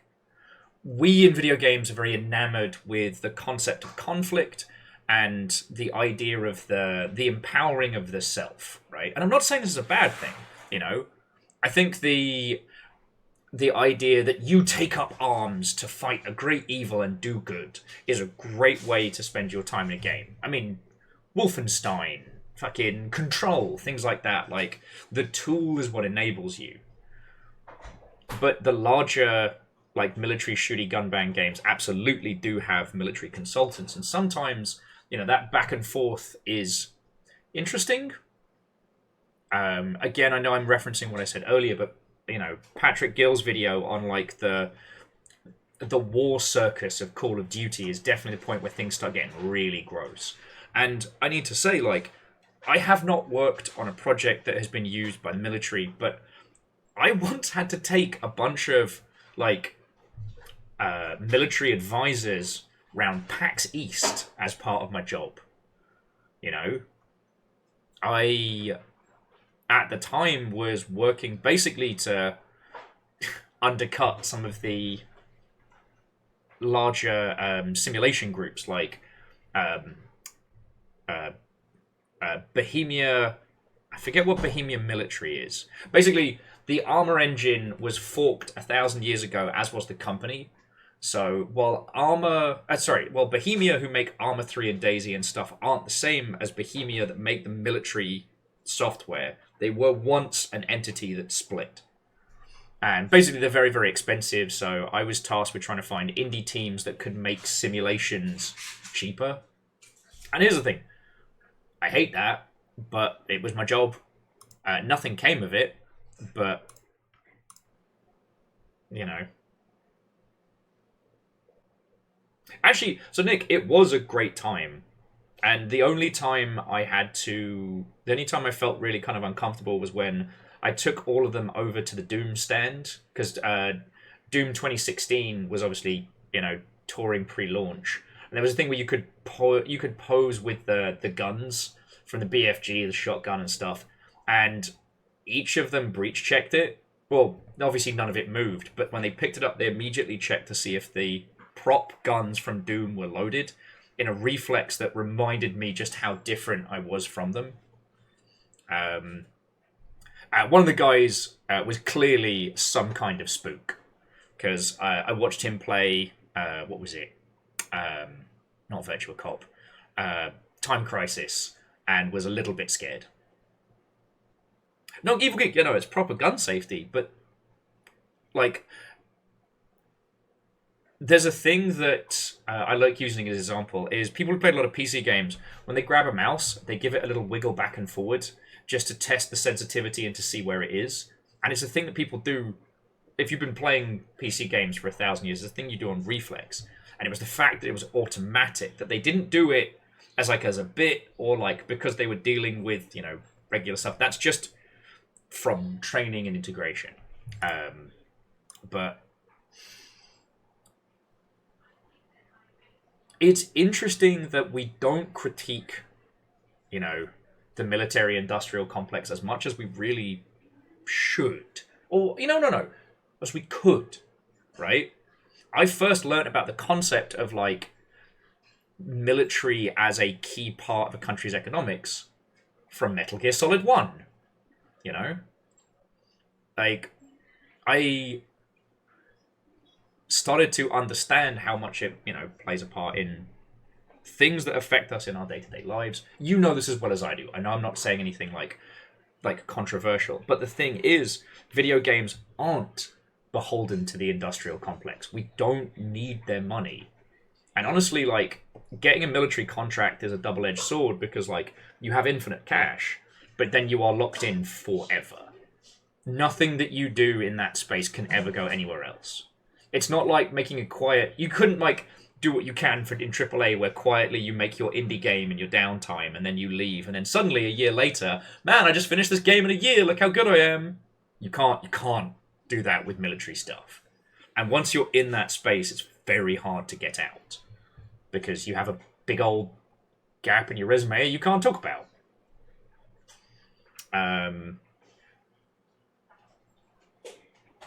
Jumping back into chat, Nick was saying a childhood friend there's a spook. And they work, and I quote, at the State Department. And disappear for months at a time. Once watched them play Half-Life Alyx and just deleted everything. Look, we all got to pay the bills. It's just... I don't know. The People Make Games video was very, very informative, but its ultimate point felt like one man panicking because he realized that, you know, he contributes to a society. I think that we can critique, you know, the current state of things in games better than we can in other spheres because we ask people to be there, right? So, like, we're only a little bit into this. I can't speak with great authority as to what I Am Your Beast is or isn't saying artistically. But one thing that we can say is that every person we kill is somebody who has been sent at us by the machine, right? We are the Jason Bourne. We are John Wick. We are every badass Rambo-esque super soldier. The very guy who is trying to get us to do the job knows this, but he's still sending wave after wave of these people against us because he can. Like, these people aren't dying for a cause. They're dying because we said no, and Mr. the General doesn't like being told no. Right?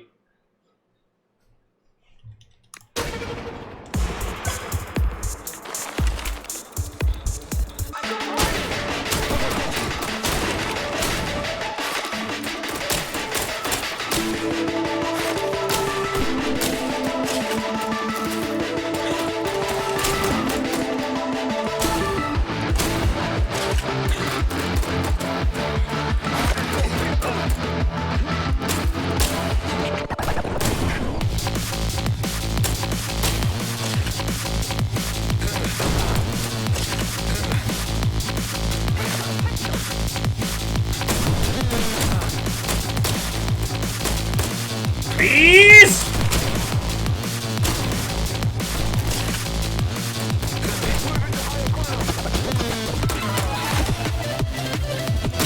I think the guy just exploded. I can definitely do better than this. That was fine. I can do better.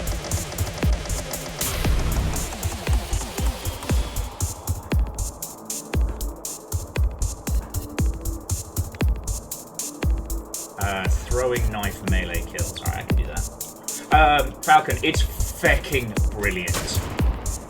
We had Xalavier on earlier, and oh boy was it fun.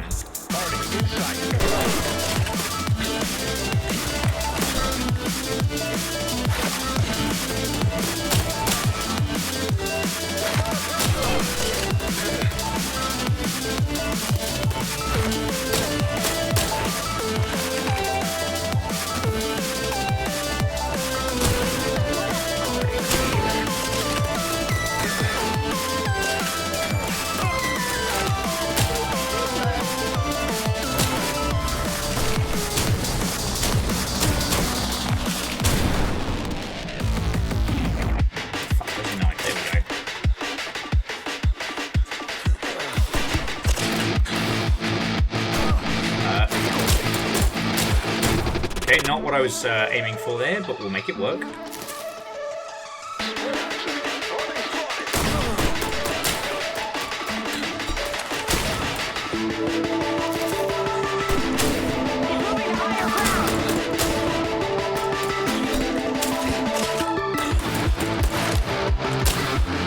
Okay. I failed to summon the bees. You know what? That's on me. I did the challenge.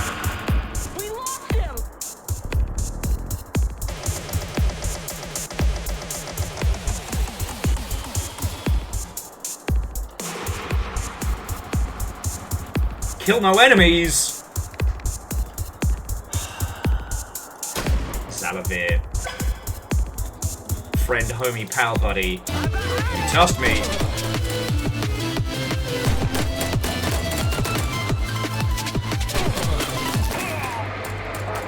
Oh, this is gonna be fucking hard. What do I do? Just kick everybody? kicking.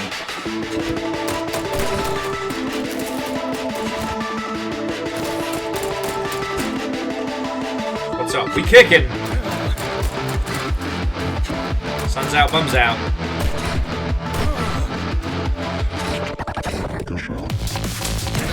Fuck. The first guy died? Beans.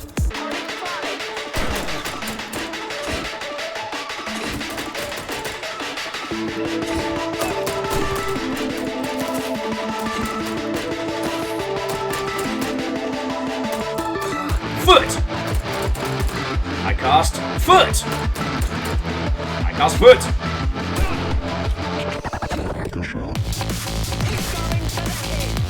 How did you die?!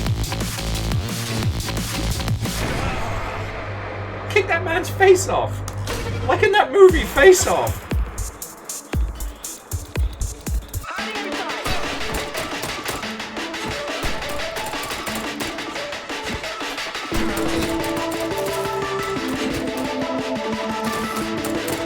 Just call me General Leggington.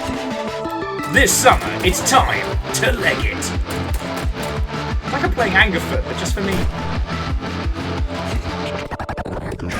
Oh. Damn it! But Will, that kills people! Or maybe it's because I'm a dangerous sociopath. What is it? Maybe it's because I'm a dangerous sociopath. Yeah, that's probably it. Foot! The only wizard spell I need. Foot! Foot! Foot! Test to my fitties! Test my fitties! Okay, not dead. Okay, here we just gotta...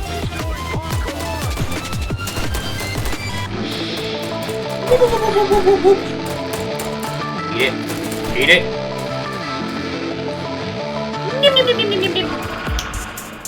We'll never get him now.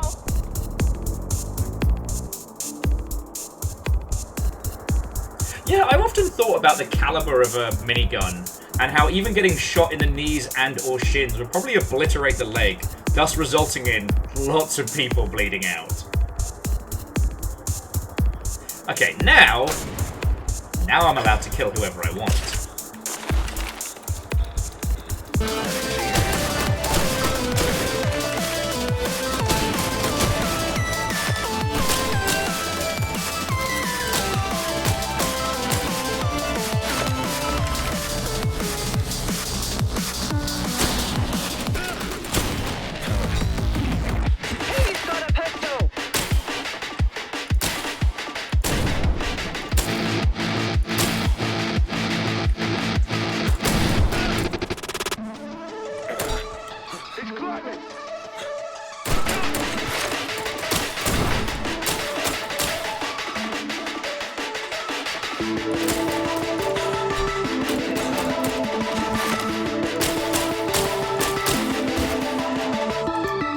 Oh! Got my feet!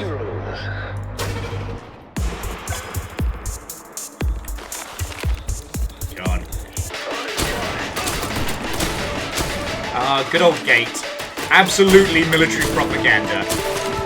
But the best representation...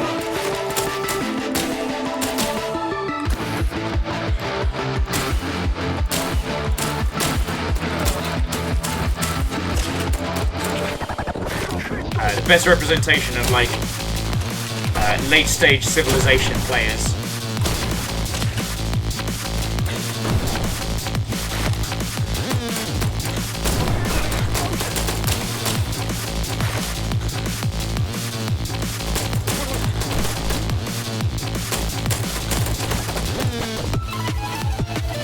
I need to do a little bit more murder.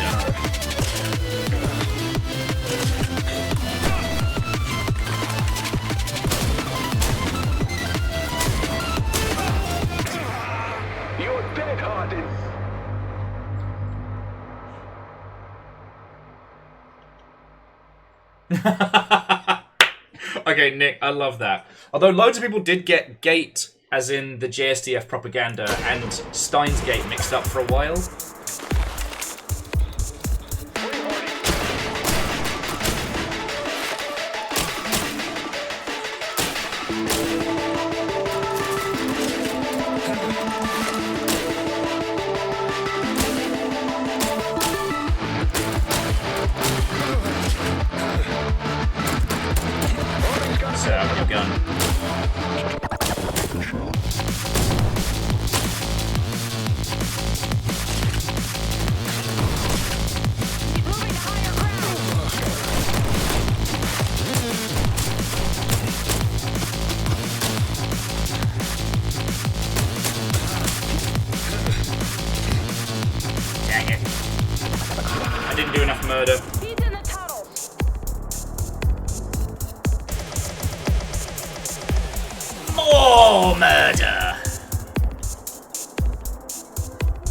Unless there's like another little shortcut I'm missing, but honestly, it seems like this is just a straight shot.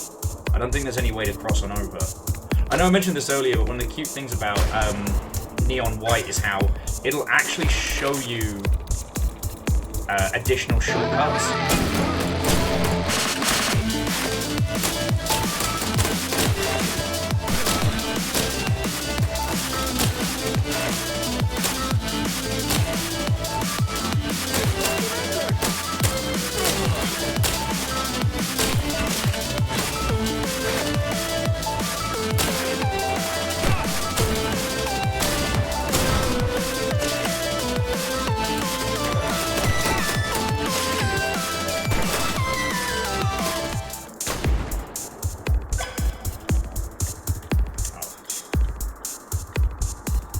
They wouldn't, would they? Nah. Like...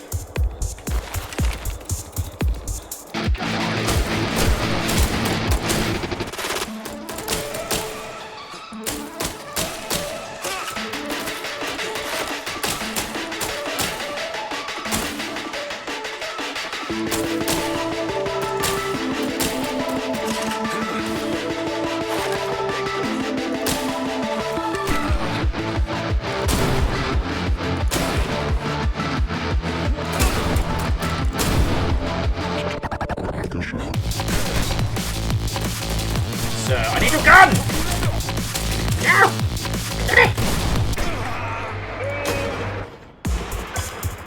Practice makes murdery perfect.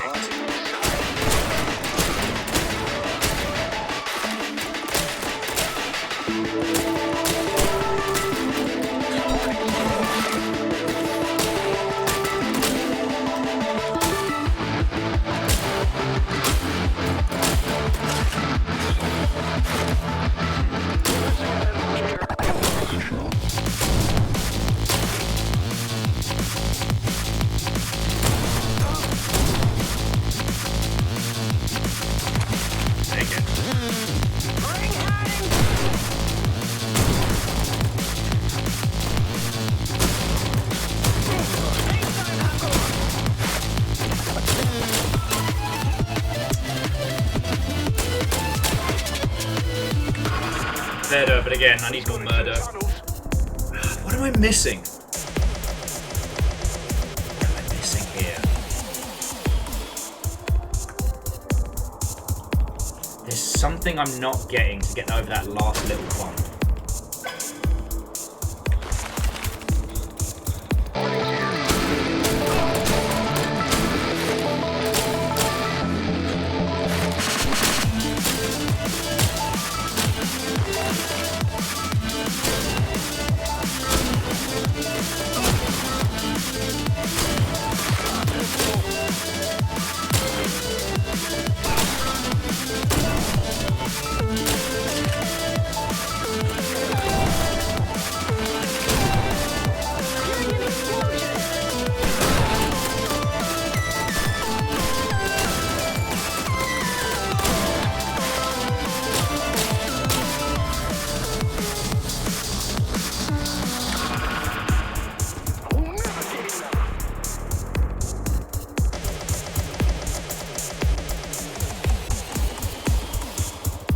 Come on! I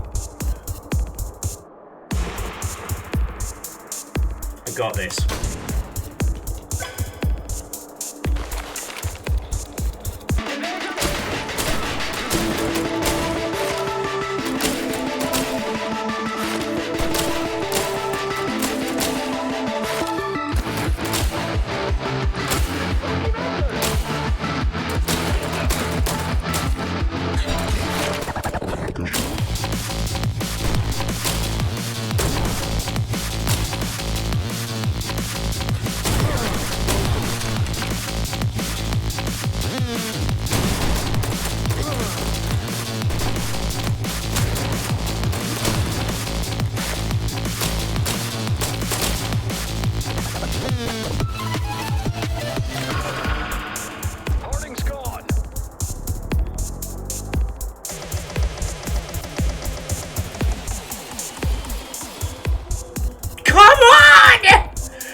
Alright, Vajan Zero Evil Geek. I'd love to talk about Far Cry 5 and its messaging, as I genuinely enjoy talking about it.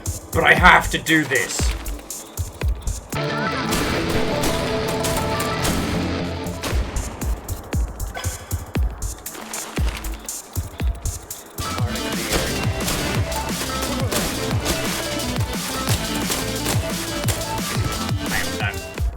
I got the shakes. I was getting close. Yeah, I'm trying to be a straight S student.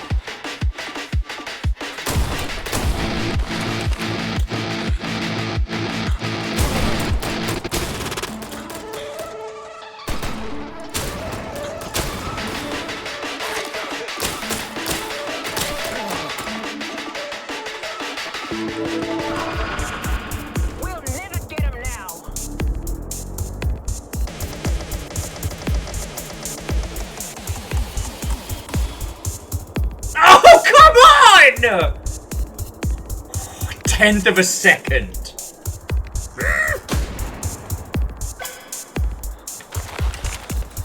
Got this.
I hit the trap.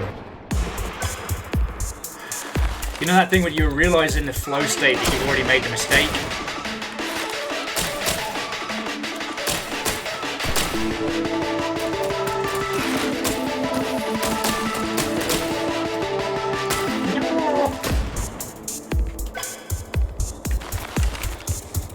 I can do this. Not when I feck up like that, but I can do this.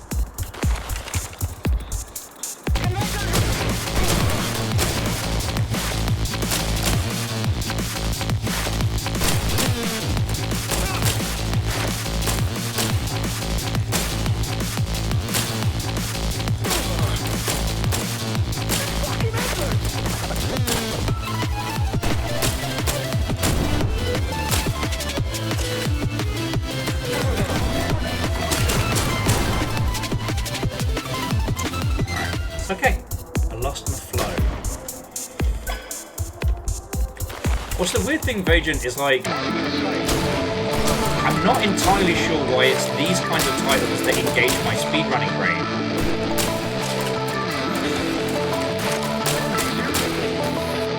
Because, like, I'm not predominantly a speedrunner.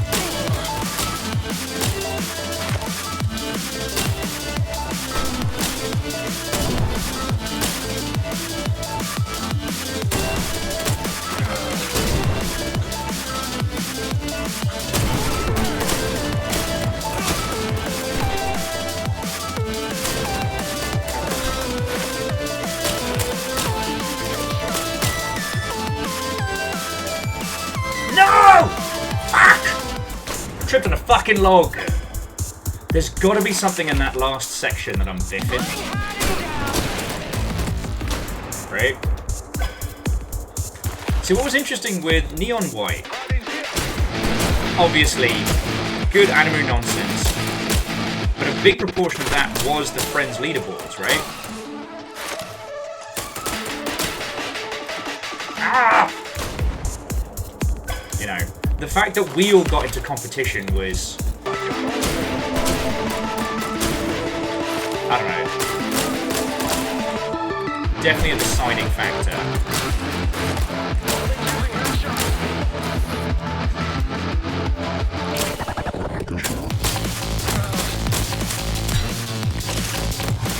Breathe, breathe. I got this.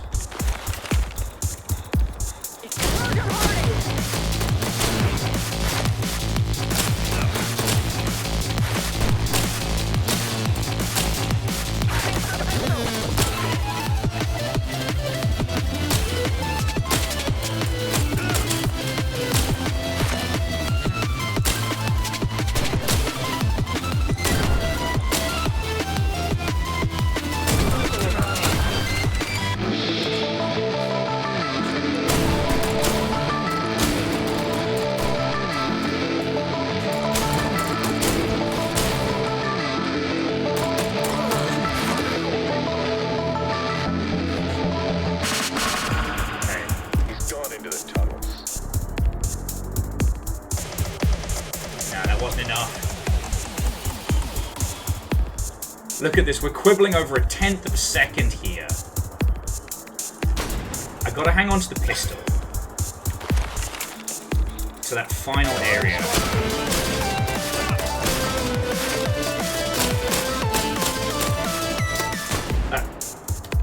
Because that final area is where I'm tripping up. I'm either getting caught in a branch, or I'm getting lost in paint.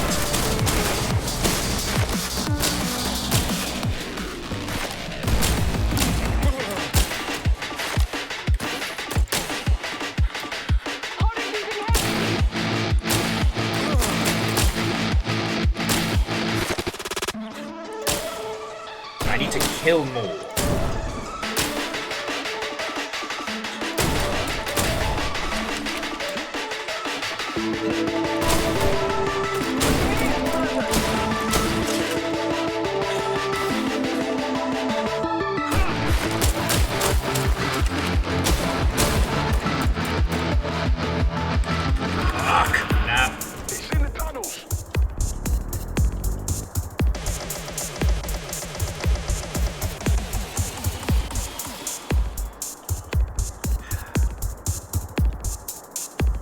Knowing that there's another maneuver that I can do, there's something I'm not doing, right? Party in sight.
Nick, thank you for some really good questions for Xalavier earlier. It's always lovely hanging out with you, friends.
And sadly, Edwin, you did miss Xalavier, but it was a bit unplanned. It was very impromptu, so.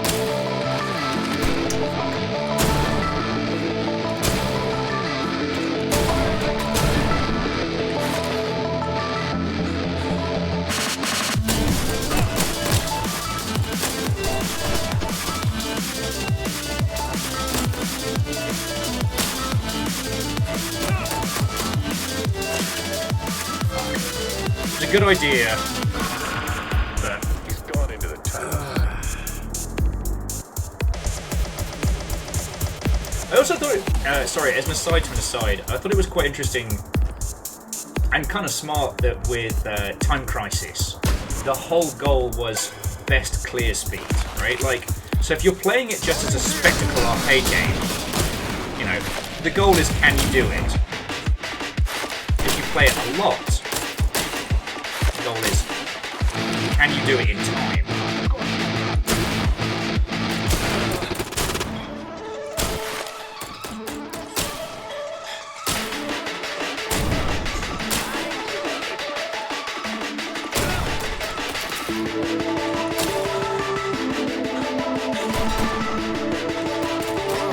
Really? Not gonna give me a gun? Okay.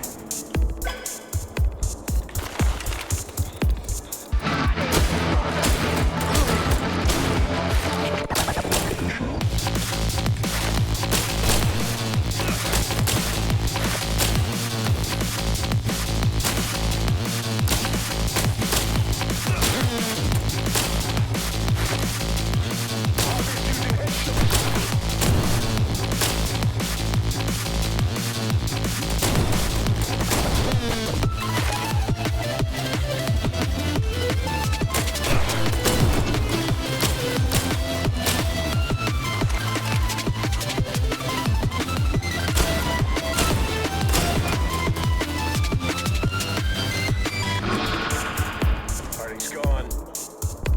Was that it? Could it be? Yes! Yes! Victoire!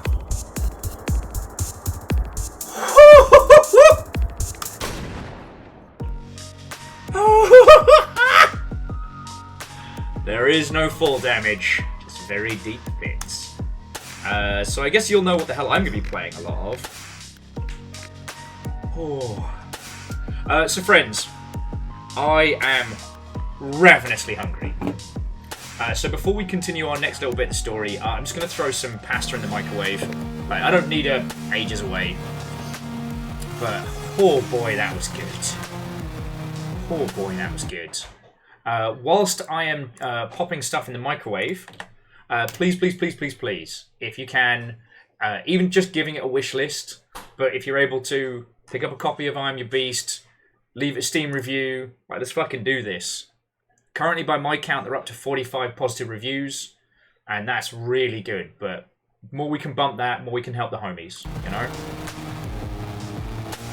So, yeah, thanks, Pup Time. I like how I Am Your Beast keeps setting it off. So yeah, actually, let's go for small mana. There we go. So yeah, I'll be back in just a second. Also, while I'm having some food, let's have a talk about how we feel about this. Let's talk about Time Crisis. Let's talk about, I almost said Fallout 5. Far Cry 5. And maybe, if you're good, I'll show you me hammer.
Okay, friends.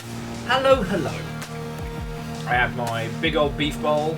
I went for beef bowl instead of pasta. Well, Fiona nuked it up, and it smells fucking good. Kind of half show if you want to see. And yeah, I got egg on top and everything. Living the life, friends. Living the life.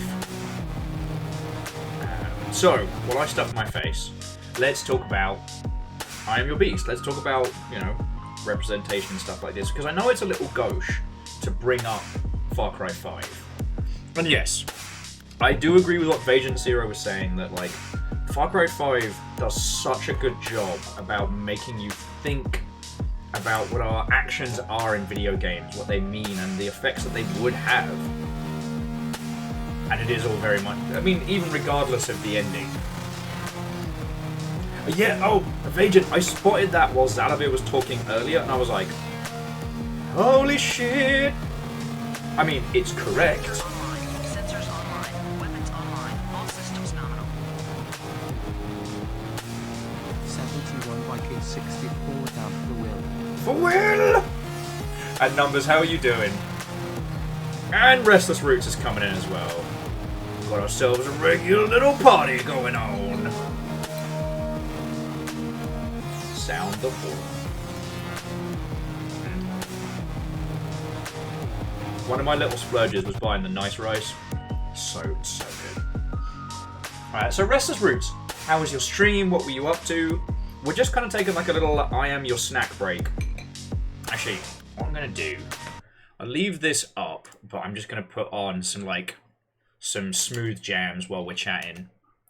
Because, I'll be honest with you, I'm not nearly as cool as the sweet beats that are playing, and I certainly can't beat them. So,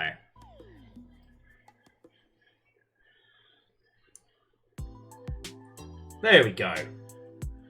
Going through Dungeons of Doom. Nice. Hells yeah. Did you have fun? And that's the important thing. Also, friends, if you're not following Restless Roots, they have been raiding us without fail for so long, and I have not been a good friend in promoting their stuff. So please, if you have a chance, from follow. I always say, I am not the best person to help you with your streams. I'm the person to help you with your, your video game. But I try where I can,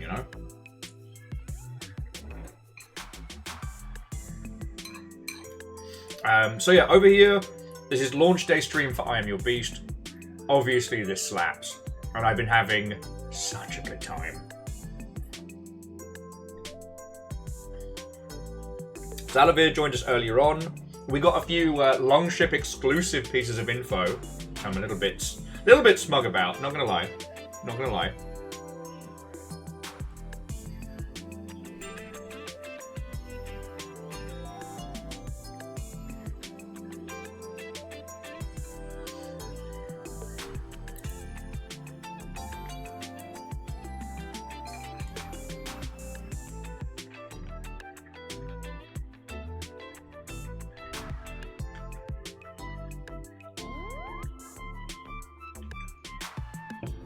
But yeah, right now I'm just taking a little breather after S ranking one of the challenge levels before we continue the game proper.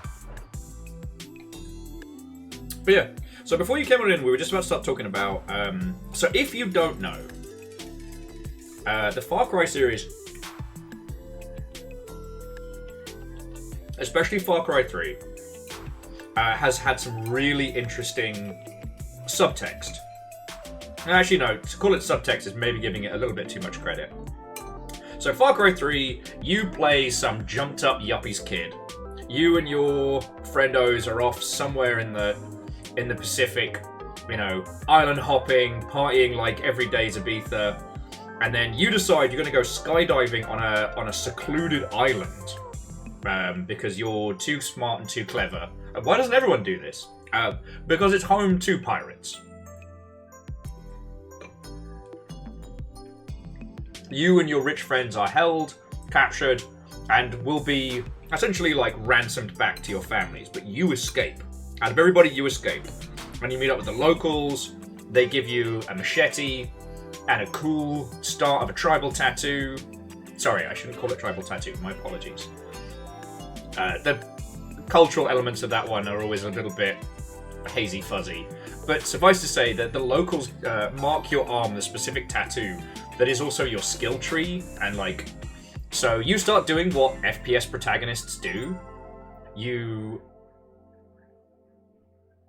Yeah, Vagent, it does. At least that bit, though, kind of feels intentional.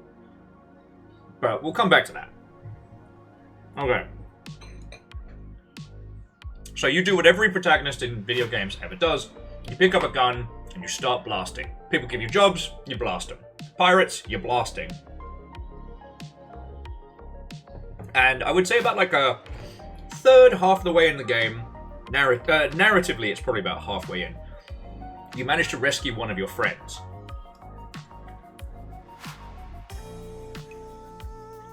The same people who like days, weeks ago, you were just like doing party shots and hanging out within the club. And you fucking murder your way to them. Get them and murder your way out. And they are fucking horrified at your existence because like brutally destroying people with a machete, that's not normal, right? At least, you know, from the confines of like your background and your origins and whatnot. They are horrified that you've become this like, you know, unfeeling killing machine. But that's just from your character's perspective. From the player's perspective, you've just done what you do in every shooter. And it was a really interesting meditation for a bit on like how many people a protagonist kills in a video game and what that would actually be like. The only other time I've seen something similar was in Guns Akimbo.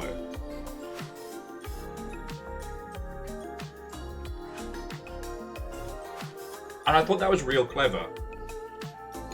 Because between that and as Vagent was saying, like, the fact that you're going kind of through the white savior tropes, like, you know, the local islanders have been trying to fight back against the pirates for ages, but because you're here, you're going to be the one to save everyone. And, you know, they give you the symbolic tattoo to prove it. Like, and the thing is, because it's a video game, and that's just what you expect a video game to be like, you don't question it.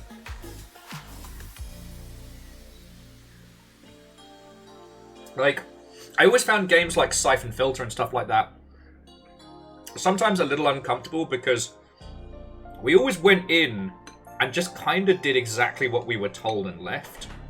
You know, after Metal Gear, I don't know, I started reviewing the kind of motivations of the protagonist and what we did, and a lot of the time it kind of felt bad.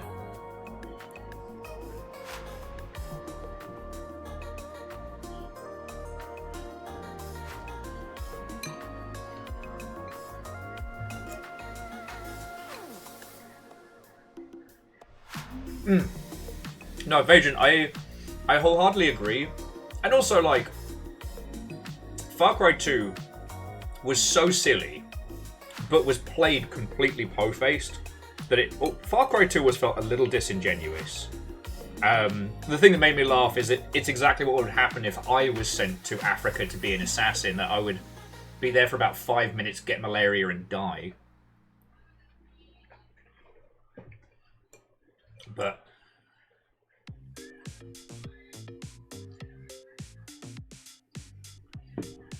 or Evil Geek, the idea that they've been like drugging people up, telling them they're the savior and sending them against the pirates for years. We're just the only ones that got that far.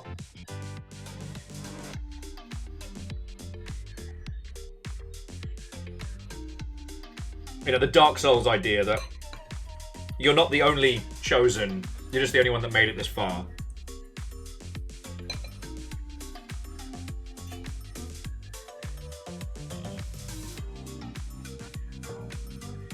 Oh, Invasion. I don't hate Far Cry 2. The older I get, the more I appreciate it. But it was actively counterintuitive. Well, it wasn't counterintuitive. It was actively hostile to play, which felt like, you know, being a mercenary in Africa.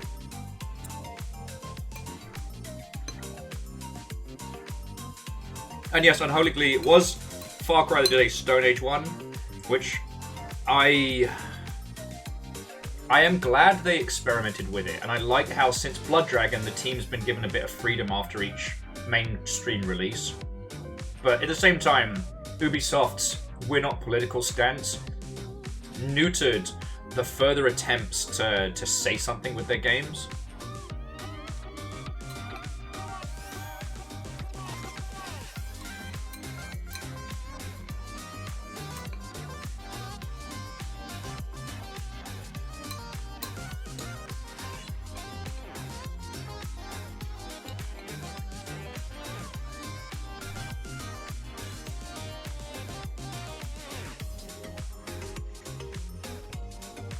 But I just find the whole of it very, very fascinating because ultimately it's a really good, like, Far Cry 3 is a good, fun game that, aside from, again, how it kind of undoes its meaning in the last, like, 5 minutes and stuff, it does kind of imply this, like, hey, if you did the shit that you do in video games, it would horrify everyone.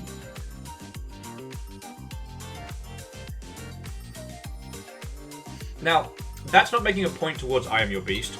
Like, we've already really discussed this, like, with I Am Your Beast, this is showing that we are the unstoppable force. We are the killing machine. And the poor fuckers that we're gunning down have only been sent because of the hurt feelings and arrogance of a colonel somewhere who will never be in this fight. He won't be boots on the ground.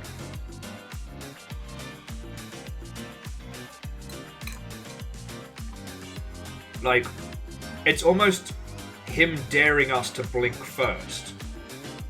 Him daring us to have a conscience before he does.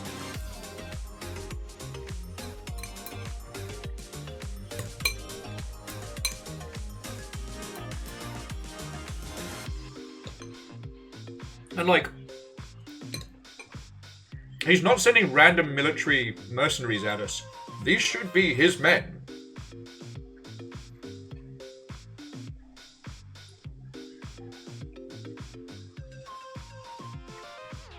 Indeed.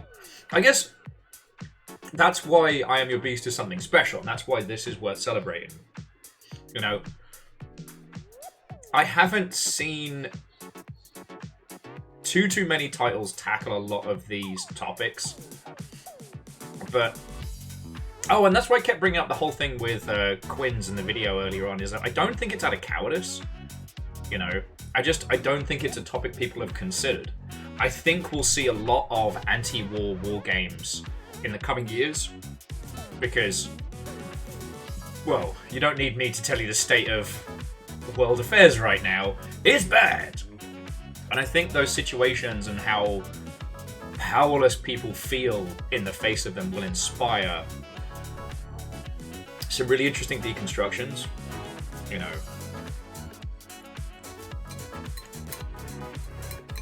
One of the reasons why I'm actually covering the Forever Winter later this month is because it's been described as an anti-war war game. And you know what? From what I've seen, I agree. Like, you aren't playing glorious heroes in that. You're people just trying to fucking survive in this impossible nightmare war. You know, now, in that one, it's not real conflict like we know it, like modern conflict.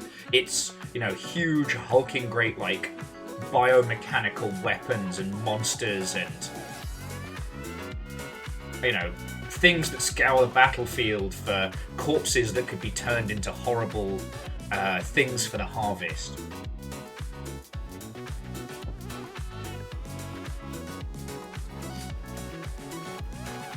Yeah. I think, Kakazi, I think we all have a moment like that when we encounter a game that we can play through peacefully. I still think about how fucking revolutionary it was that your brother in the original Deus Ex spends so much time, like, trying to get you to take the non-lethal option.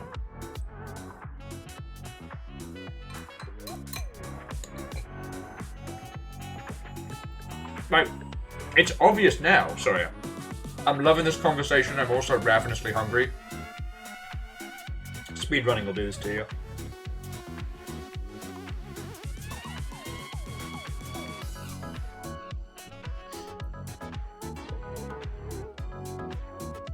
Oh yeah, no, fish. I'm doing good. But yeah, no, I agree with what you're saying. Like, I Am Your Beast is the person who said, no, I will not do what you tell anymore.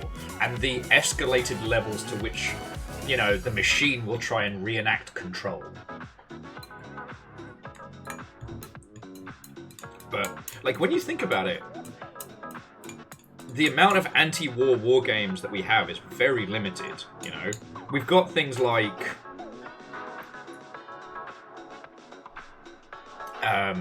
This War of Mine, and Papers, Please is more anti-fascist than anti-war, but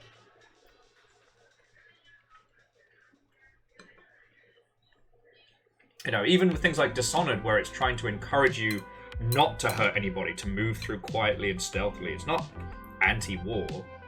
Like, Metal Gear Solid 4 might be a fucking nightmare to get playing, but that game is so unapologetically, you know, war is bad, and war's just a business for other people.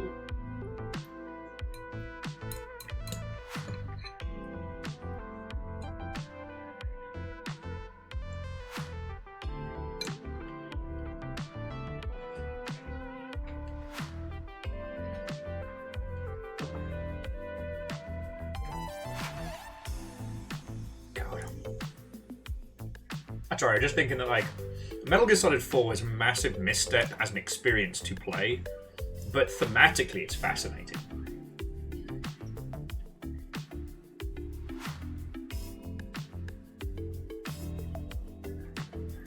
Honestly, I know it's... God, we've spent 1,000 years critiquing Metal Gear Solid for its, you know, egregious use of cutscenes, but honestly, I think the reason why it's so bad with 4 is because you don't get to spend as much time actually on the battlefield. The plot is all around you, and so your agency is removed as the player, thus removing you from the story. It's not your story of how war is bad and that the commercialization of war will destroy us all. It's very much Solid Snake's story, and you only get to do the bits that we're allowed to. You know what I mean?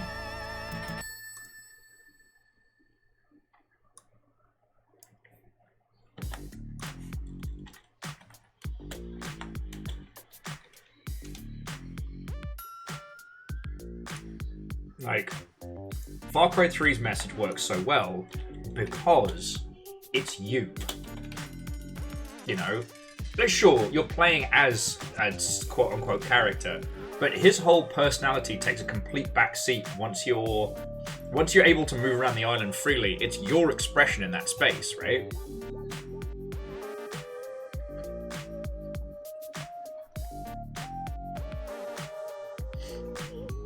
Sorry, almost done stuffing my face. Did not realise how fucking hungry I was. Did another one of those. Watch my times go way down.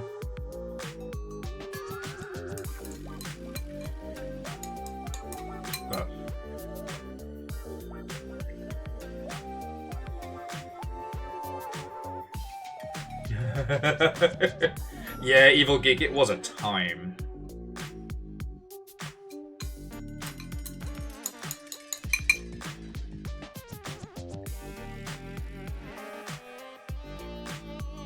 And yeah, Vajan, I also think about MGS5 narratively was looking to tell some really interesting stories.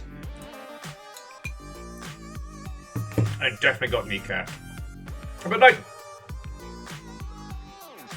you know, MGS5 put in like the horror of child soldiers. Like, actually went, no, these are awful individuals and they're arming children and putting them into conflict. Like, what the fuck? And stuff like that was incredibly impressive. Okay, you know what? Let's not get talking about MGS5 because I will be here all night.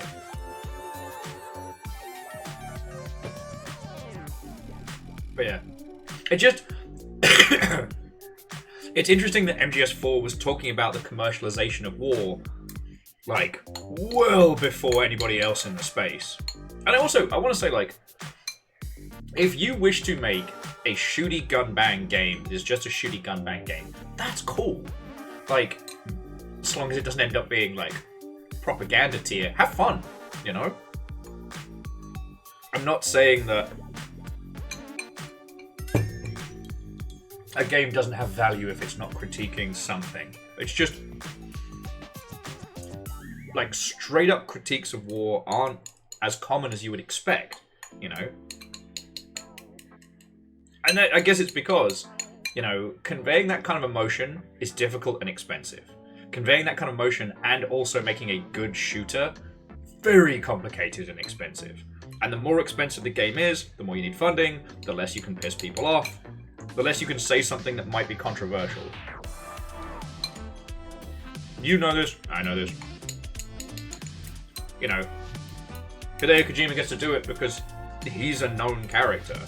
His game will sell even if he takes out all combat, makes you a courier, and straps a baby to your chest.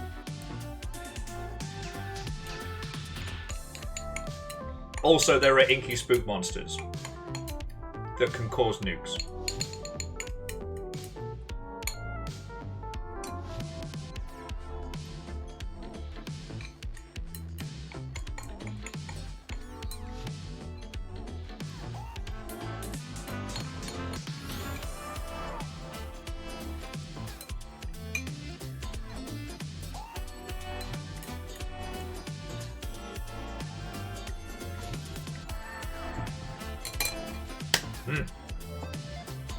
Oh, I needed that.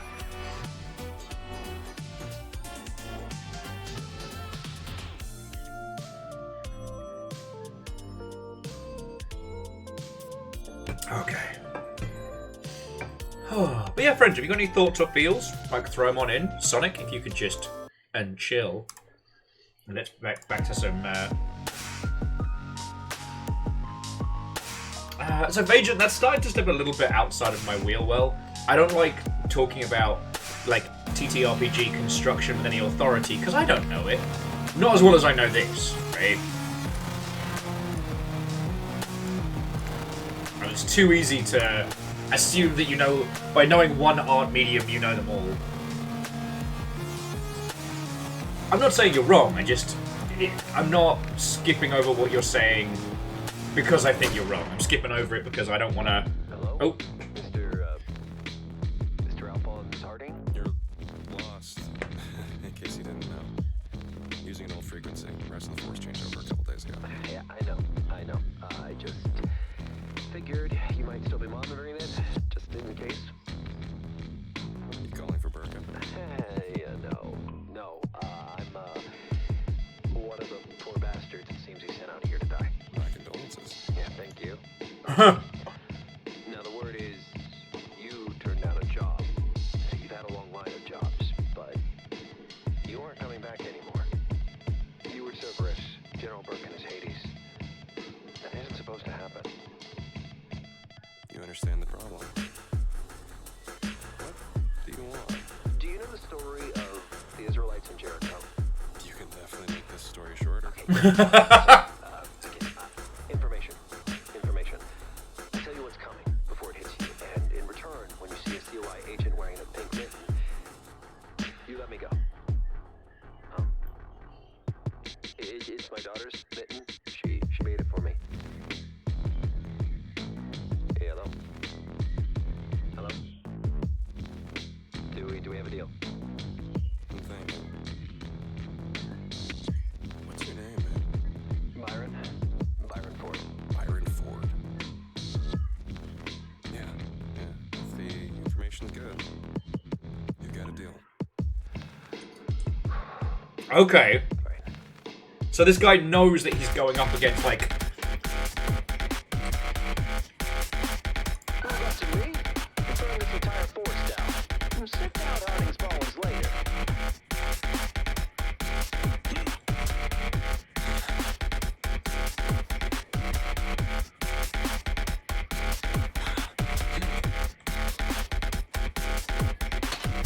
Place bear traps on the ground and toss them at enemies.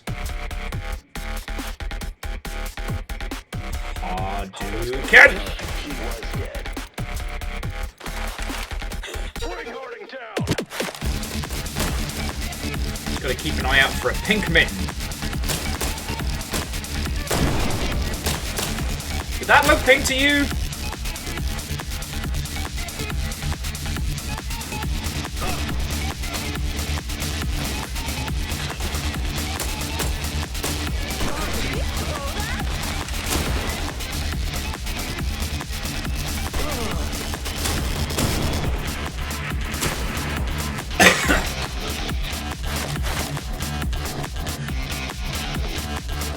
Am I the baddie?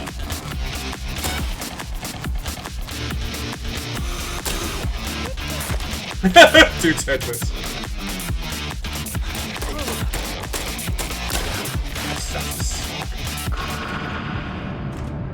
Hey, no, Vajan, go get some rest. Let your body recover. I'm gonna keep crushing some of these. Actually, well, technically we might be the good guys here.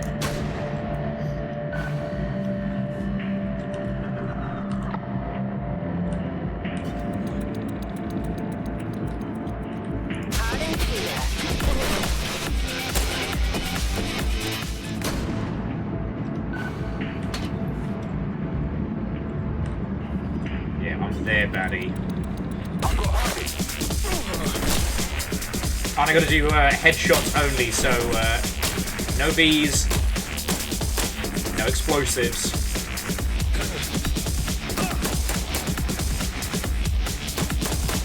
Kids could drop the handguns, that would be great. Oh, damn it, I can't even make bee puns.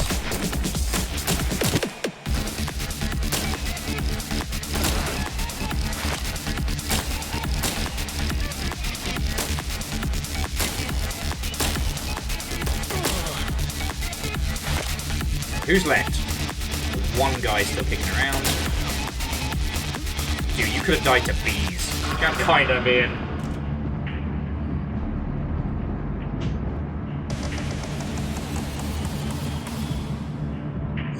Also, thrown bear trap? Let's fucking go. How many bear trap kills? 5?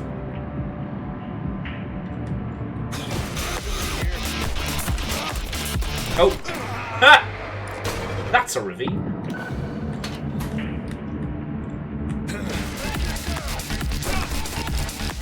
Fuck, I did it again. I did it again! Yeah, it's hole there.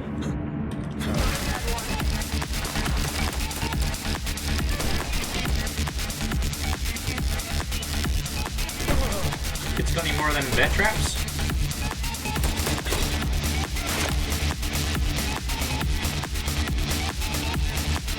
Theory, did not work.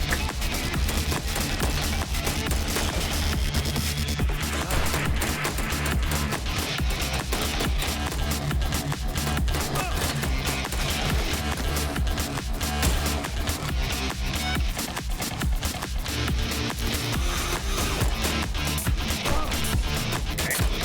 Hadouken!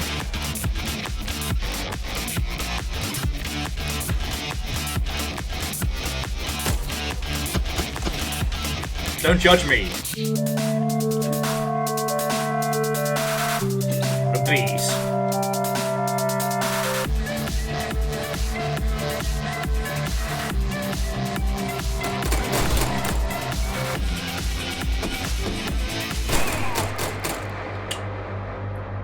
Okay. So there are 4 bear traps. Somehow.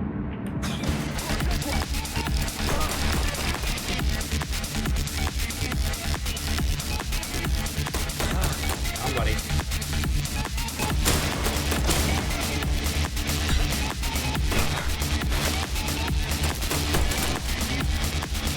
So it means that either there are bear traps I haven't found, or somehow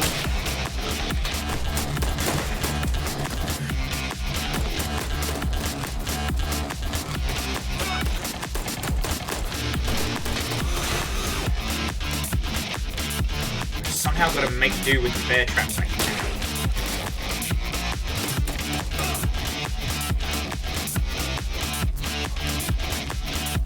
It's alright, friends. We're all learning together today. Can't reuse bear traps.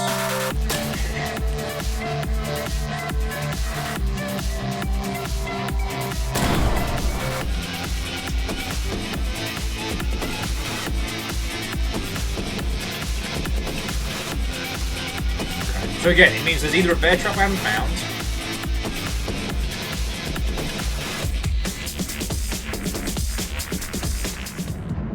or I'm missing something.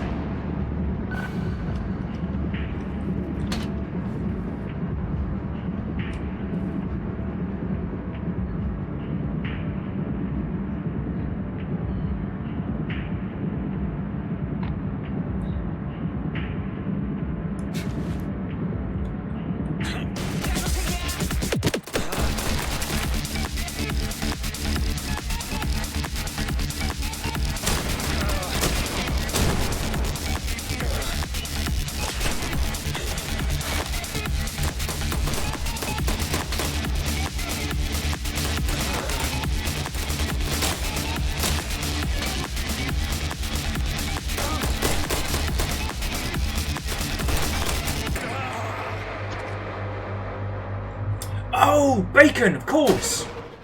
We used the fucking kick!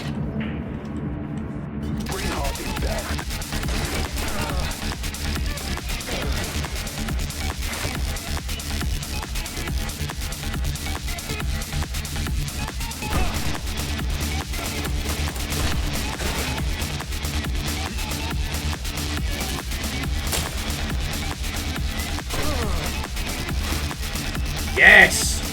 No! Did not work. Alright, well, we've got loads of bear traps. Keep trying.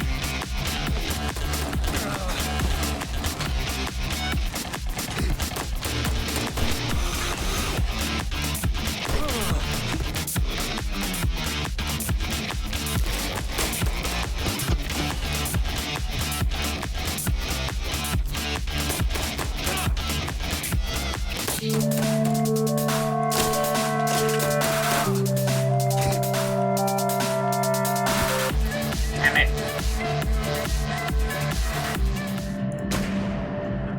There's gotta be something I'm missing.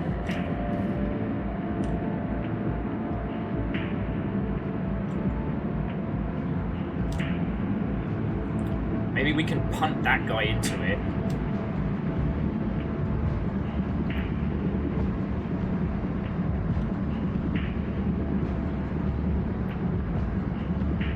So again, I don't think we've murdered Pink Mitten Guy.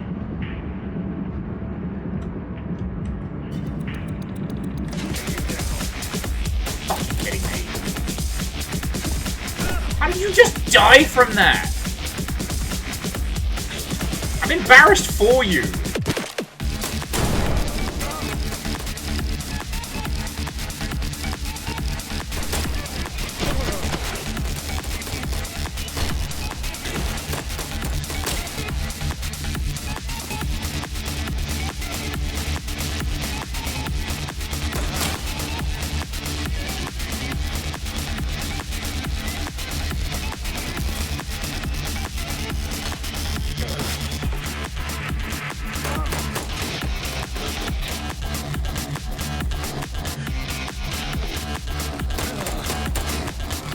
Come on!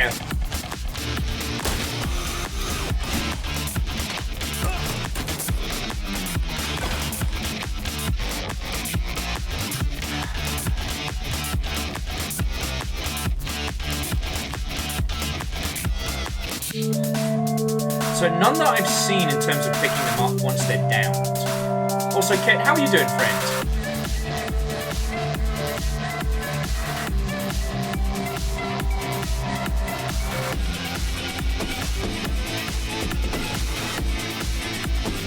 Oh, good to hear, good to hear. Unfortunately, Vagent literally... Ow! Kicking the trap does not work. Kicking the trap just loses my feeties.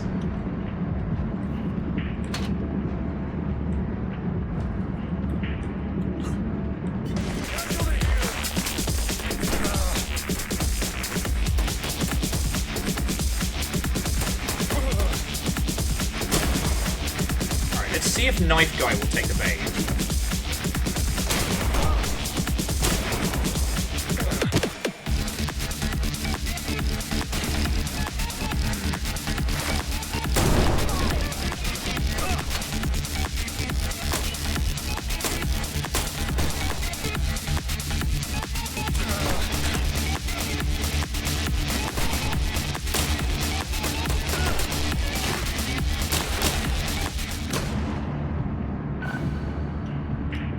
Oh, fucking yo!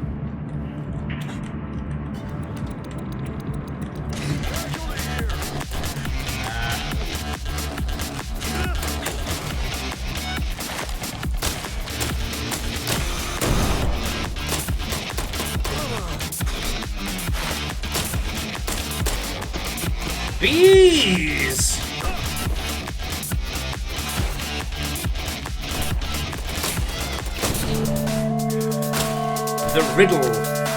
The riddle of the bear traps. How do we kill 5 people with 4 traps?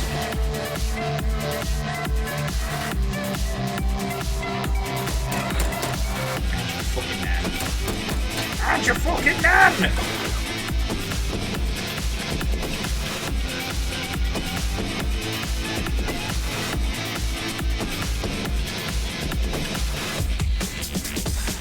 So if there's no additional mechanic to this, it means I'm missing something.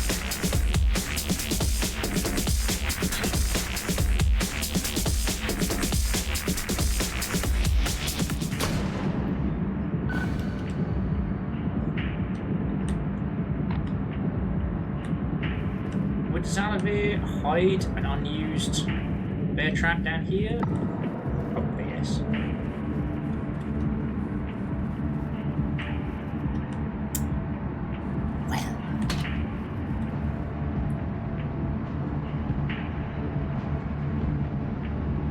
It's not possible to get 2 people at a time with this.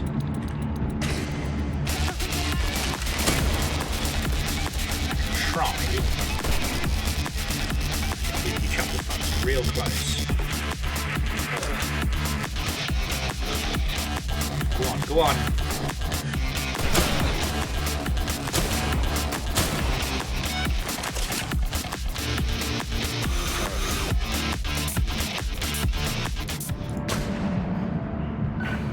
No, so Kakazi, no luck. Kicking the people seems to just drop them down.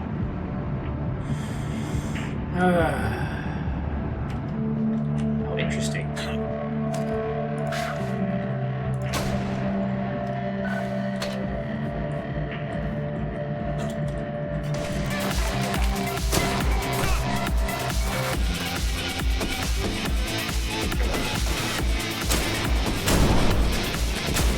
It seems that the bear traps don't set off red barrels. Weirdly, knives do.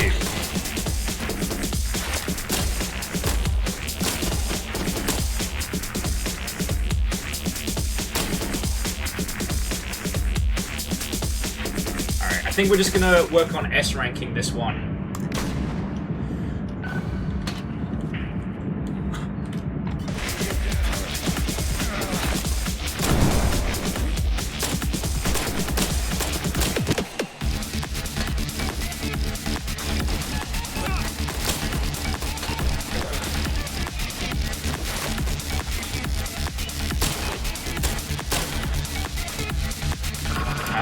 I hesitated, but I had it.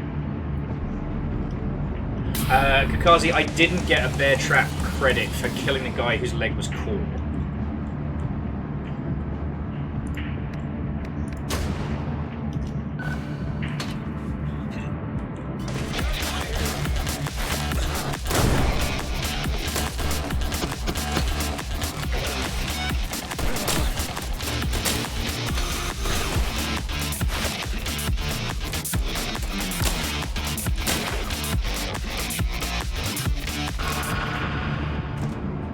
No, it's all good.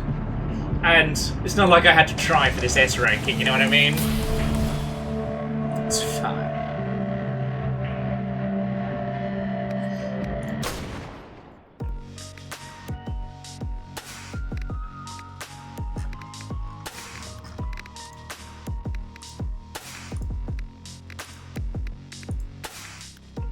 Hey, why does that have a...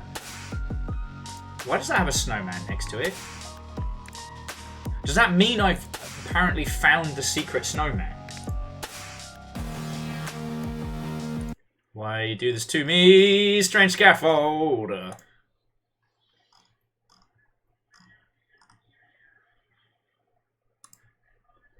can't believe you've done this. Strange scaffold.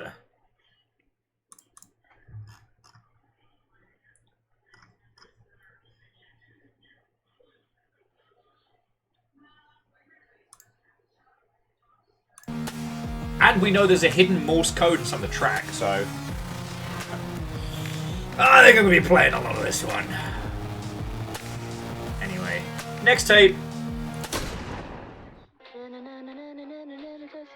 Hey, no personal devices. We need everyone comm ready in case Harding shows up. I am using my communicator, sir.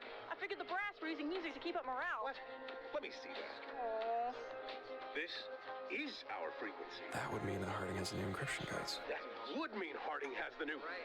Fuck! Can't even handle an individual reaction when sensors battered like halibut. How the fuck do they think they can be expected to manage an infection?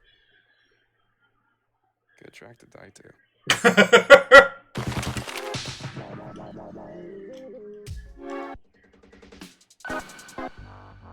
Destroy all satellites. That guy died messy. Satellite dishes installed and operational. What's the Oh, let's fucking go. Standalone complex. With my feet!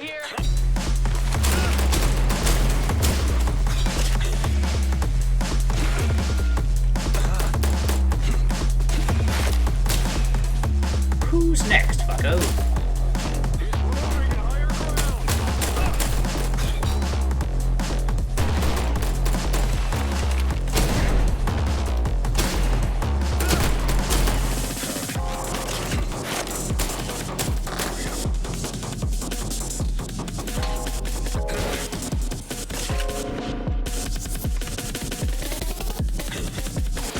Oh! Not gonna lie, I enjoyed that.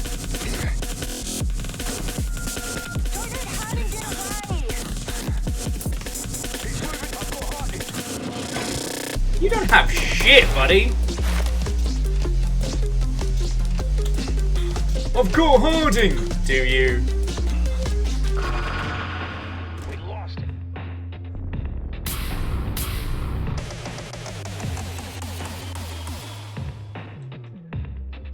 They got the armored peeps on this one, so it's gonna start getting tricksy. Harding in sight.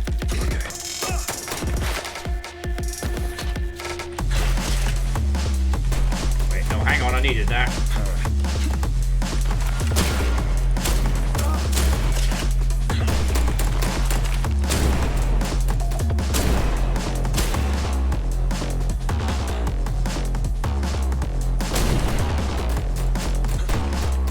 Right, which of you fuckers hasn't exploded yet?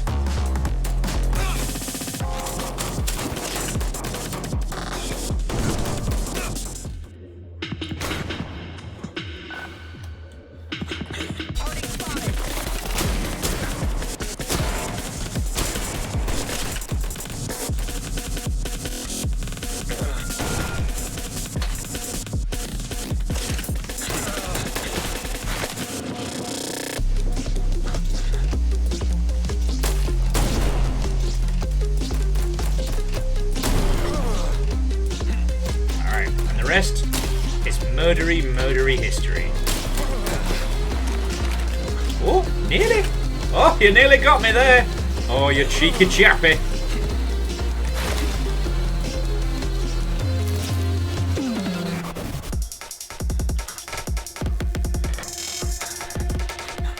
We have to work on a way better route for this.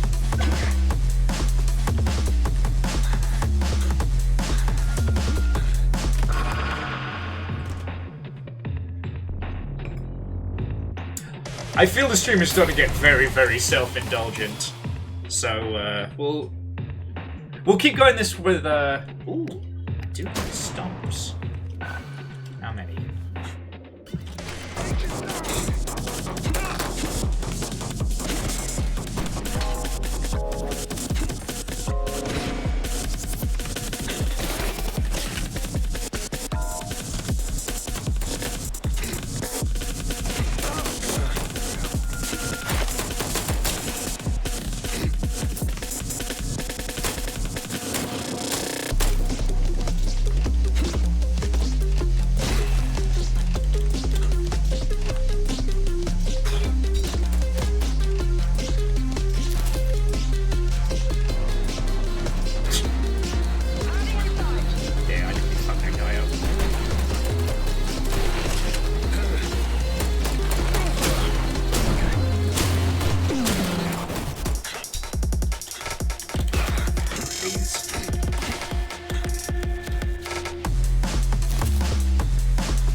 feet! My strongest weapon.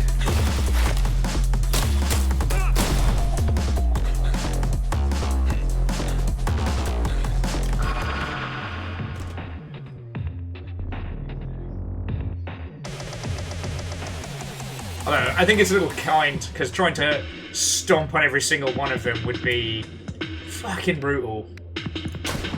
Alright, so now...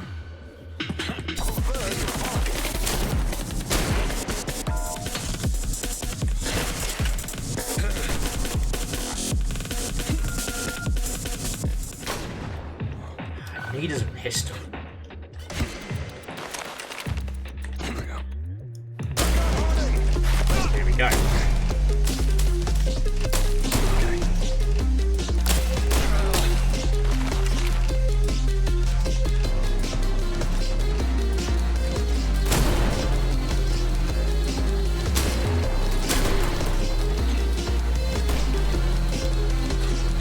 Excuse me. Even with Fafamancy, that was an easy S. I definitely could have done more Bs.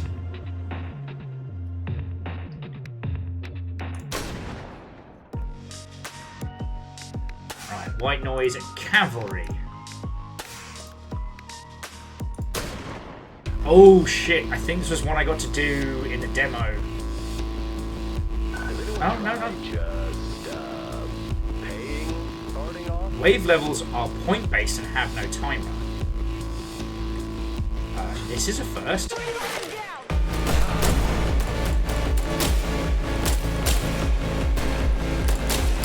You gave me a score attack?! Oh, Xalavier. I thought you forgot my birthday and you didn't! Kill so many little guys. They don't even know.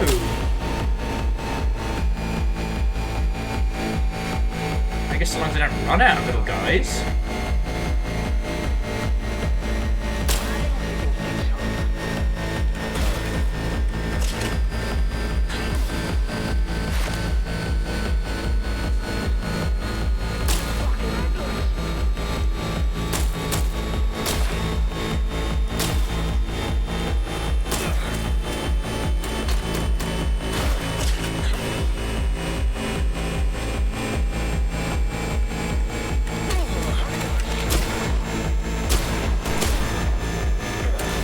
Ah! That's not gonna stop being funny!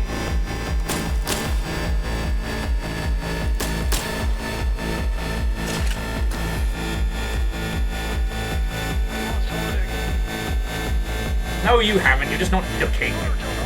Woo! Hope you like bees!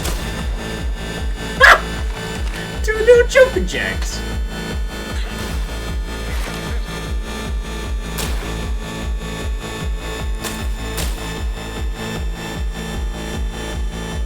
Alright, now I'm starting to feel like a villain, because I should be playing survival mode, but really all I feel like I'm doing is...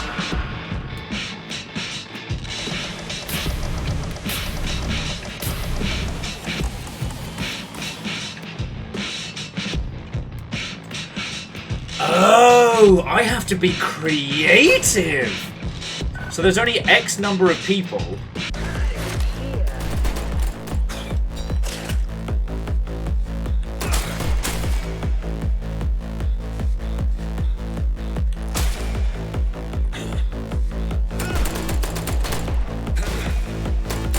Alright. Bear traps do count as melee weapons.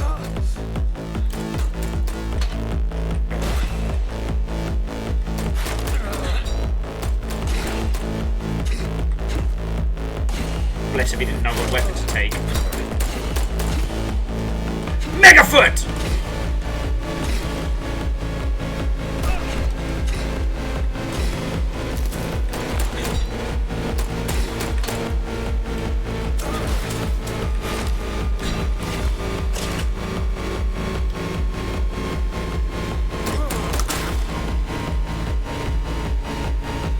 Okay, so Megafoot is actually a better scoring move. the knife stab.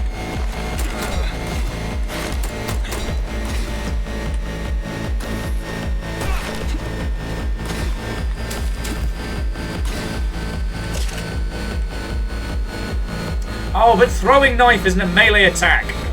Boo! Nothing but feet!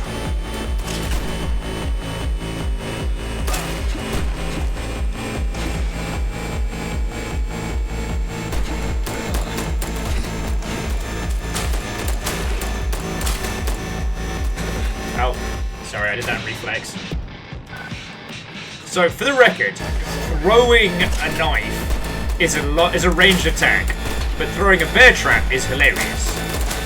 Hang on, so does that mean bees are allowed?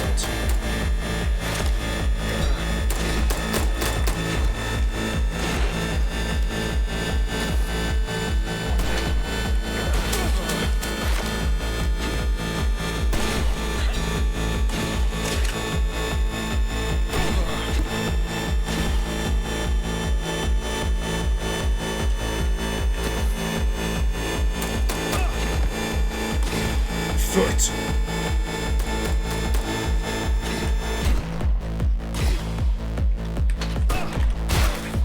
Ah!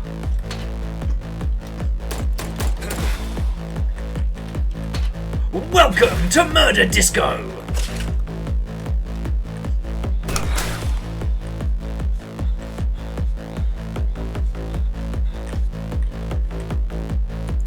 That is Snowman.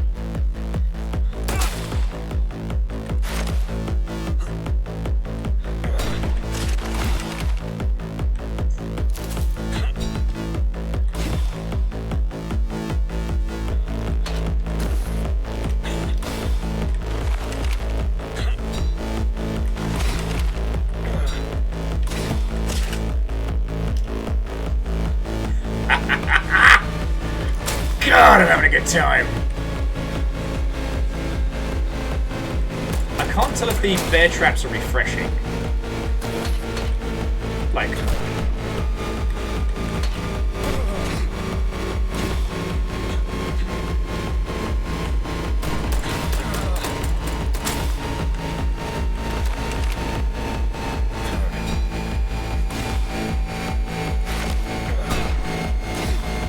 I think they might be.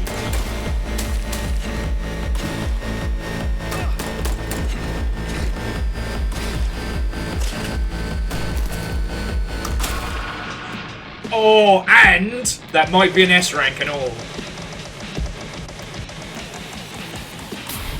Oh! By the skin of my feety teeth.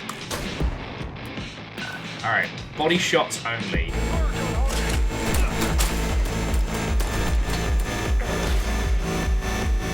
So no headshots. Oh, fuck it.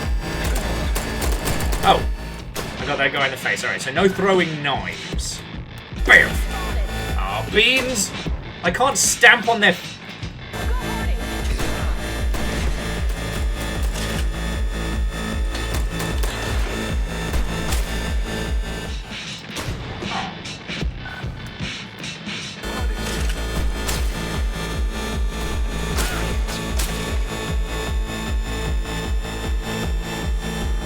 Real careful with the bear trap.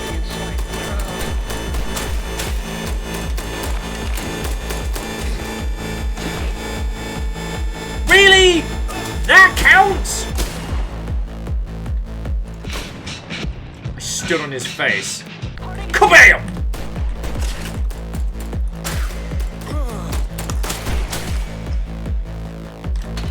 Man, I feel like I need to like go full uncer today. Feeties! Feeties! Feeties! Feeties! Hadouken!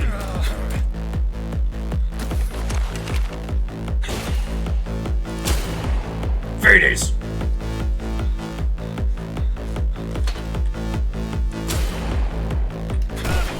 Oh, no, we're good.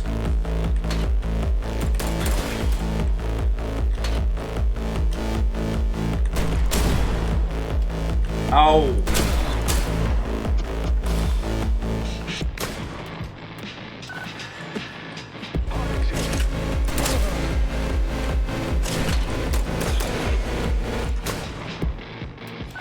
really difficult.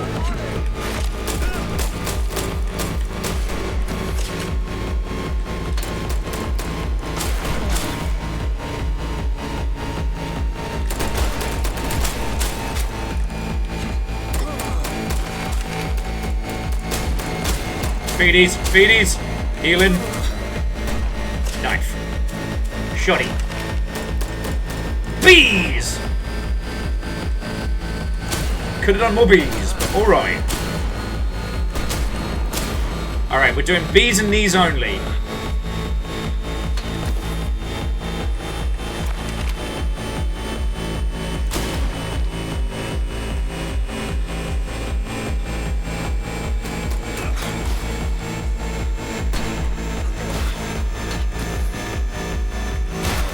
Oh!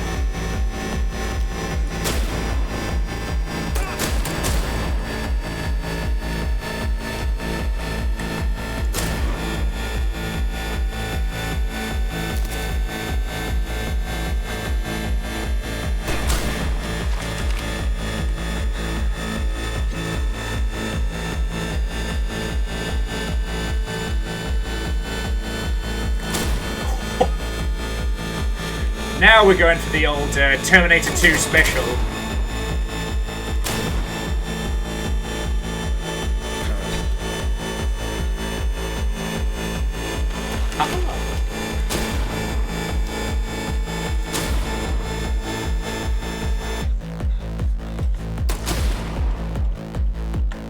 Oh, fuck me! Such an asshole. I was concentrating very heavily. I'm not allowed to shoot anybody in the head for this run. How's it going? Oh, it's good. You just wanted to come in and scare me then? Yes, it did. I'm so glad you weren't awake last night. I was playing the, it's like a British pub horror game. I saw some things I can't unsee.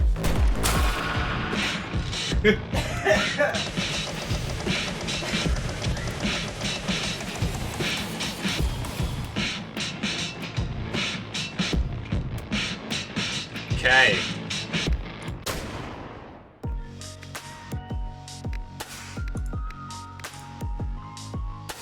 Okay. So the next challenge is among the trees. I'm sorry, friends. I've been really incommunicative today. I'm having such a fucking good time with this. Do you want to just have like a little hang and a natter for a bit, friends, before I throw myself into more? Like, I'll do the next little cutscene and whatnot, but... You there? It's Byron. What's up? General Birkin just got 3 platoons of riflemen. Do they have little blue decals on the go backs? What? Decals, little blue symbols. Should look like cross assault rifles. That's what I'm thinking of. Yeah, I think they have those. Should I be worried? About me? No. Mind the gap. And I think there's meant to be a hidden snowman in every level, and we just kind of... You can't hide from me. Absolutely can.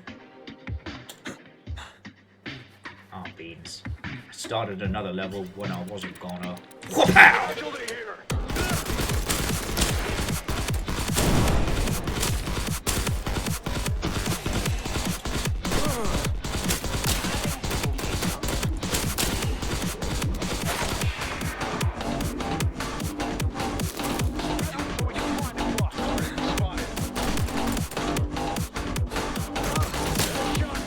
There we go.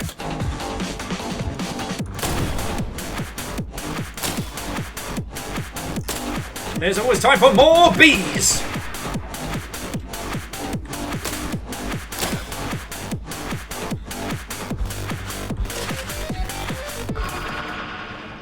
Oh, this one's gonna be fun.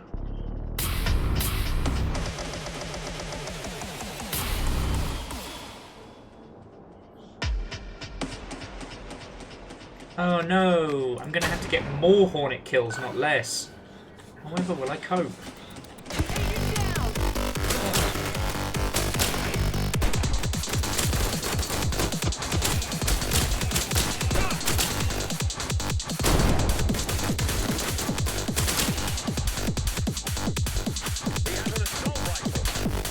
Dan has an assault rifle.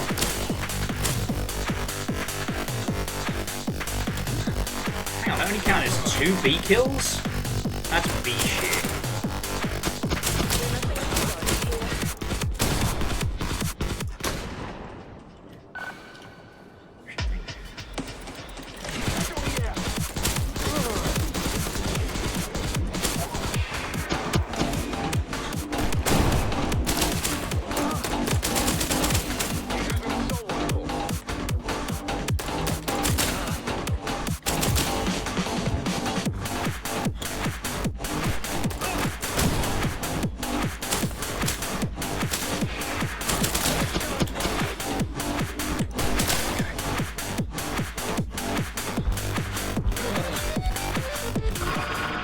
This just in, fire still burns.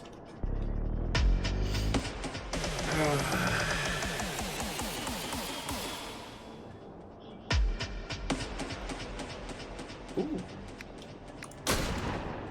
How many do I need?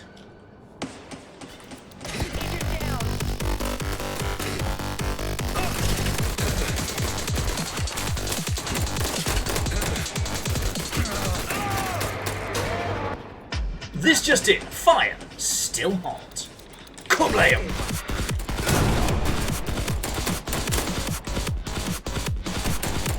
I may have killed too many people.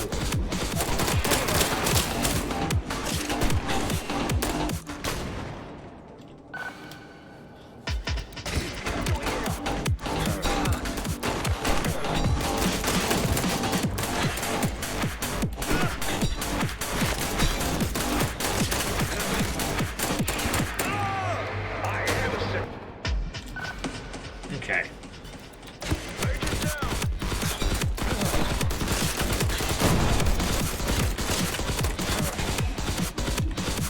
And interestingly,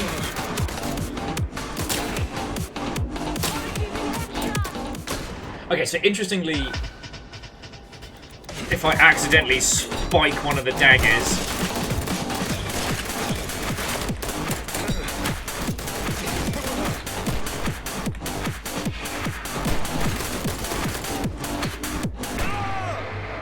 that didn't work.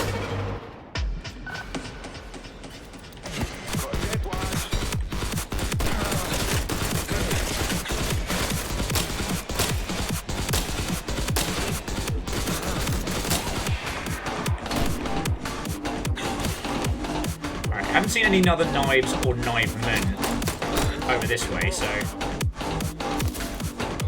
No, I mean, you're just gonna go over here.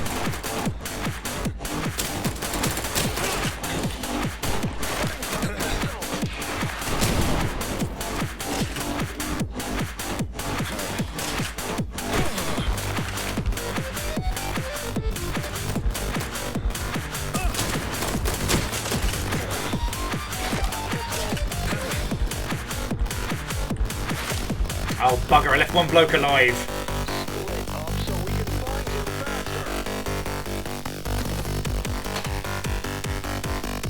Where are you, you bellend?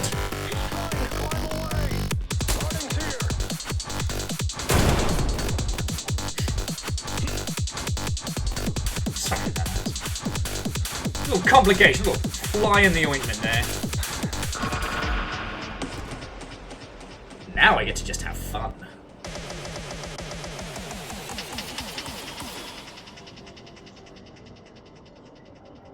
Alright, now let's get that S.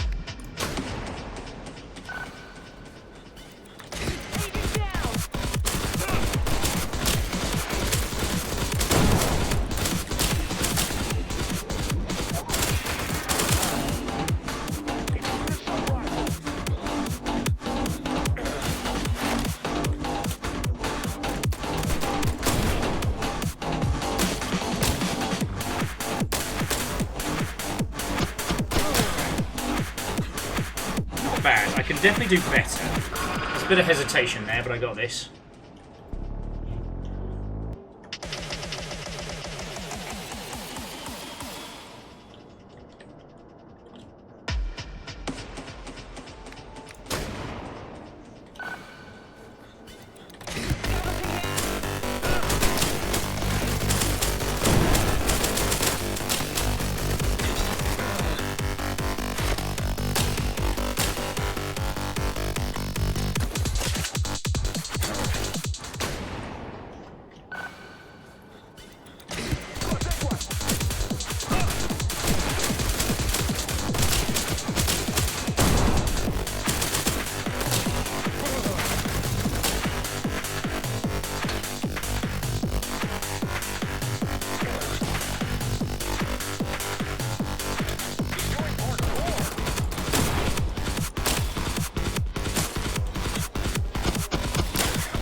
try going this way first.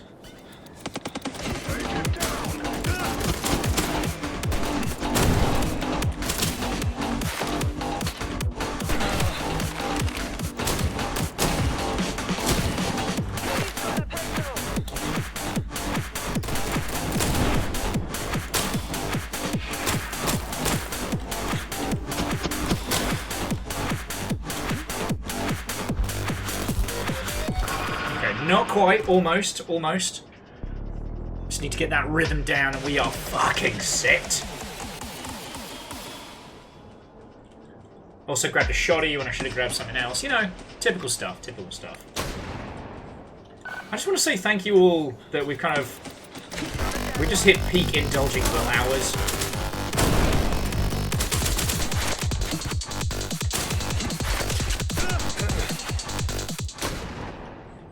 I got very lost in the paint there.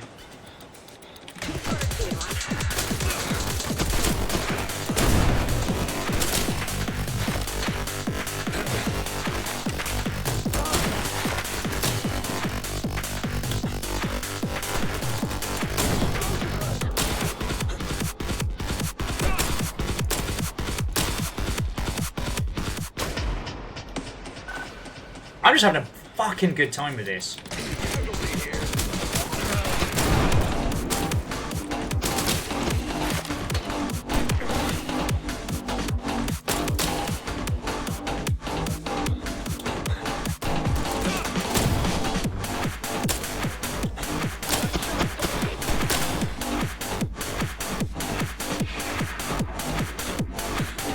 There we go! How's that for a slice of fried gold? Yes!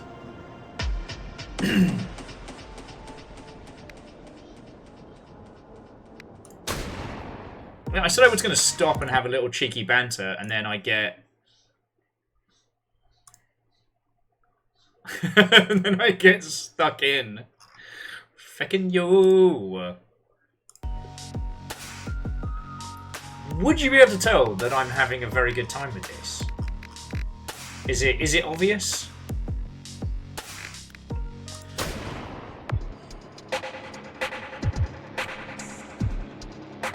And remember, friends, the challenge missions are non-canonical.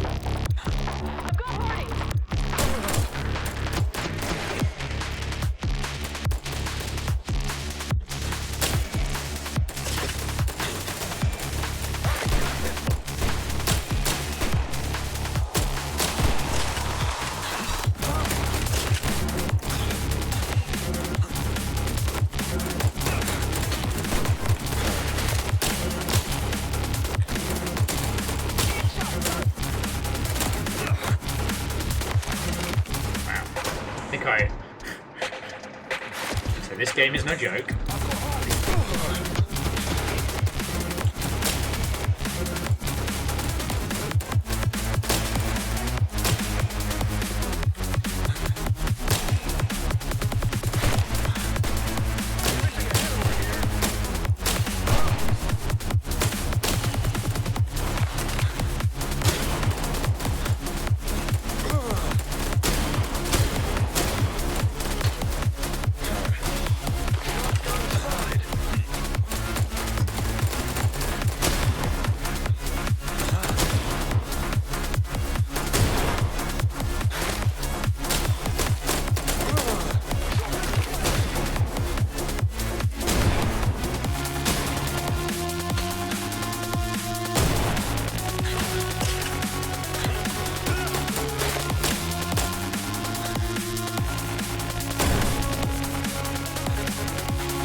Whew.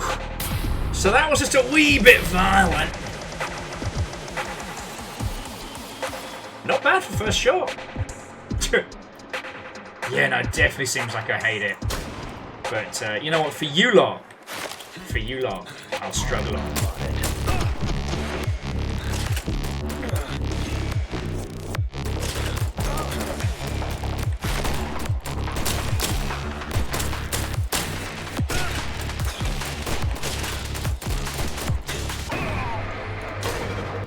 Explode! explored it. It was a wee bit difficult.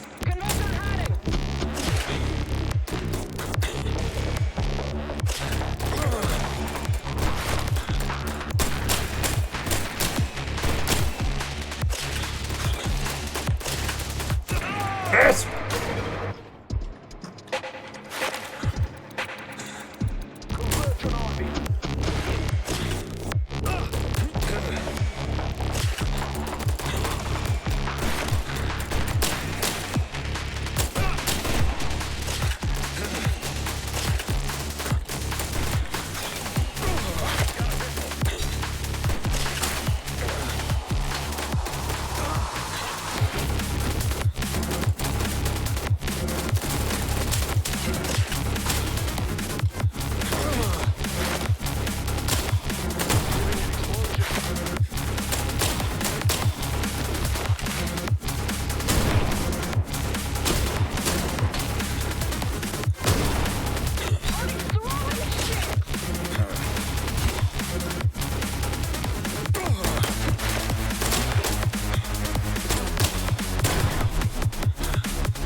Oh, Angel Kalina, welcome back. Since last you've seen us, we have natted with Xalavier, we've murdered a lot of dudes, I had some dinner, done real good. Well, I have... Headshots only?!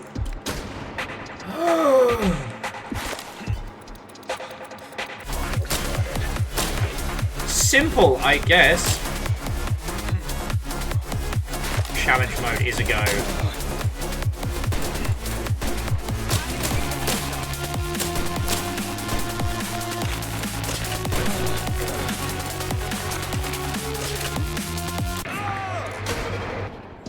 My ability to converse has completely dropped off a cliff. I'm just having the best fucking time.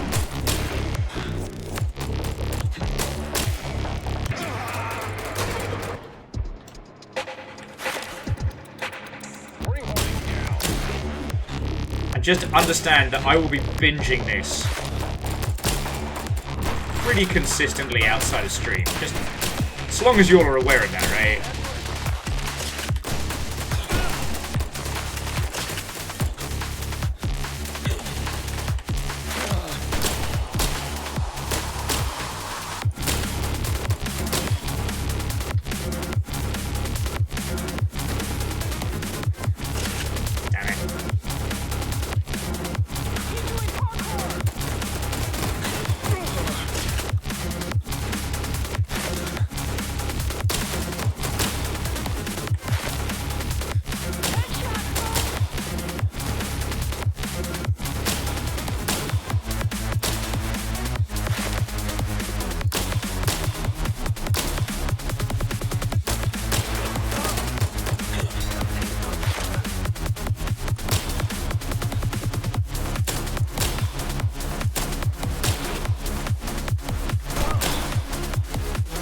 Yes! I did it! Fuck, that was difficult.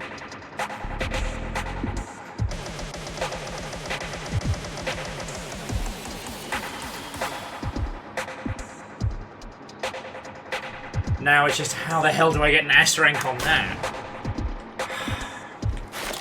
Just do it faster, right?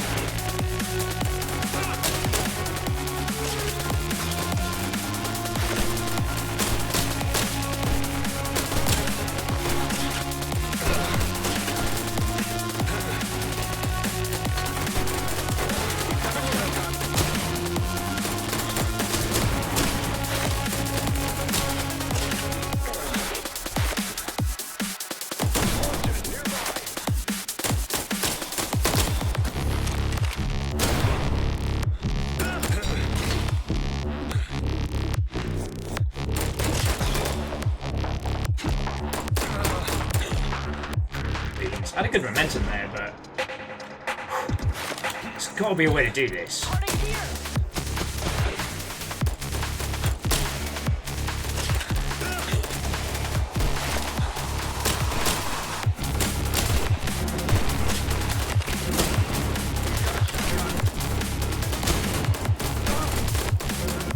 Oi!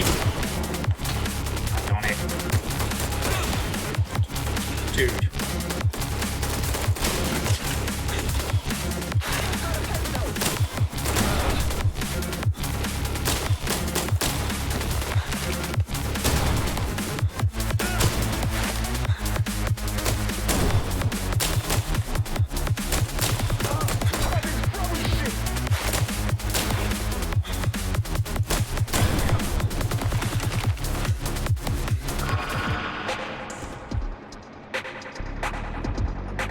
It's that middle section.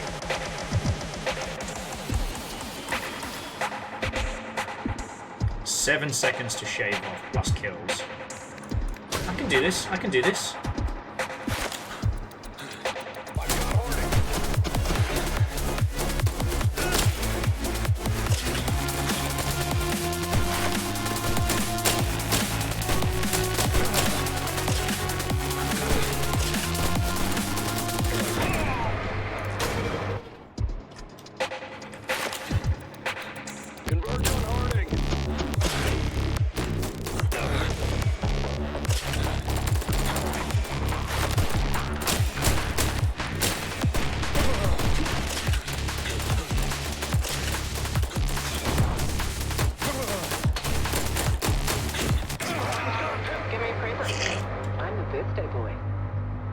I'm the birthday boy.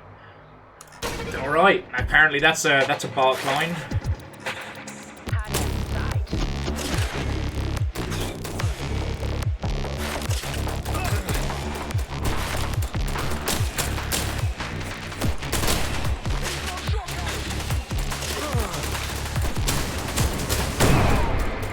I totally meant to do that.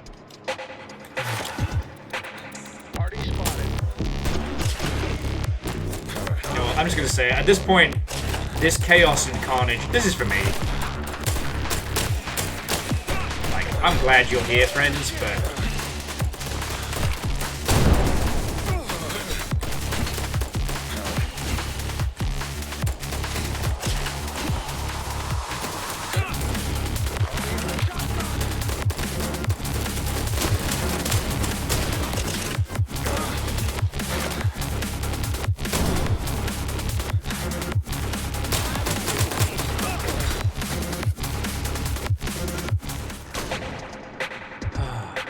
But I may have to admit defeat soon, friends.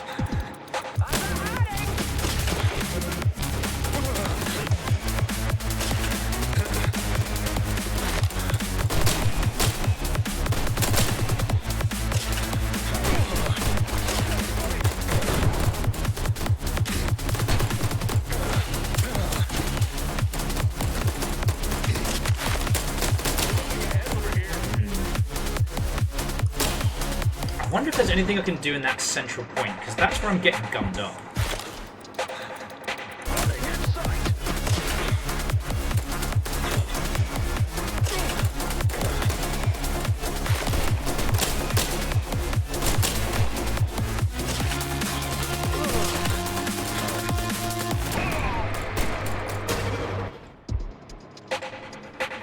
Maybe I can damage boost through it? Is that insane? Just tank the damage from the explosive.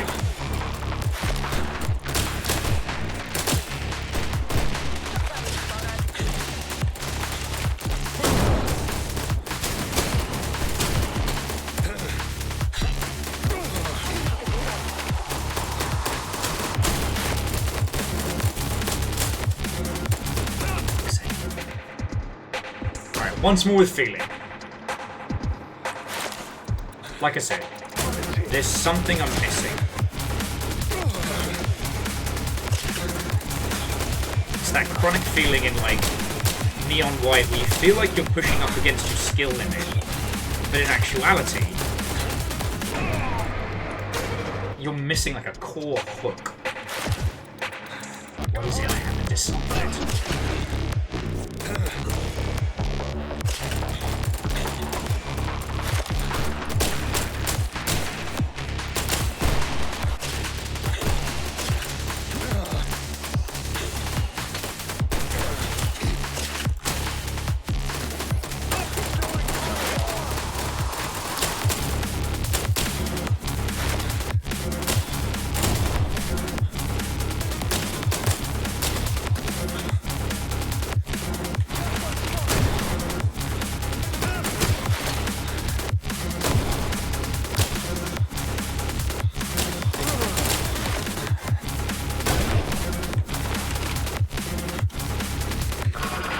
Better. Like I said, I'm getting gummed up. I'm getting gummed up in the middle section.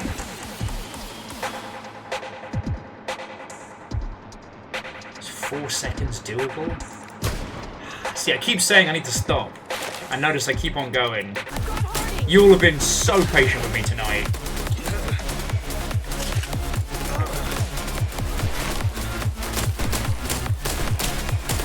Especially when I make stupid mistakes like that.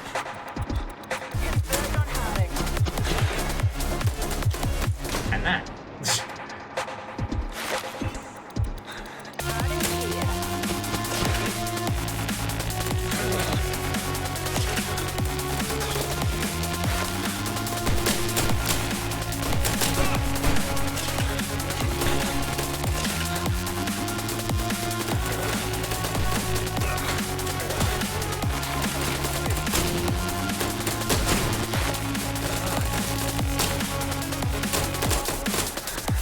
Really?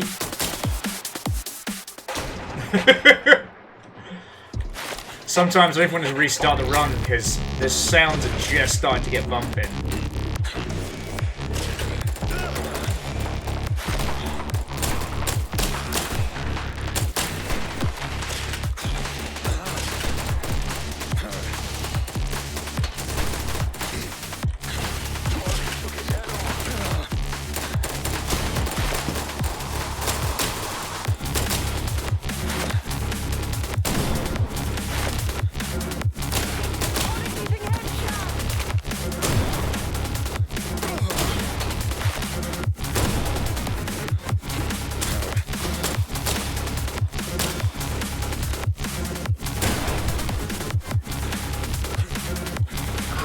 If I hadn't stopped to turn around, that was getting real close.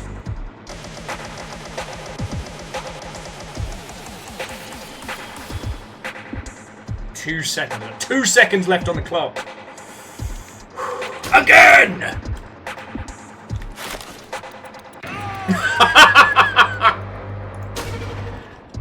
Alright, once more with feeling.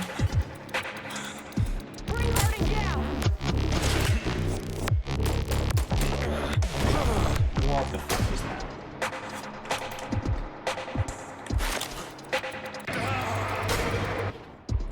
There's me trying to cut corners now.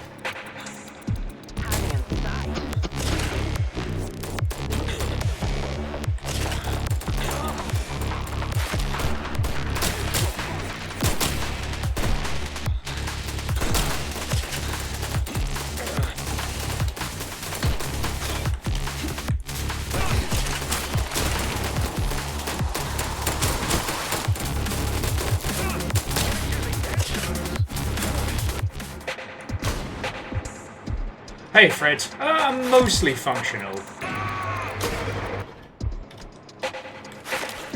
He says diving to his death repeatedly. Trying to shave 2 seconds off my time. My conversational skills have almost evaporated, and I'm having the best time.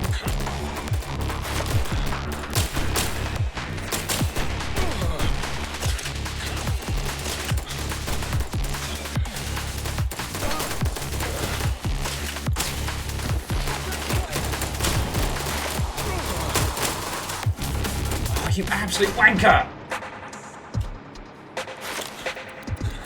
And Orzine, congratulations. Legendary weapon on what? Oh, just in life, also valid.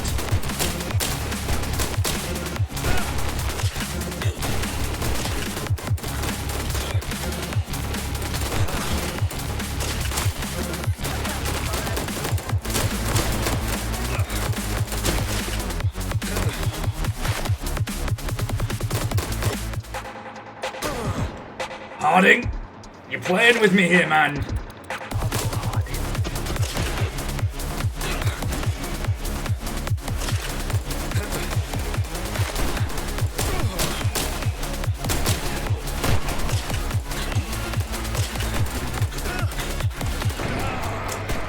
Came out the slide too soon. Yeah, no, Fred, this is a super chill, awesome, relaxing game.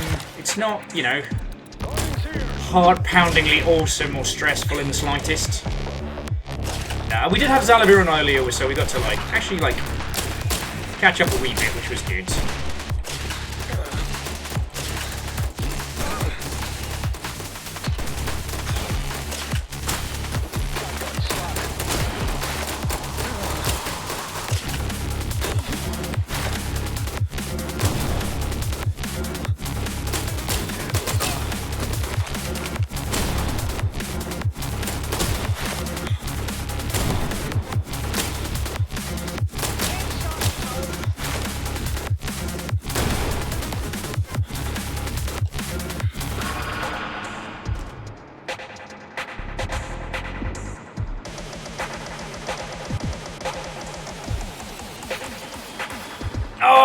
come on!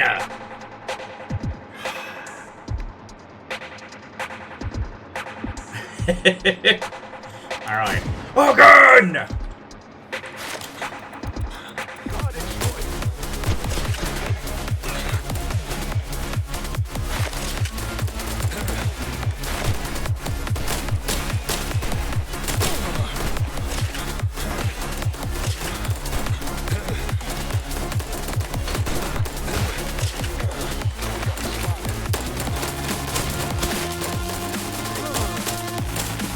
Fuck! I got the hand panics. I lost the rhythm.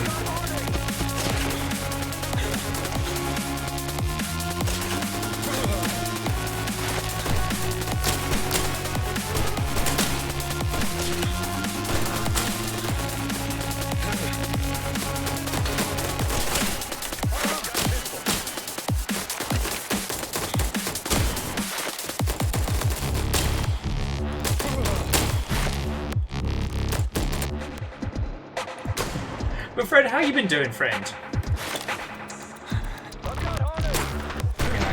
God, we spent so much time talking about Sony today. For the ultimate takeaway to be like, what an inconsequential series of conversations we've had.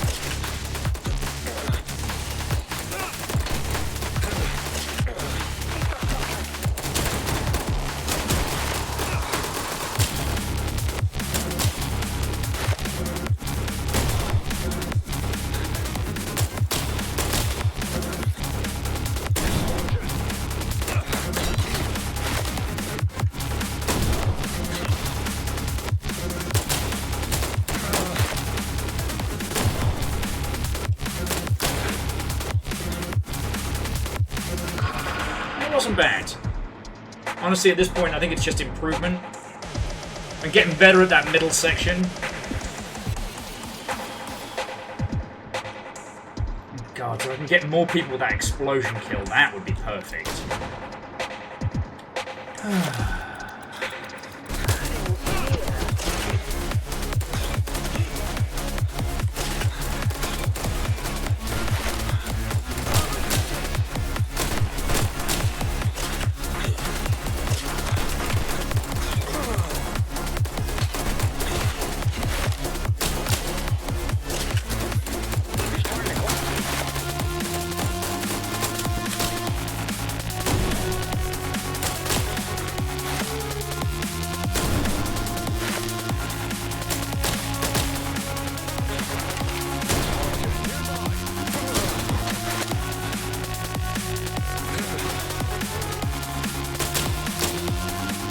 Oh, I get it now.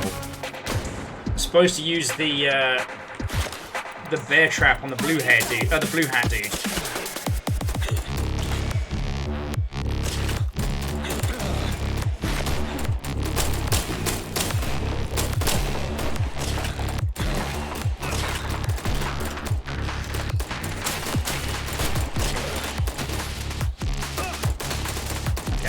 So there, I grabbed the trap for future shenanigans. Get it now. I'm adapting.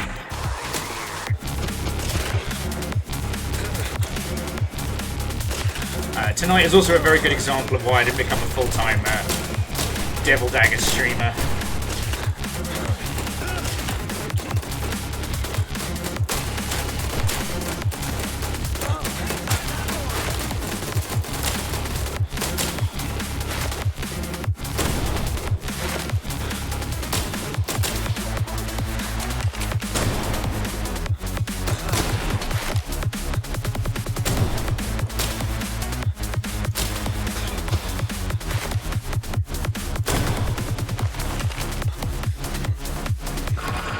That could be it. That could be it. Oh! Oh, come on! Legend, go get some sleep, friend. Go get some sleep.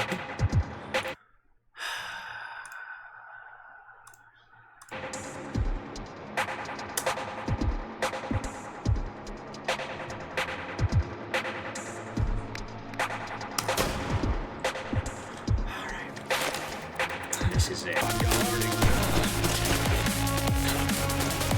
Now it's just about getting faster.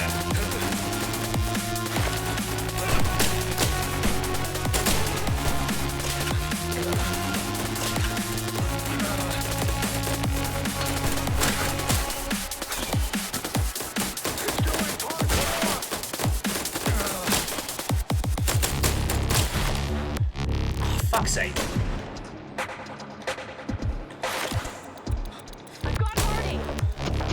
You don't got shit! I'm Batman!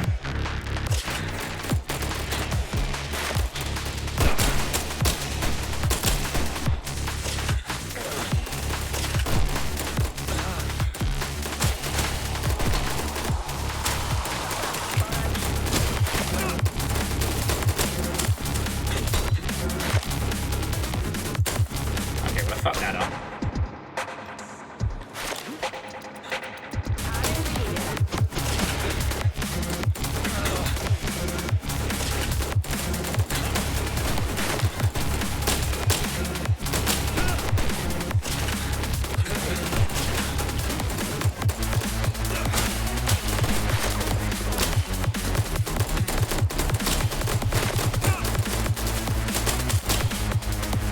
See, it's right around there. That's where the panic cans kick in, right? It's like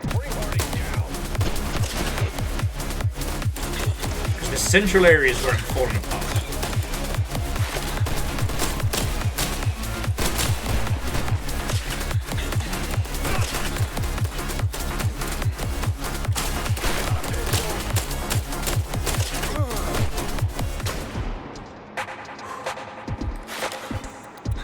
Just gotta have confidence in my knife skills, not panic, and remember the only way to lose is to give up. You're noticing a bit of a theme this week.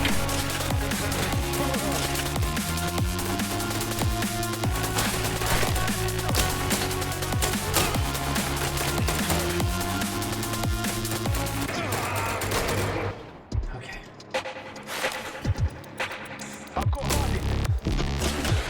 So again, you know shit.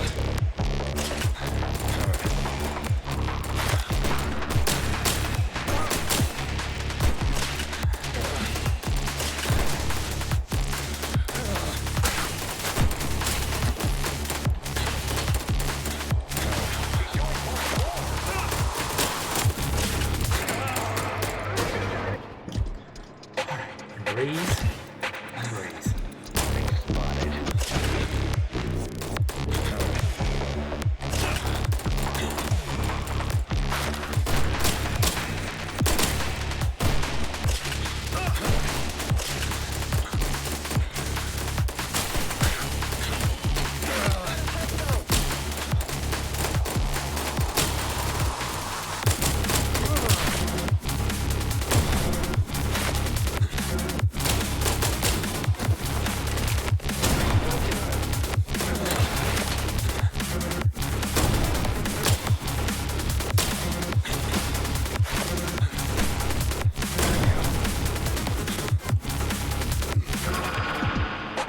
It's not enough. It's not enough. It could be, but it's not. It could be. It could be. Fuck! There's something I'm missing.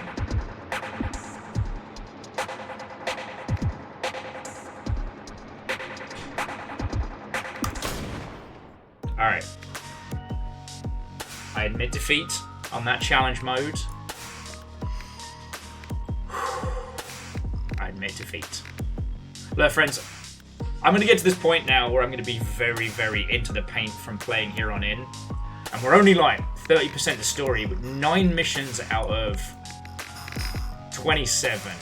And that's only challenge 3 of 12, right? I've already got massive crazy eyes. And you know what? After doing this for 5 hours, I think that's understandable. So I'm gonna... Hang on, let's pull back to the main menu. Because I wanted to show you this little detail that Xalavier had pointed out on Discord. Which was the opening screen changes as you get further in.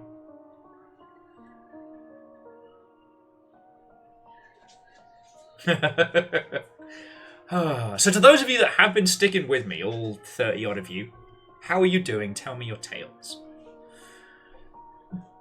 We're going to have a little wind down before we do credits. Because it's...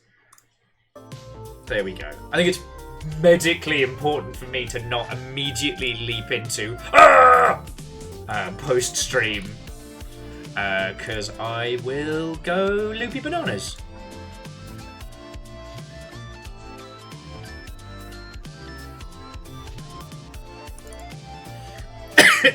Excuse me. And then Will dies. The end. It's been a good run. It's been a good run.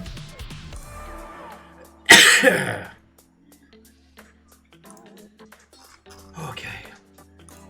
Amos, you're okay, buddy. Settle. Ooh. I'd be interested to see how that handles on the Steam Deck, because it would need a very... It would need some interesting but very complex styly control schemes.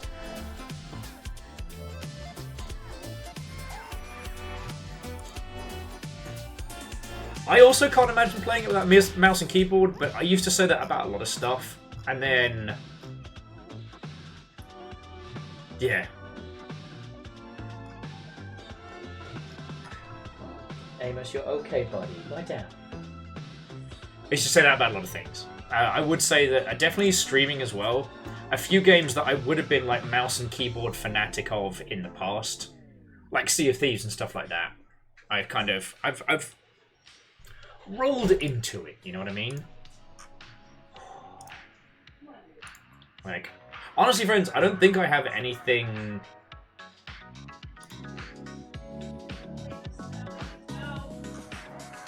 I don't think I have anything like super clever to add on the end of what we've been nattering on, but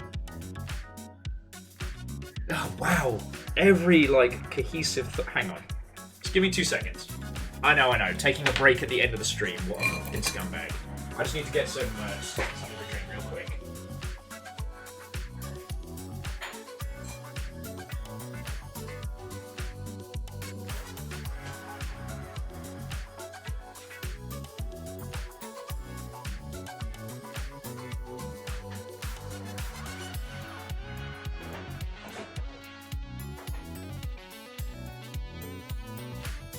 Okay. Oh. Yeah, so what I was going to add is that we haven't gotten far enough into the story really to see what it's going to fully unfurl to.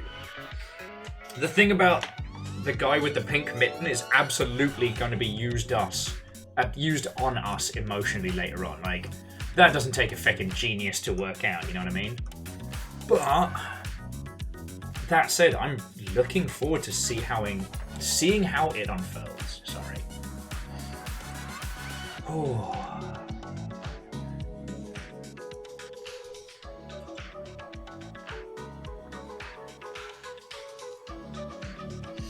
And holy crud, that wave mission was so much fun. Being told that, no, it's not about killing them as quick as you can. It's about killing them as fun as you can. Most fun wins. And I think we forget sometimes, I think it is forgotten sometimes that creating levels where you let the constraints off the user and encourage them to do the fun thing are kind of important, you know? You go to all the trouble of making those mechanics, why not have some fucking fun with it, right?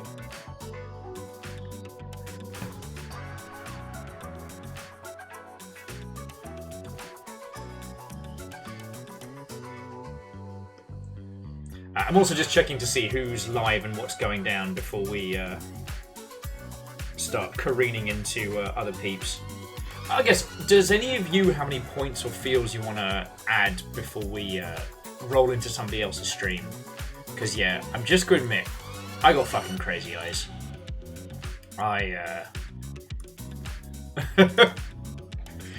I'd love to tell you that I'm going to chill and relax after this, but, you know.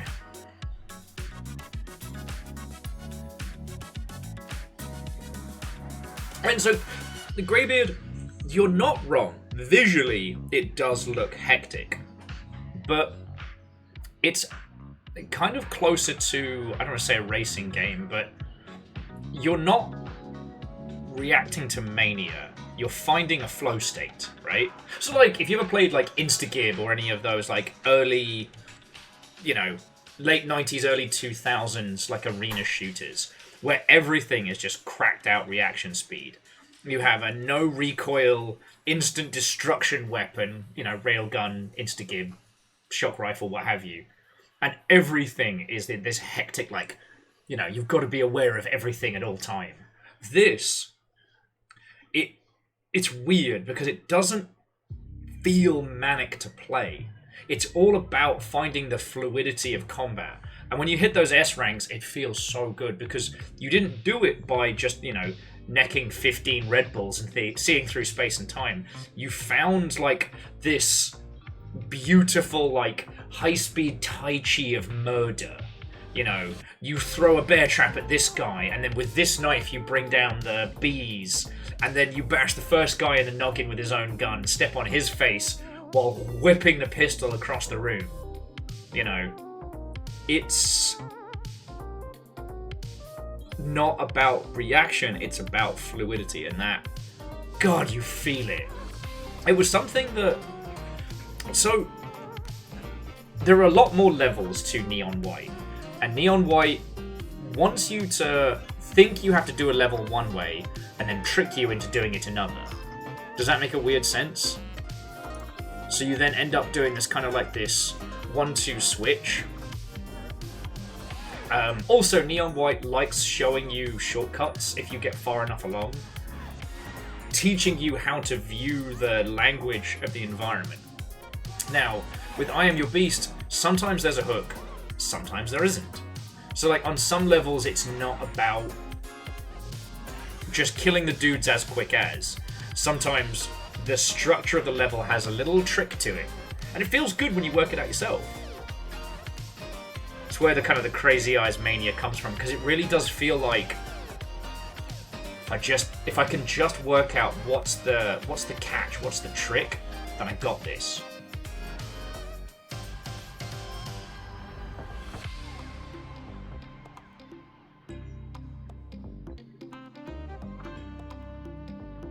Like, I'm almost wondering if in that last segment, if when I reach the central point, if I wait a beat, clump the enemies together, and then shoot the trap, and get not one explosive kill, but maybe several.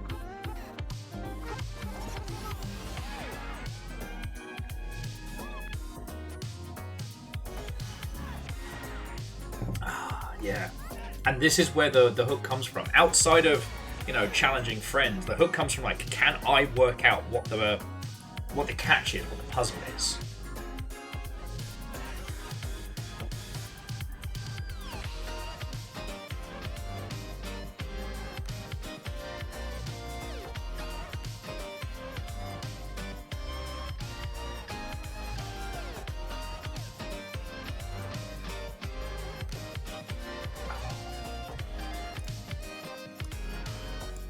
But yeah, if there's anything that I missed comments-wise, friends, please throw it in, because the downside of this kind of game is it absorbs me in my entire focus. Like, I have definitely not been a good host today. I have definitely ignored you lot for several hours. And that's why I keep saying thank you, because those of you that are here, I really appreciate that. And the peeps that left, I don't blame them. Right.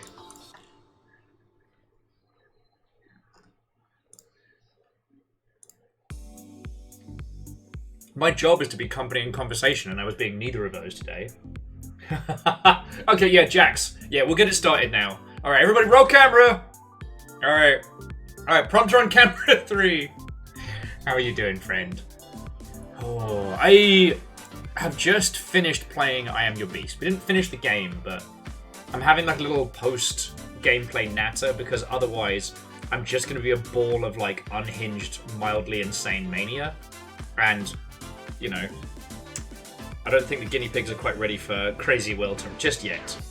So we're having a wind down. We're having a curtail off. I will say though, I do have some really cool friends we can head to after this. I got like 3 flavors of awesome.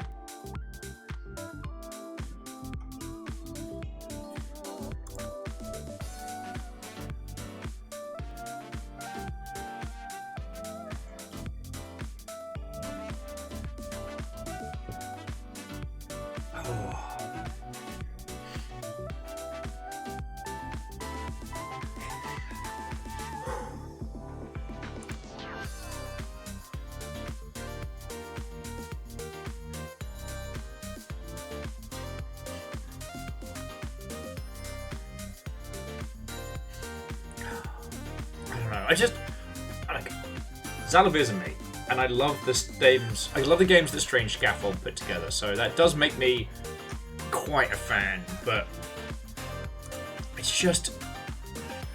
so wonderful to see this cavalcade of titles and how they keep succeeding, you know what I mean?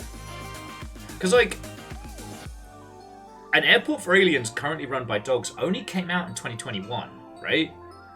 In 21, there was that and Space Warlord Organ Trading Simulator. 22 was Witch Stranding and El Paso Nightmare.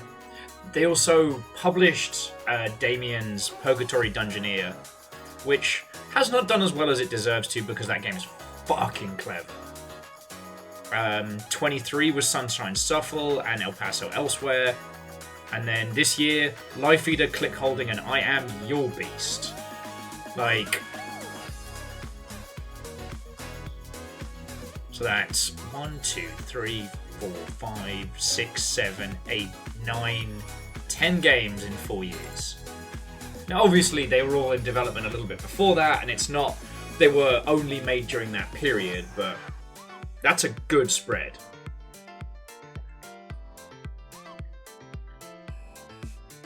Yeah, Judica, sometimes you gotta let the game...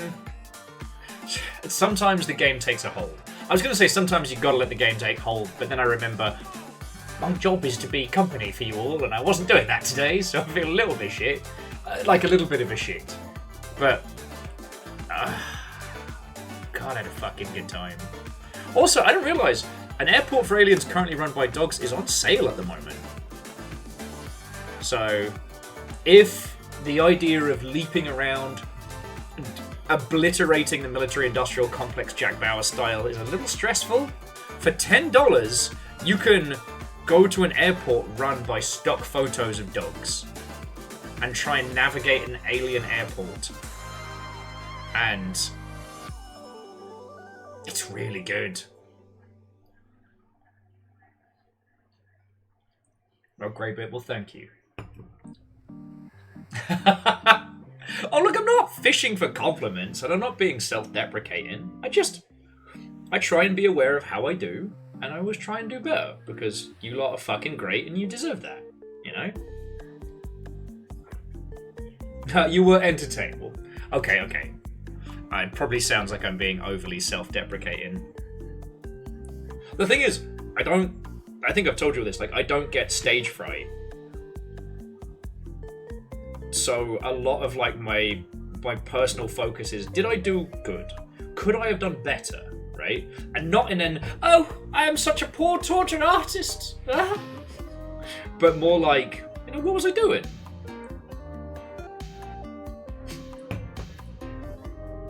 Fred says, as a fellow sci-fi fan, you have to agree, the best leaps are quantum. I'd say the best leads are Jump Leads by Ben Patton. But I'm biased. Jack says you would get stage fright if the audience was all sharks. There would be fear, and I'd certainly be on a stage, but I don't think it would be performing to the sharks that would be why I would be freaking the hot fuck out. I don't think that's how that would be.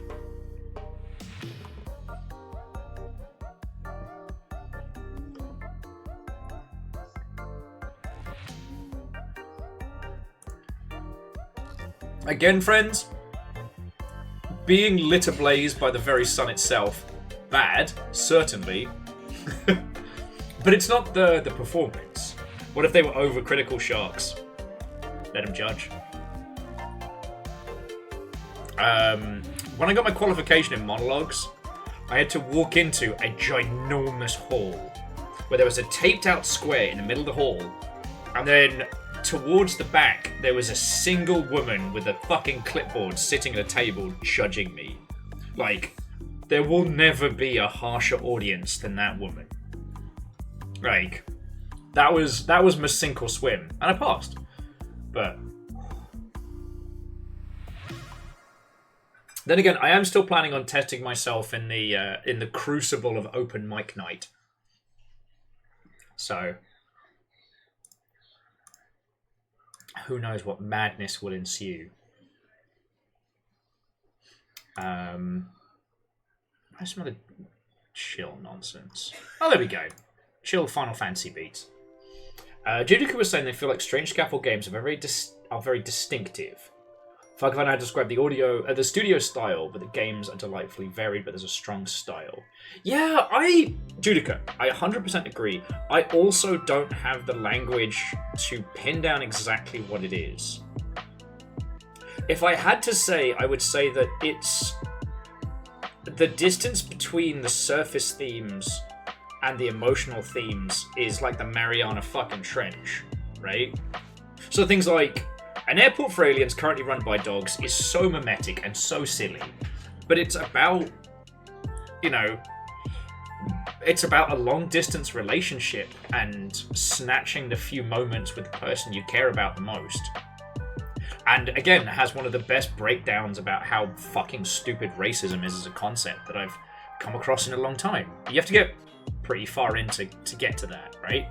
El Paso Elsewhere, at first glance, is what if Max Payne versus Vampire?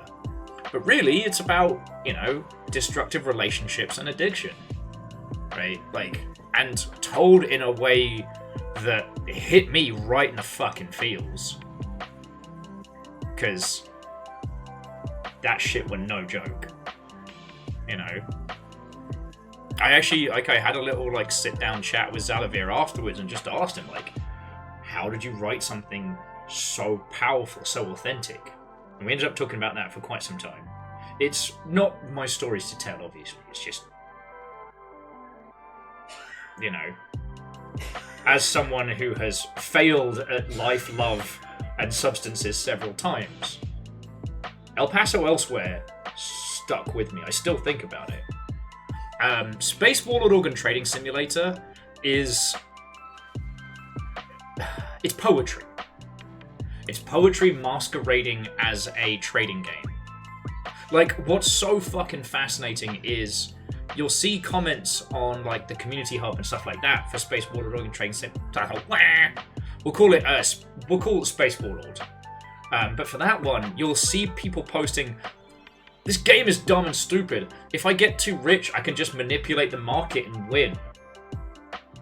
Homie, my brother in Shadow the Hedgehog. Yes, you can. And that's what happens, because capitalism bad. This is a game about how, capitalism dehumanizes us all down to our very base elements.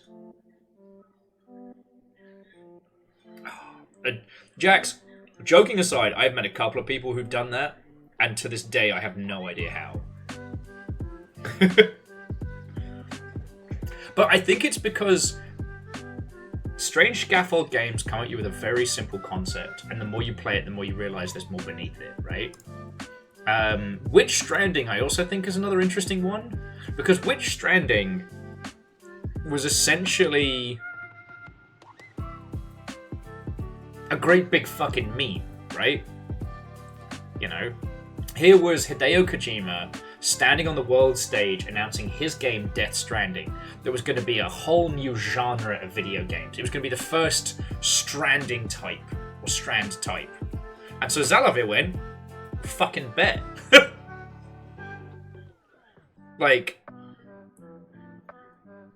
And if you get the chance to play Witch Stranding, it's fascinating because it uses the physicalities of how we play games as a way to simulate that idea of like dragging, you know, a bag full of rare minerals across the landscape.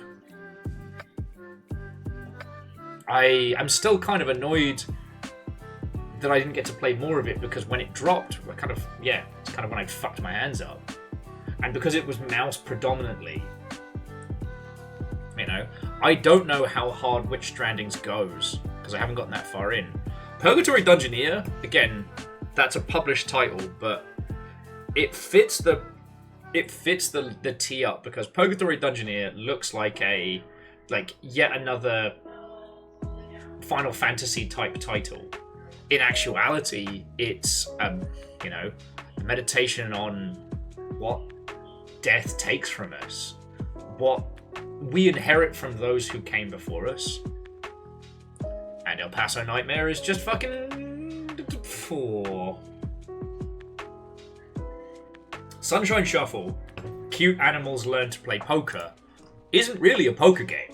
You play poker, certainly, but it's a visual novel. It's a story about why good people do crime.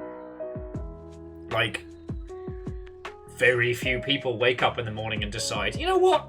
I'm going to be a piece of shit. I'm going to do crime on purpose. And what's fascinating about Sunshine Shuffle is that because these animals are such cutie patooties, when they start telling you about the shit that matters, it hits a lot more. You know? Life Eater...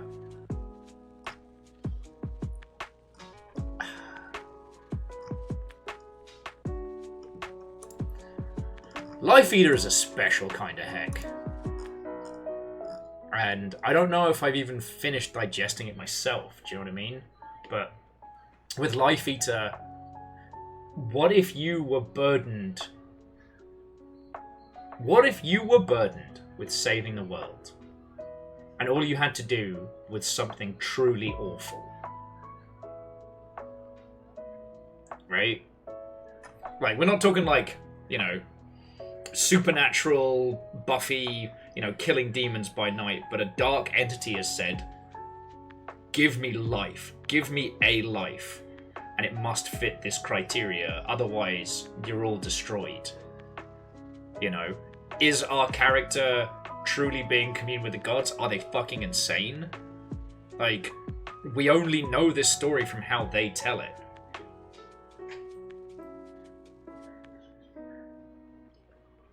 And one of the fascinating things that Life Eater does is it turns you into, I wouldn't say a voyeur, but because of the way you have to sacrifice your victims, you have to know them. And I think that's where that, like, stalker obsession twinned with this, like, cursed burden that you must carry.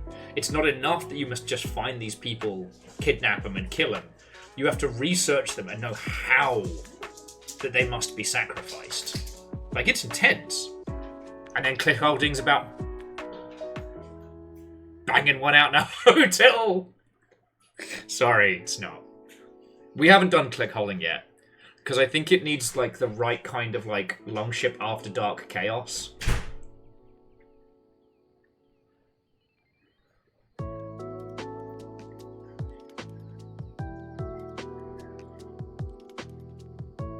And Judica, that could be it.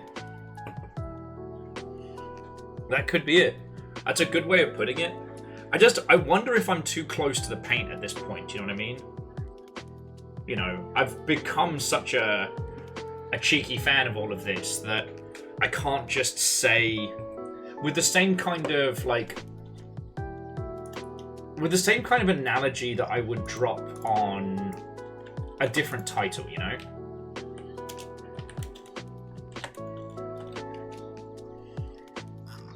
Does that make a weird sense? Like, so I guess what I'm saying is that your analysis is as good as mine.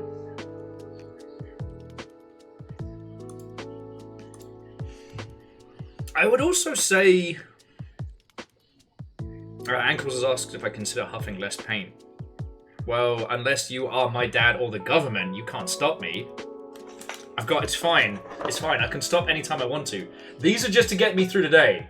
This is just to get me through today, alright? Don't sniff paints, it's very bad for you.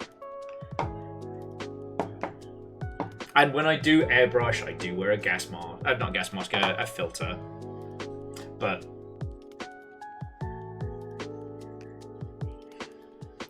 I think the other thing from a lot of Xalavier's work, Strange Scaffold Games, again, is just that it feels like the core loop and how the player would interact with it was one of the first things considered, right? It never feels like we, the user, are at odds with what we are doing.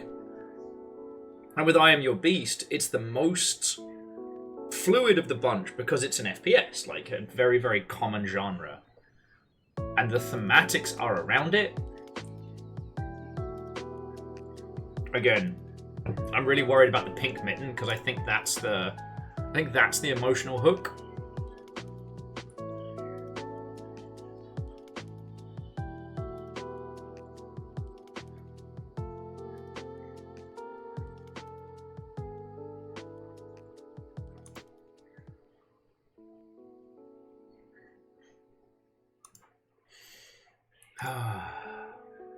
Yeah.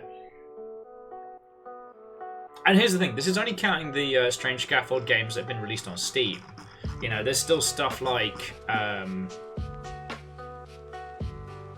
Cellular Harvest, Do Androids Deliver? Actually, did that make it over to Steam?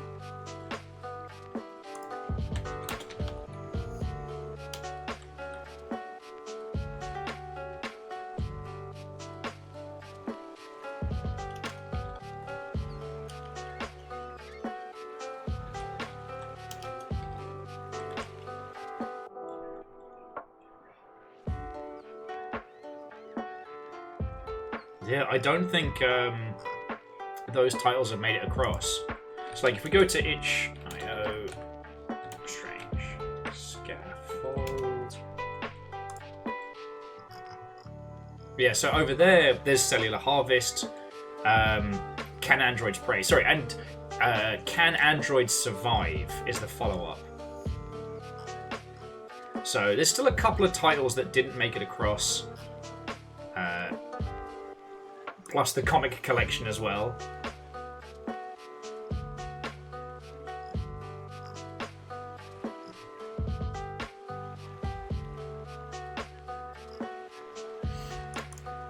Yeah, sorry. I lost in thought for a millisecond there, I apologise.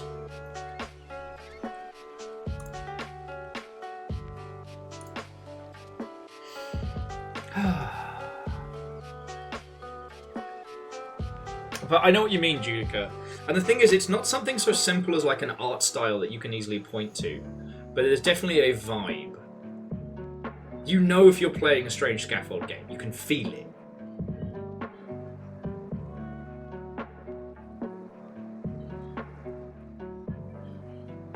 So. Okay, friends. I think I've definitely hit the wall, so I'm going to say my thank yous in a second. I'll only... to Flinkeroy, thank you kindly for throwing a follow in. Sorry it's as we're bringing things to a close. I'm usually a lot more eloquent than this. But, yeah. 5 hours of I Am Your Beast has turned anything between my ears into fucking goo. But, like, in a good way.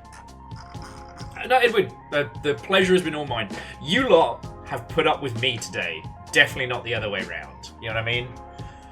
Like, and thank you for it. I've had a fucking great time. I'm gonna let my hands rest a little bit, and then I don't know what I'm gonna do with my evening. I hadn't thought that far ahead, you know.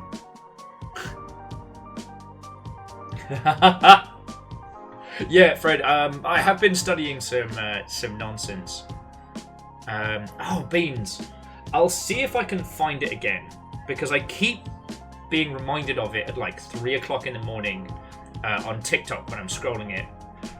There is a turn-based there is a simultaneous turn-based multiplayer mech game I stumbled across that's like massive scale Into the Breach multiplayer brawler that looks like fucking chaos.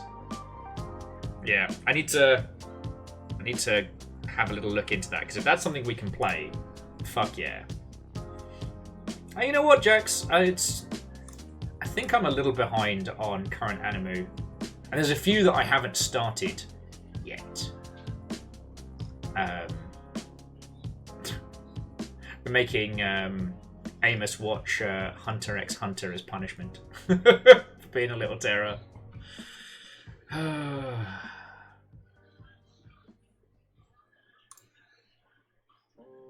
No, it's not that bad. It's just...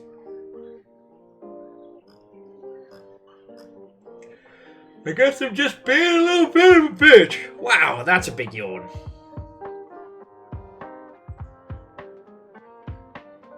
Mechabellum, that's the quasi-auto battler, isn't it? Yes. I was ready to write Mechabellum off, and honestly, it seems like it's still doing real good. I don't know if it's necessarily something that I'll jump into just because of hours in a day, but it seems really, really fucking cool. So, Fearless, you missed like 5 and a bit hours of Will getting crazier and more wild-eyed and having the best fucking time.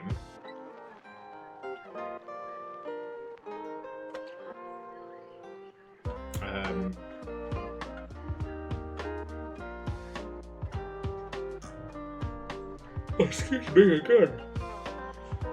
Alright, that's 2 yawns. Usually 3 is like my hard limit.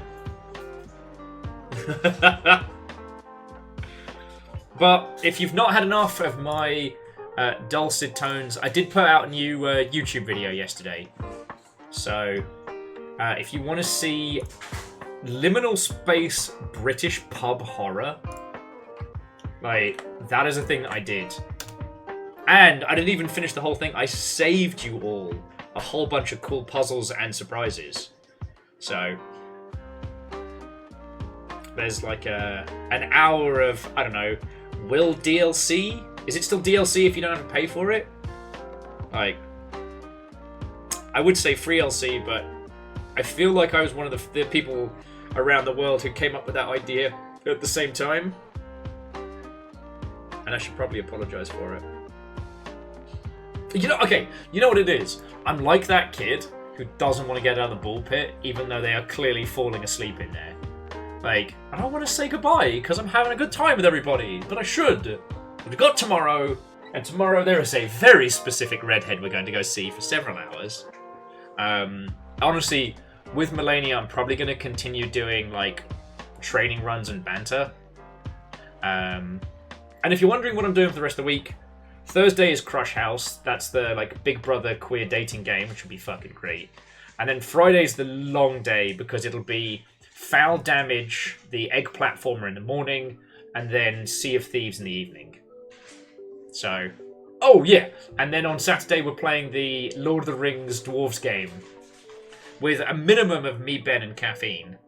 But I'm hoping to get some more dwarves together.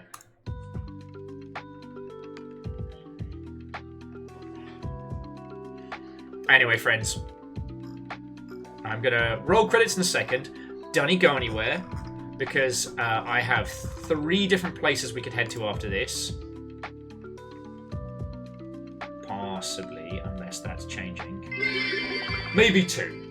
I once met a man who said he was a fan. He wanted to sing in my shanty band, but the bottom of his face looked weird. So weird. There was skin on his chin that I loathed and feared. From his crown to ear he was most sincere, but you can't sing shanties if you got no beard. You can't sing shanties if you got no beard.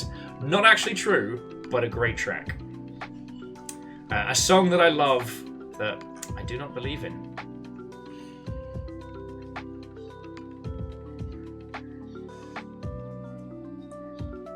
Okay, so it looks like one friendo is starting to bring their adventures to a close. Oh, excuse me. Alright, that's the 3rd yawn.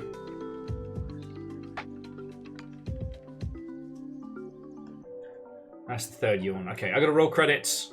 Pass you all on to some lovely Mother Hubbards. Wake up! Wheeler Dealer coming out of zero! How are you doing, friend?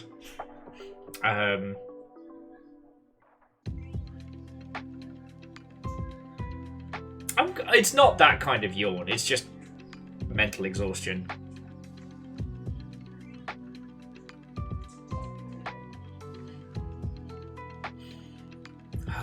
Okay. Let me roll credits. Then we'll decide where we're going. And I will stop dragging my feet because I don't want to leave. I know I say this every stream, but it's because it needs to be said every stream. Not like, you know, you lot threw so much in today, and month in, month out, day in, day out. How am I able to keep fucking doing this? Thank you. To Flinkle Roy and to Goslu, thank you kindly for follows. I hope we get to hang out. Getting close to 5k. To Fearless, Danny Sink, Jamami, Snuggly, Immortal Alan, Sari Greenfire, Ikoa, Unholy Glee, Carlo the Curious, Lord Kuros, Quad, Sir John Bacon, Zyphorion, Cold Ankles, Rit Nelson, that's Xalavier, Andorf, Angel Kalina, Lizzie T. Pow, and Sibylla, thank you all. Whether you were gifted a sub or a long ass spree, thank you. To Wolfgrad, Shataro, Akira Zero, Bacon Avenger, very doubtful guest. Fearless Sun, Punspector, J-Post, and Vanderbeast, yay! You all put in bits, and that's how I don't fucking die and get to keep doing this. Thank you.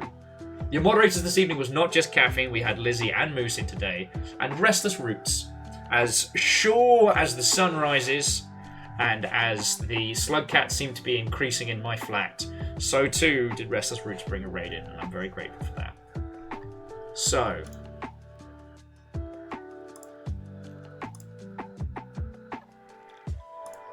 let's see if that is still going. See what your choices are, friends. Okay. So I've got two choices for you right now, friends. I can offer you puzzles, or I can offer you Lego. Lego or puzzles? Puzzles or Lego? Oh, Spiller, you're all good, Fred. My brain's completely stopped functioning. Orzine, you want Lego? We can go Lego. It might be someone else, Greybeard. You don't know. You don't know where we're going. It could be new Lego. This is why I tell you the game. That's not the game. I tell you the place and not the person. What is Lego, if not a differently shaped puzzle? Philosophical argument there.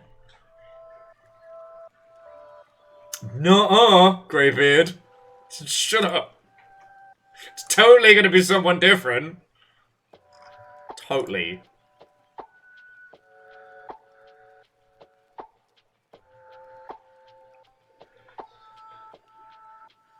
Alright, so let's make it Lego. Let's make it Lego. It is Sapiens. If you haven't been over to Sapiens, this is a person who is a games industry badass. Someone who has seen empires rise and fall. They're currently working on a little race car Lego build, and it looks real cool. But if you want to talk like classic games industry, I cannot recommend having a natter with Sapiens. Lego is the plastic version of those bear traps. Yeah. What if it turns out that I Am Your Beast is just like an unofficial Saw sequel? And only the bear trap kills count. Man. Nessa would be stoked.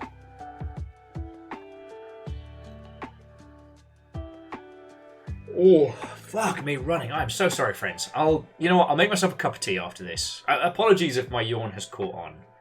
But yeah, just... what a fucking good game. Once leaderboards are impacted, I expect it's going to do us all damage. So, buckle up, buttercups, because I'm going to be playing this later.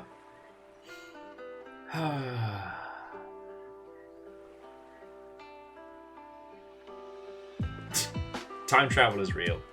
But okay, that's enough from me. If you see me in Discord, come say hi, howdy. Otherwise, I'll see you tomorrow for more of the let me solo her attempt. I'm gonna do it. I'm gonna do it. Now I'm in like advanced training.